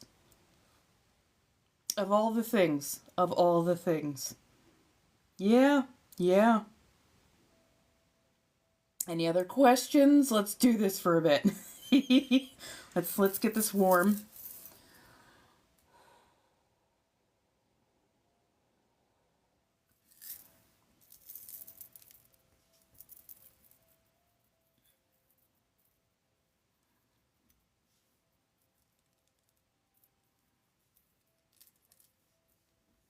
Who has questions? Go ahead. Just ask in general chat.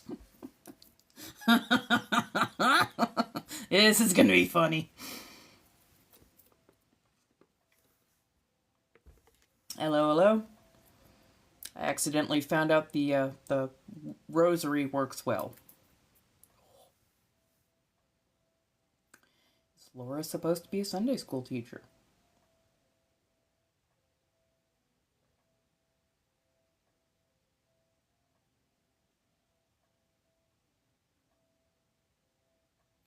That's a maybe leaning towards kinda no.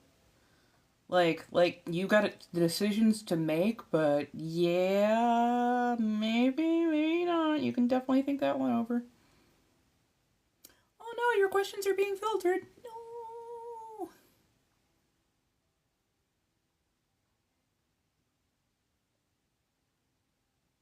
Will Caden make it to Broadway?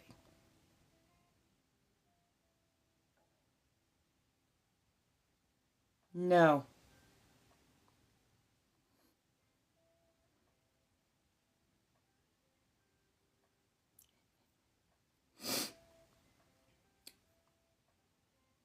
Will the Tangerine Man, will his term end early?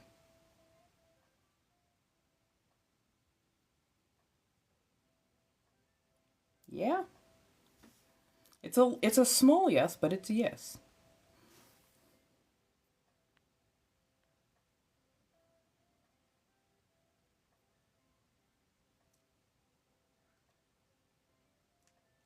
If I'm on other apps, I will also read live there. So yeah. Will your garden grow well this year?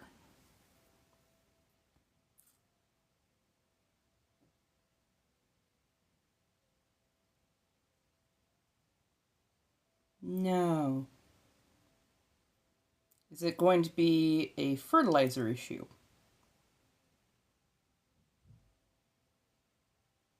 Fertilizer issue. So if you are doing if you're doing a garden, make sure that you're checking the soil levels and whatnot. Wait a minute, I gotta go back a little bit. Don't tell them to get a new hobby. Like, getting to Broadway is not the only form of like entertainment. Especially when it comes to doing like plays, acting, all that kind of stuff. It's not the end all be all.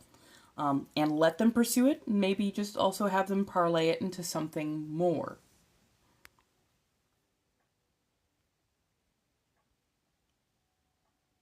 I think you're gonna need a novel for that. Why do you always attract narcissists? I'm like, you and me both. You and me both.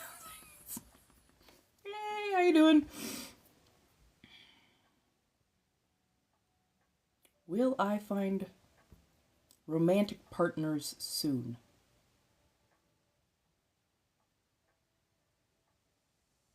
Oh. Will they be a part of the Quink community?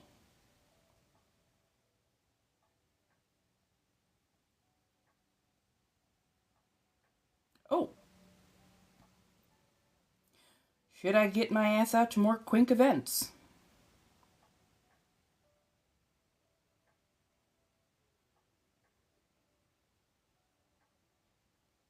Great. Even the Lord is telling me that's wrong. I'm sorry. Even the pendulum is telling me I need to get out of the house more.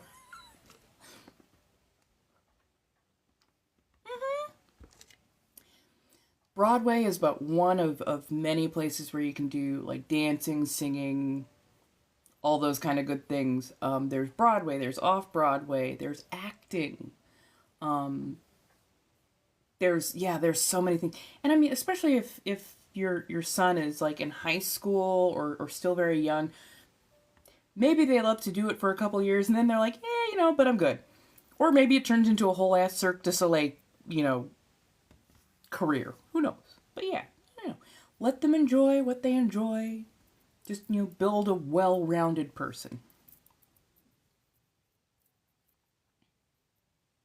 Oh, I'm not gonna ask that. Especially if that's a child. Nah. I will kindly decline to answer that particular one. Don't worry about that part. Ask that he finds people who are good for him soul-wise, but,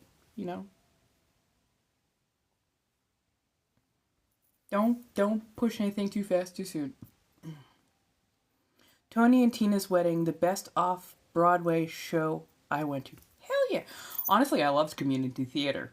I loved, especially as a kid into my teens, I absolutely loved the local community college theater. They were so good. They were so much fun, and they were far more affordable. I grew up middle class, or at least lower middle class. So yeah, like, I could never afford to go to Broadway, but honestly, I still found a lot of great places to find entertainment in the theater that were not Broadway. So honestly, all those places, they need actors. Broadway is just one of many. Oh.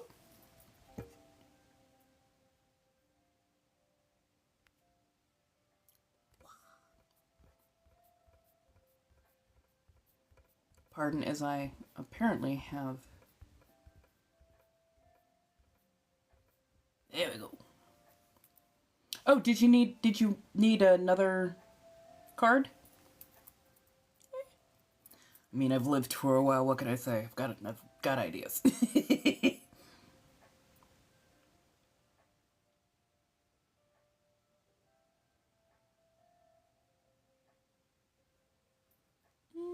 Eh.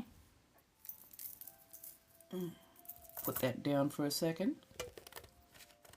That was me thinking I have to make myself a pendulum. Pendulum finds me. I don't know if it did. Sometimes it takes a little delay, but you know what? We'll run with it. We'll run with it.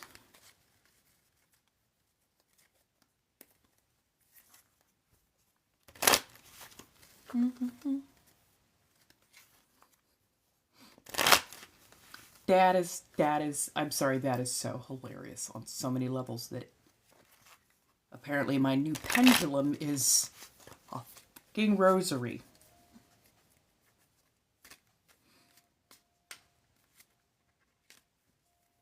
And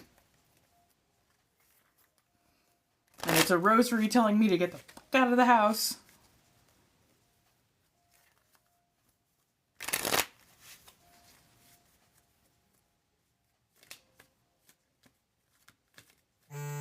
Ah, there it is.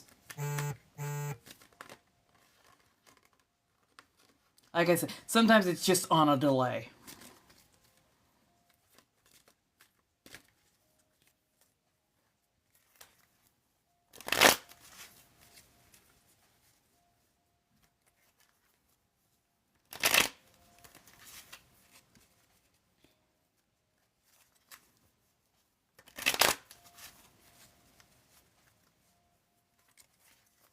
And give this a really good mix around.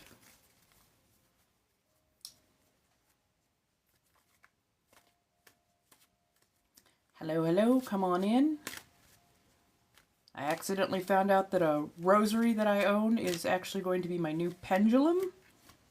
And it is rather energetic. So, add that to things I did not see coming. I'm not a clairvoyant. Intuitive, yes. Clairvoyant, no.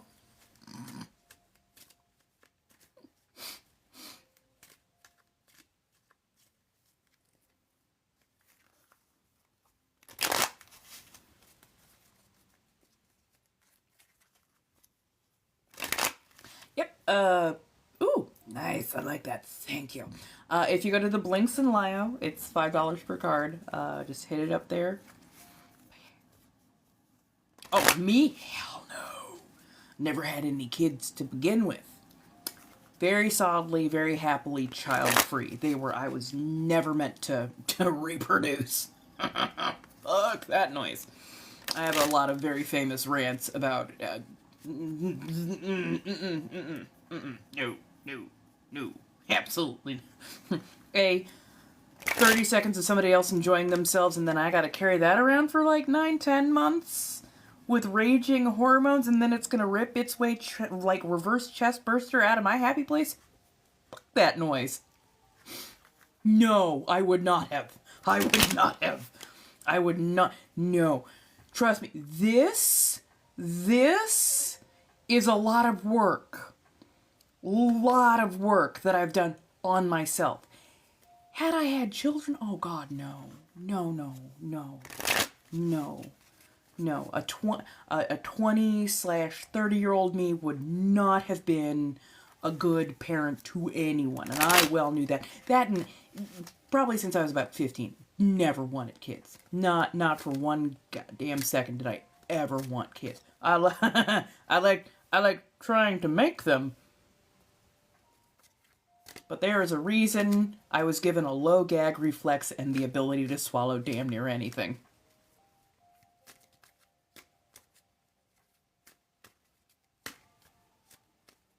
Ironclad stomach.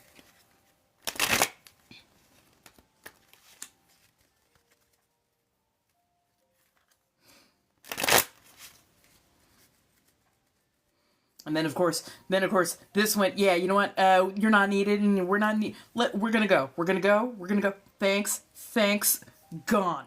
So, I got really lucky in the best ways possible. Right, it's fun to practice for.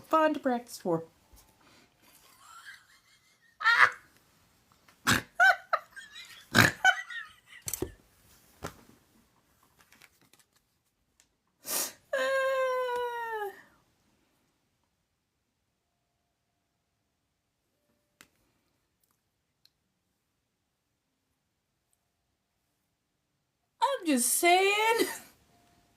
What were we just talking about? So the Lover's card?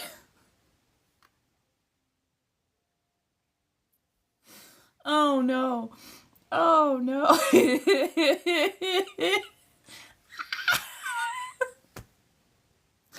At 66.6. Let me pull this one out. I think it continues on with that reconnection.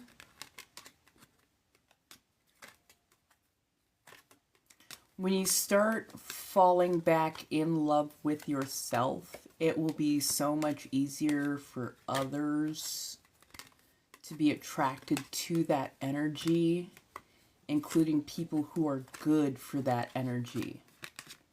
People who are not just drawn to it because they can feed from it, but because it resonates well with them. So, again, once you are a little bit more back in love with yourself, once you're actually feeling your oats again, as it were, that'll strengthen that kind of attractive energy that somebody's gonna, not even somebody, more than one somebody's actually they're gonna resonate well with it.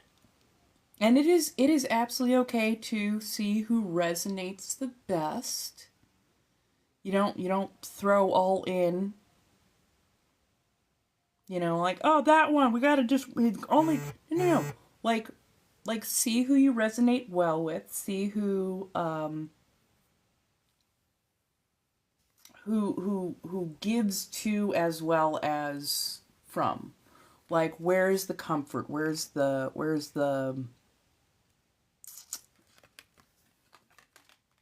person who fits the best into your life?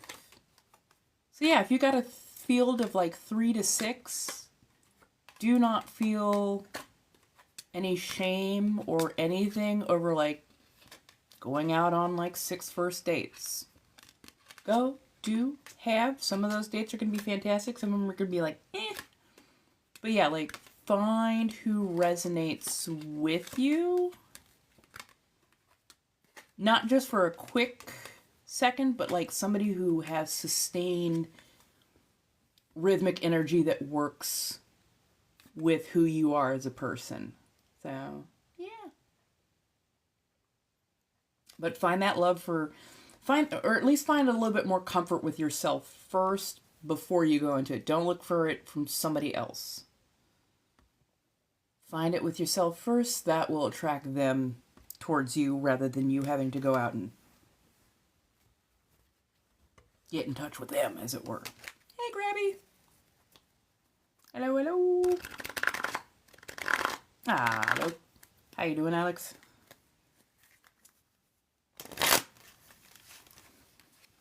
Everybody want to see my new pendulum? Sorry, oh my god. I'm probably gonna donkey laugh over this every time. Because of all the things. Of all the things. Right? Of all the things to have found that resonate.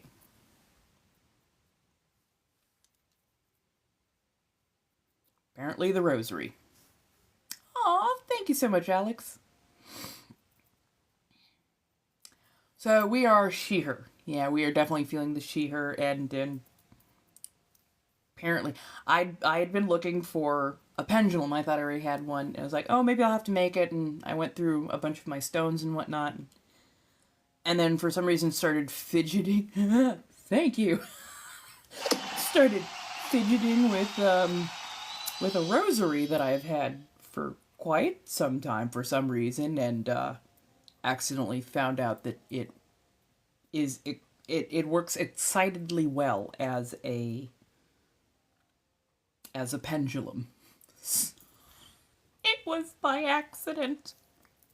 I'm sorry if I give anybody religious trauma.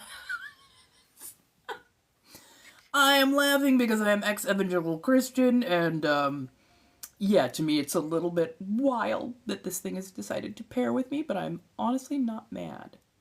Okay, so right. Hail Mary, full of grass. I'm sorry. One of these times I do have to learn the rosary. Thank you so much, baby girl. One of these times I am gonna have to learn the rosary, if for nothing else reasons.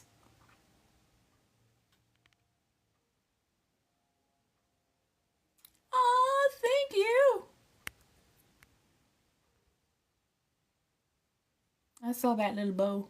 Ah, thank you. It's like, of all the things, of all the damn things. And yeah, like if I let it all the way out, it likes to dance a lot.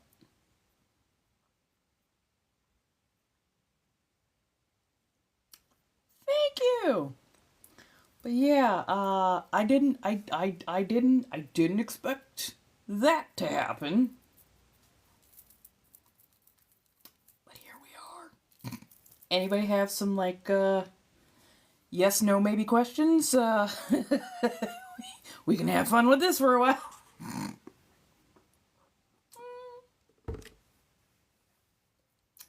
Honestly, I might do these as yes, no questions for like, I don't know, what's like 100 gifty like a because there's a lot of stuff that's like 100 on there, so like basically dollar questions. Oh my god, that is so hilarious. I gotta figure out how to like make a menu or something to that effect. Oh my god, I'm sorry. You have no idea. And these things, it's so warm in my hand. Like, not warm burning, like just comfortably warm in my hand, which is so fucking funny.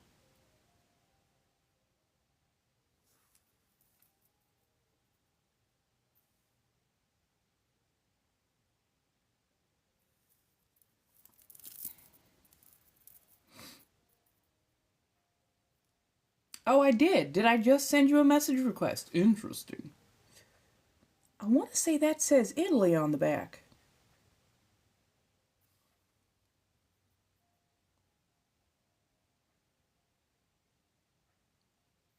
I swear to goodness, if I am... I think that says Italy. This is Italian silver. Or at least Italian made. Oh, that is wild on a few levels. I, I don't know if you know. I'm like, oh, okay.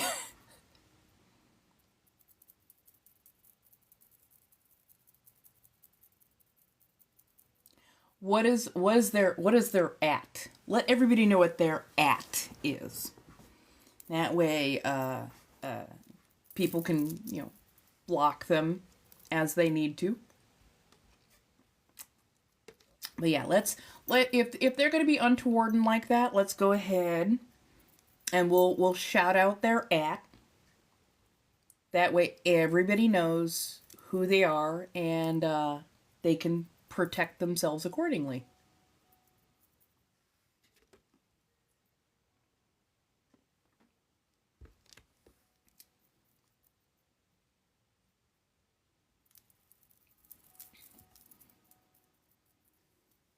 Let's see. Hello, darling.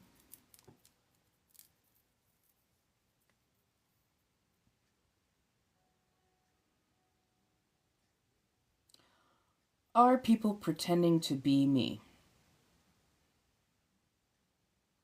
Yeah.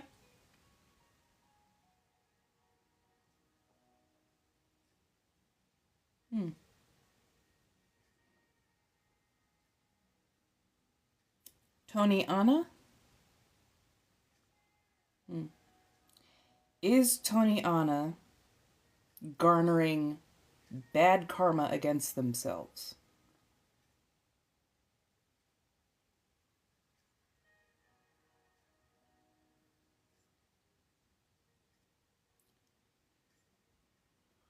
Will that scammer have to face repercussions?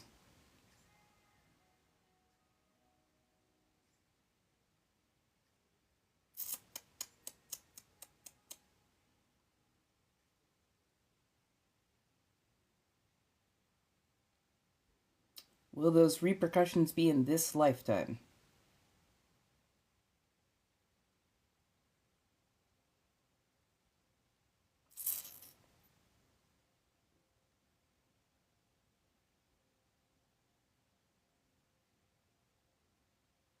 Will they be legal repercussions?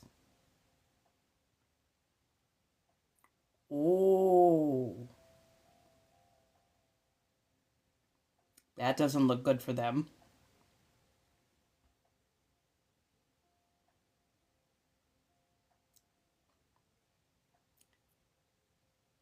Are they using multiple accounts to try and scam people? Oh wait, no, that is far too open-ended. Is that person impersonating multiple creators?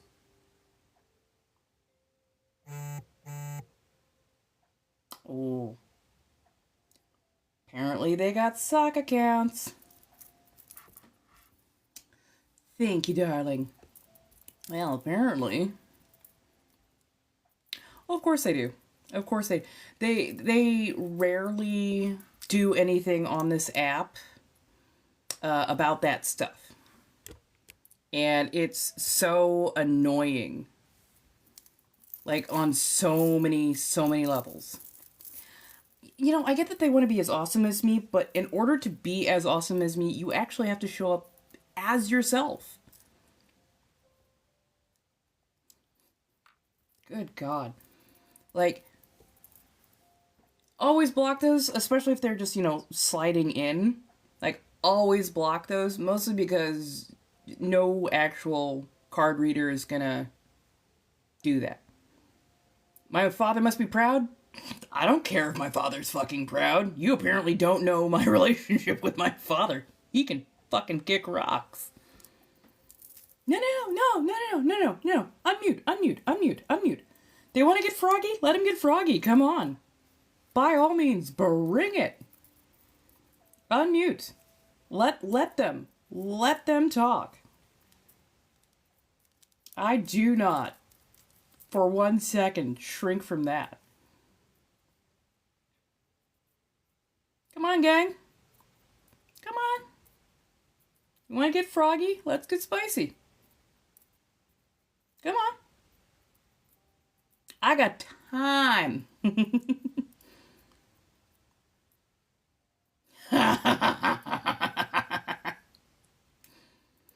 So you would report them as a fraud scam, that kind of stuff. That's usually your best bet. So yeah. Okay, you're unmuted.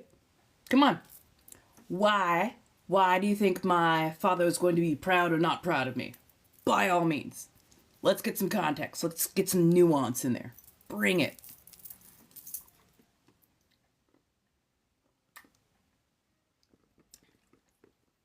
Okay. Good. Yeah, and remember, do it for me, do it for anybody, any of the other creators that you follow when somebody slides in.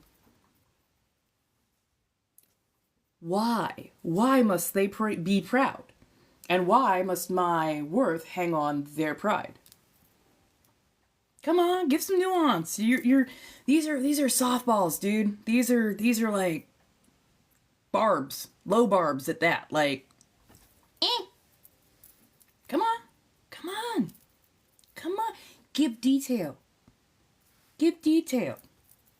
Cause you obviously do not know my relationship with my parents.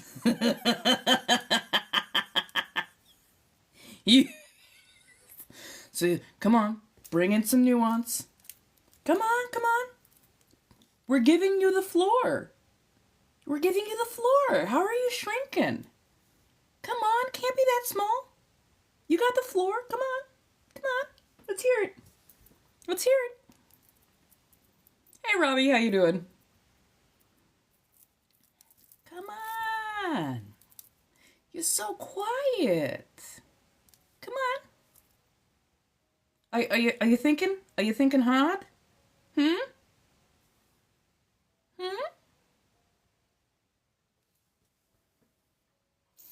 See, it's not even about the humiliation, because there is no humiliation here for you. You've just shown yourself to be disappointing, if anything. If you at least had a little bit of chutzpah, if you had a little bit of bite, a little bit of spice, I could have like a modicum, tiny grain of some sort of, okay, at least you tried. You jumped from my father to my mother. I'm a woman, femme, person in their mid-40s. If you think I'm hanging on the adoration, pride, acceptance of my parents,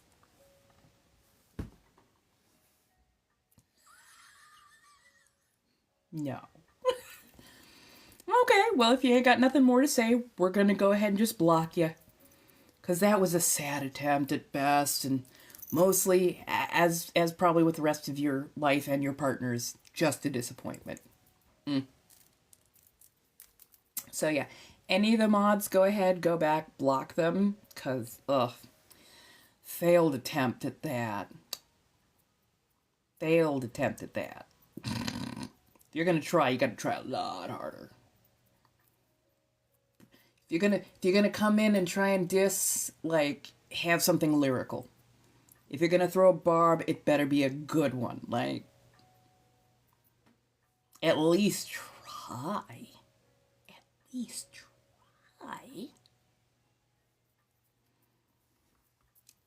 If nothing else, you know what? I'll go back and block. with 21 following. Aw, poor baby.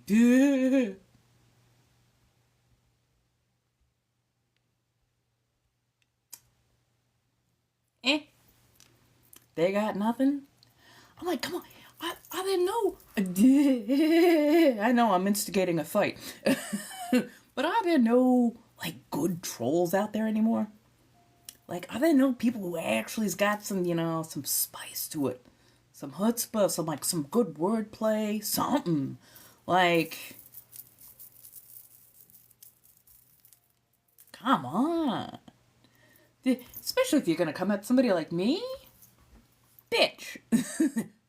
Bitch. I'm a fat femme wearing a stretchy bodycon dress, twirling a fucking rosary used as a pendulum, reading tarot cards with, my makeup is not fully secured, so it is now smoky and raccoonish, and I've got fangs on. Like...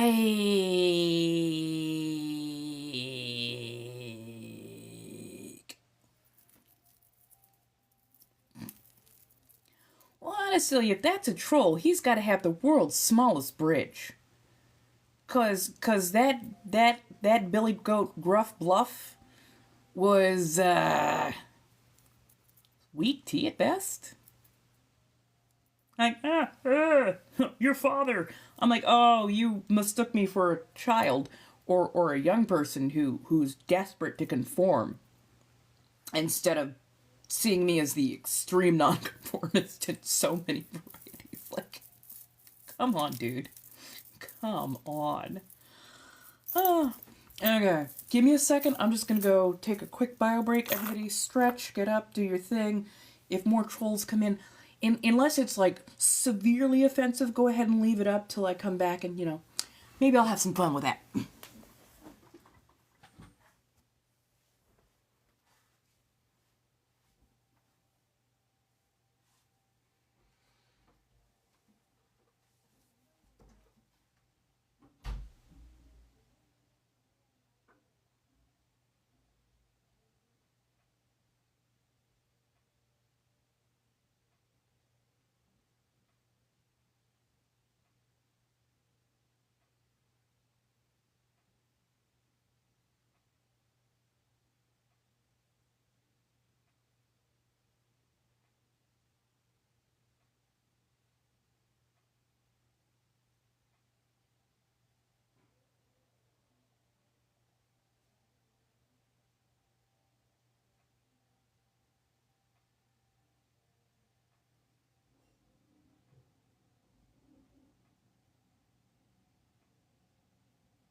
Tea so weak you forgot the bag.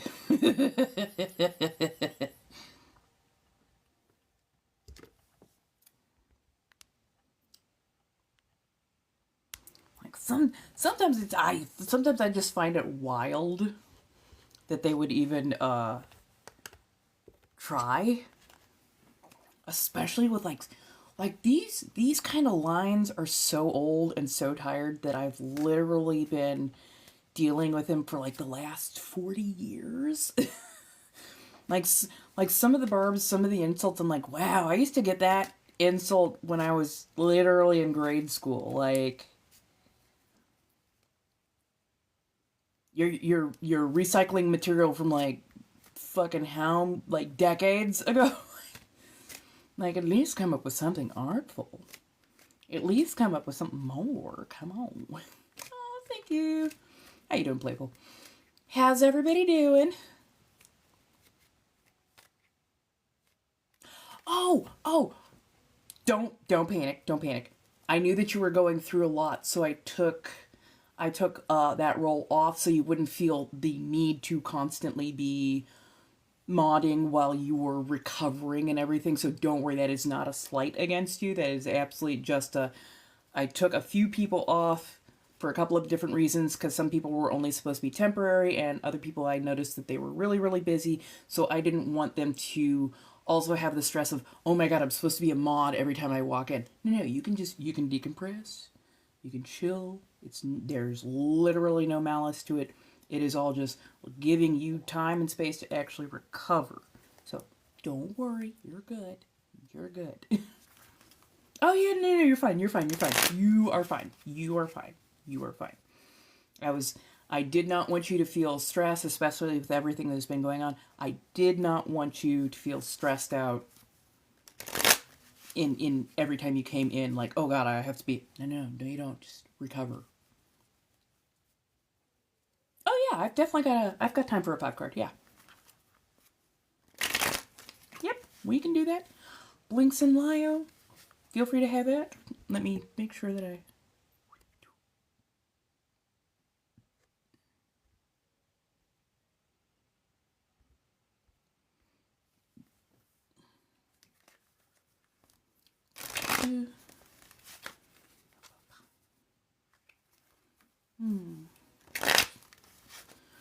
Got this.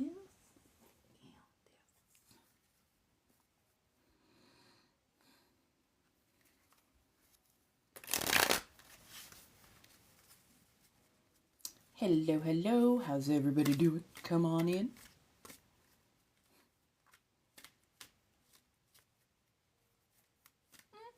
Well, you know, when I say chill, I just mean you can just decompress. You can just, if you need to float off to sleep, you can float off to sleep. You don't have to worry about being extra alert. You can just woo-saw.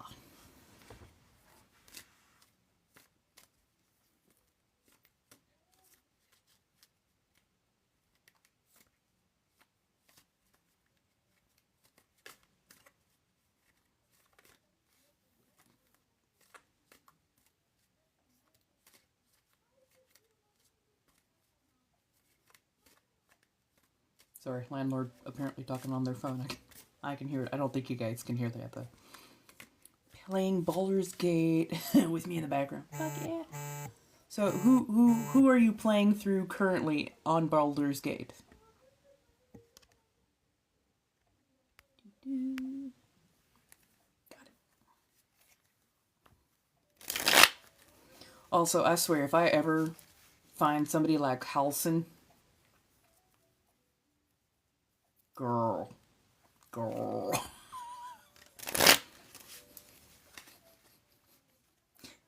I will ride that himbo for as long as I can. Thank you. I just saw that come through. Woo. Ooh, Dark Urge. Interesting. I love that people have me playing in the background. I absolutely adore that.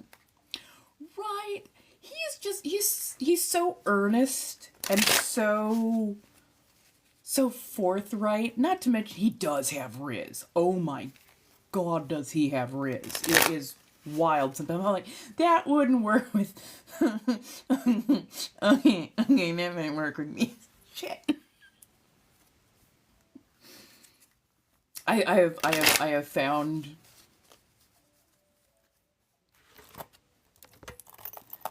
there are certain voice actors that I really like for that kind of stuff.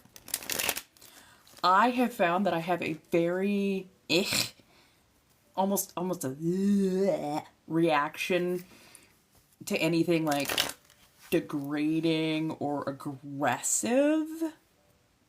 Also, I'm so finicky about what I find to be good pacing and timing. But oh my god, when I find audios that are very a little bit corny, a little bit cheesy, but also got the Riz in it, it's like, god damn it. Yeah, that would work. That would work for me. That would work for me. Oh look, love spells and healer. How you doing?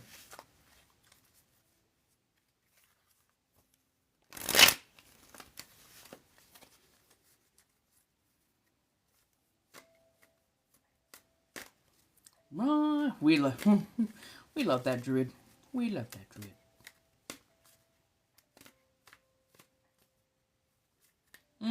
They may have slid out already.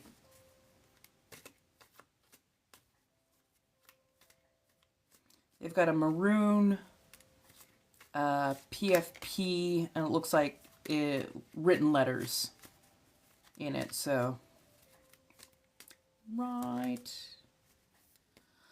Okay, let's focus up for Tinny. 5 card pull.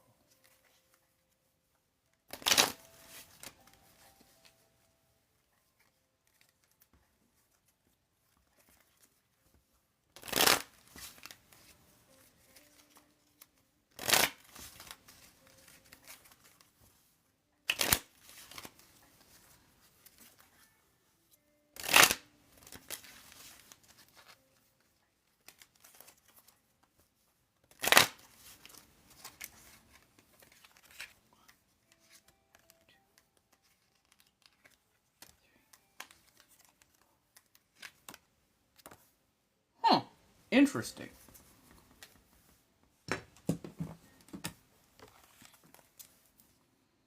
Nine of Pentacles right side up. A reverse King of Wands, reversed Queen of Cups, a reverse 10 of Swords, but then a 6 of Cups. So the 9 of Pentacles.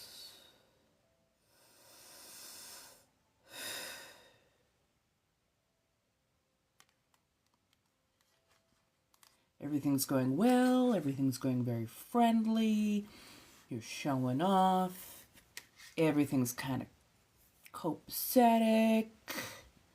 It's like, ooh, look at the shinies, look at the shinies, look at the happy shinies that I've got going on. In this economy, unfortunately, I do not do free readings.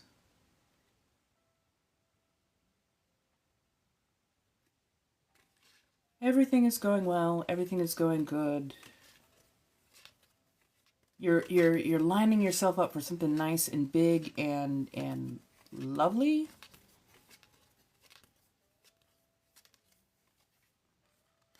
A lot of party tricks. A lot of flashy. And honestly, you're still kind of maintaining this to a pretty good degree.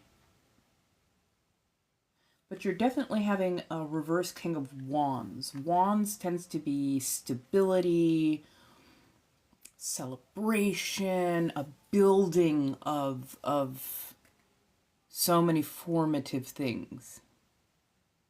Take the shower, you know you need it. Mostly to rehydrate.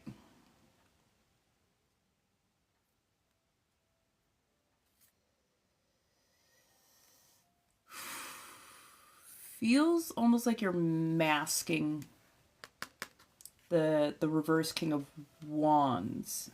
I don't think it's a person, it feels much more like a situation, so maybe not everything is as steady, stable, well built as you would hope it would be. Instead, things are a little bit crumbling, a little bit creaky, there's cracks in the firmament. You're hoping it's not a tower moment. It's not a tower moment. It's just there's been a lot of I'm trying to look for the right word. Corruption is not quite the word I'm looking for. It's just a little fault lines, little cracks, little fractures that have been a long time growing. So now they're really starting to show up. And yeah. So this is the face that you're giving, but this is what's going on behind it.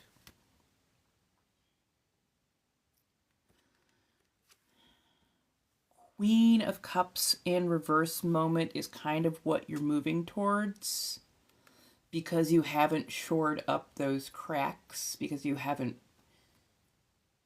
had the ability to fix the firmament, as it were. It's not a fault of yours. It is literally you just have not had the tools, the resources, the engineering know-how to fix a lot of things. So a lot of like the opportunities, a lot of the enrichment that you would normally find in life, instead you're finding an empty cup. Usually the Queen of Cups gives gently, deeply, loves to take you in and, you know, let's go do something. And instead you're like, it's just a dry, bitter cup. Like the residue of over-oxidized wine.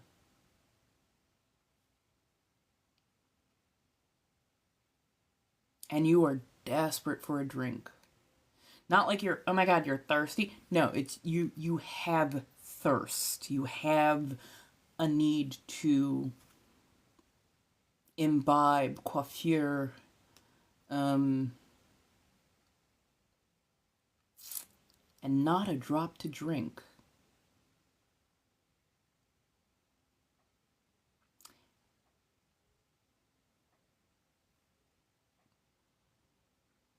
And it's because most of the wine is being spilt on that firmament. So it's going through the cracks, it's draining away. And it's creating a very snug, uncomfortable situation. So 10 of Swords reversed is what is happening. You're still going to be going through it for a while longer. Usually if it's right side up, yes, you went through a lot of pain, but you're coming out on the other side of it. This, you're kind of trapped, kind of stuck in that painful situation, as it were. And you're like, God damn it, I need like a rope ladder.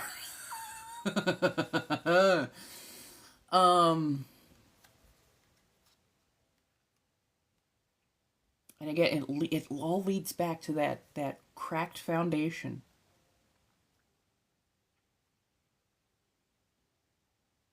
I don't want to tell you to just stop everything you're doing, but slow down, stop as much as you can, take as much off your plate as humanly possible, because right now all of that pressure is just weighing you down. It's keeping you on the sword tip. Put down as much of the burden as you can and very clearly express yourself. Communicate that you need assistance getting out of the pit.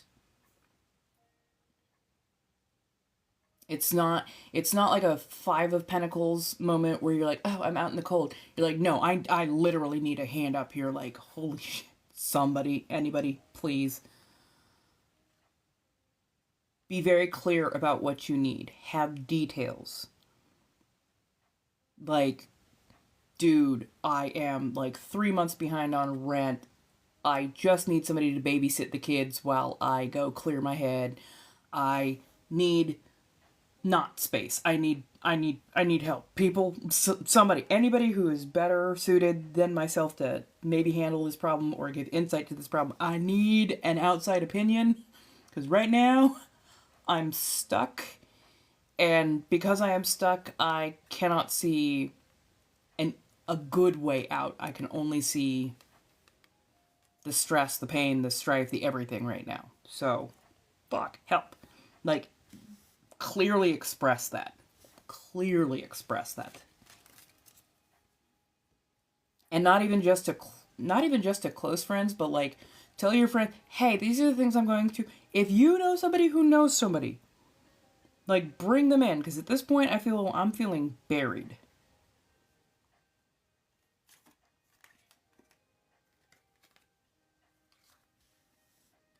And then the 6 of Cups. Now the 6 of Cups tends to be the card of nostalgia, but it's also like seeing the world through rose-colored glasses, kind of a reconnection with, I want to say, like, nostalgia, feelings that you used to get in childhood. I think you're just reconnecting with happiness.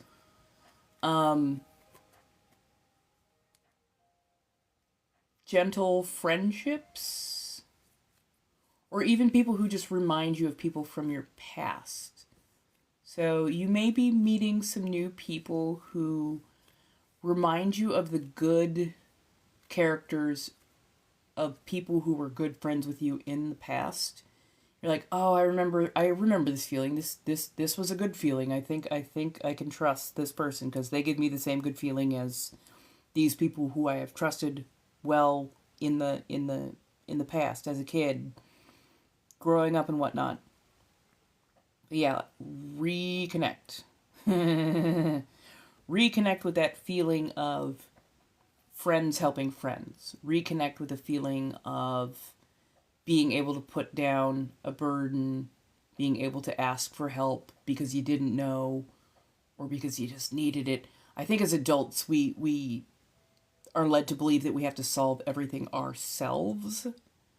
And we forget that sometimes we can ask for help, especially if we just don't know better. If we don't have the fucking answer, you can ask and you can get better answers from other people. I think it's time that you connect with friends of friends.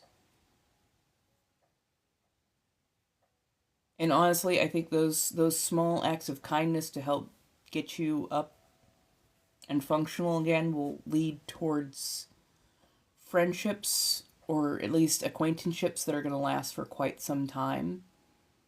Because not only do they have the ability to help you, give you perspective, all that kind of stuff, you will also be able to return said favors in the future to them.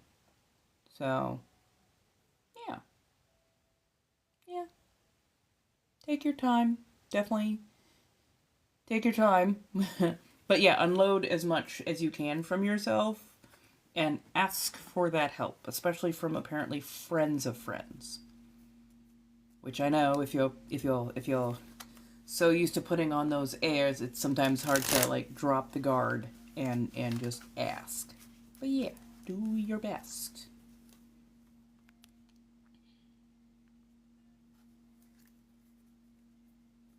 Even if it's just to ask somebody to help you recoup a little bit of your sanity, as it were.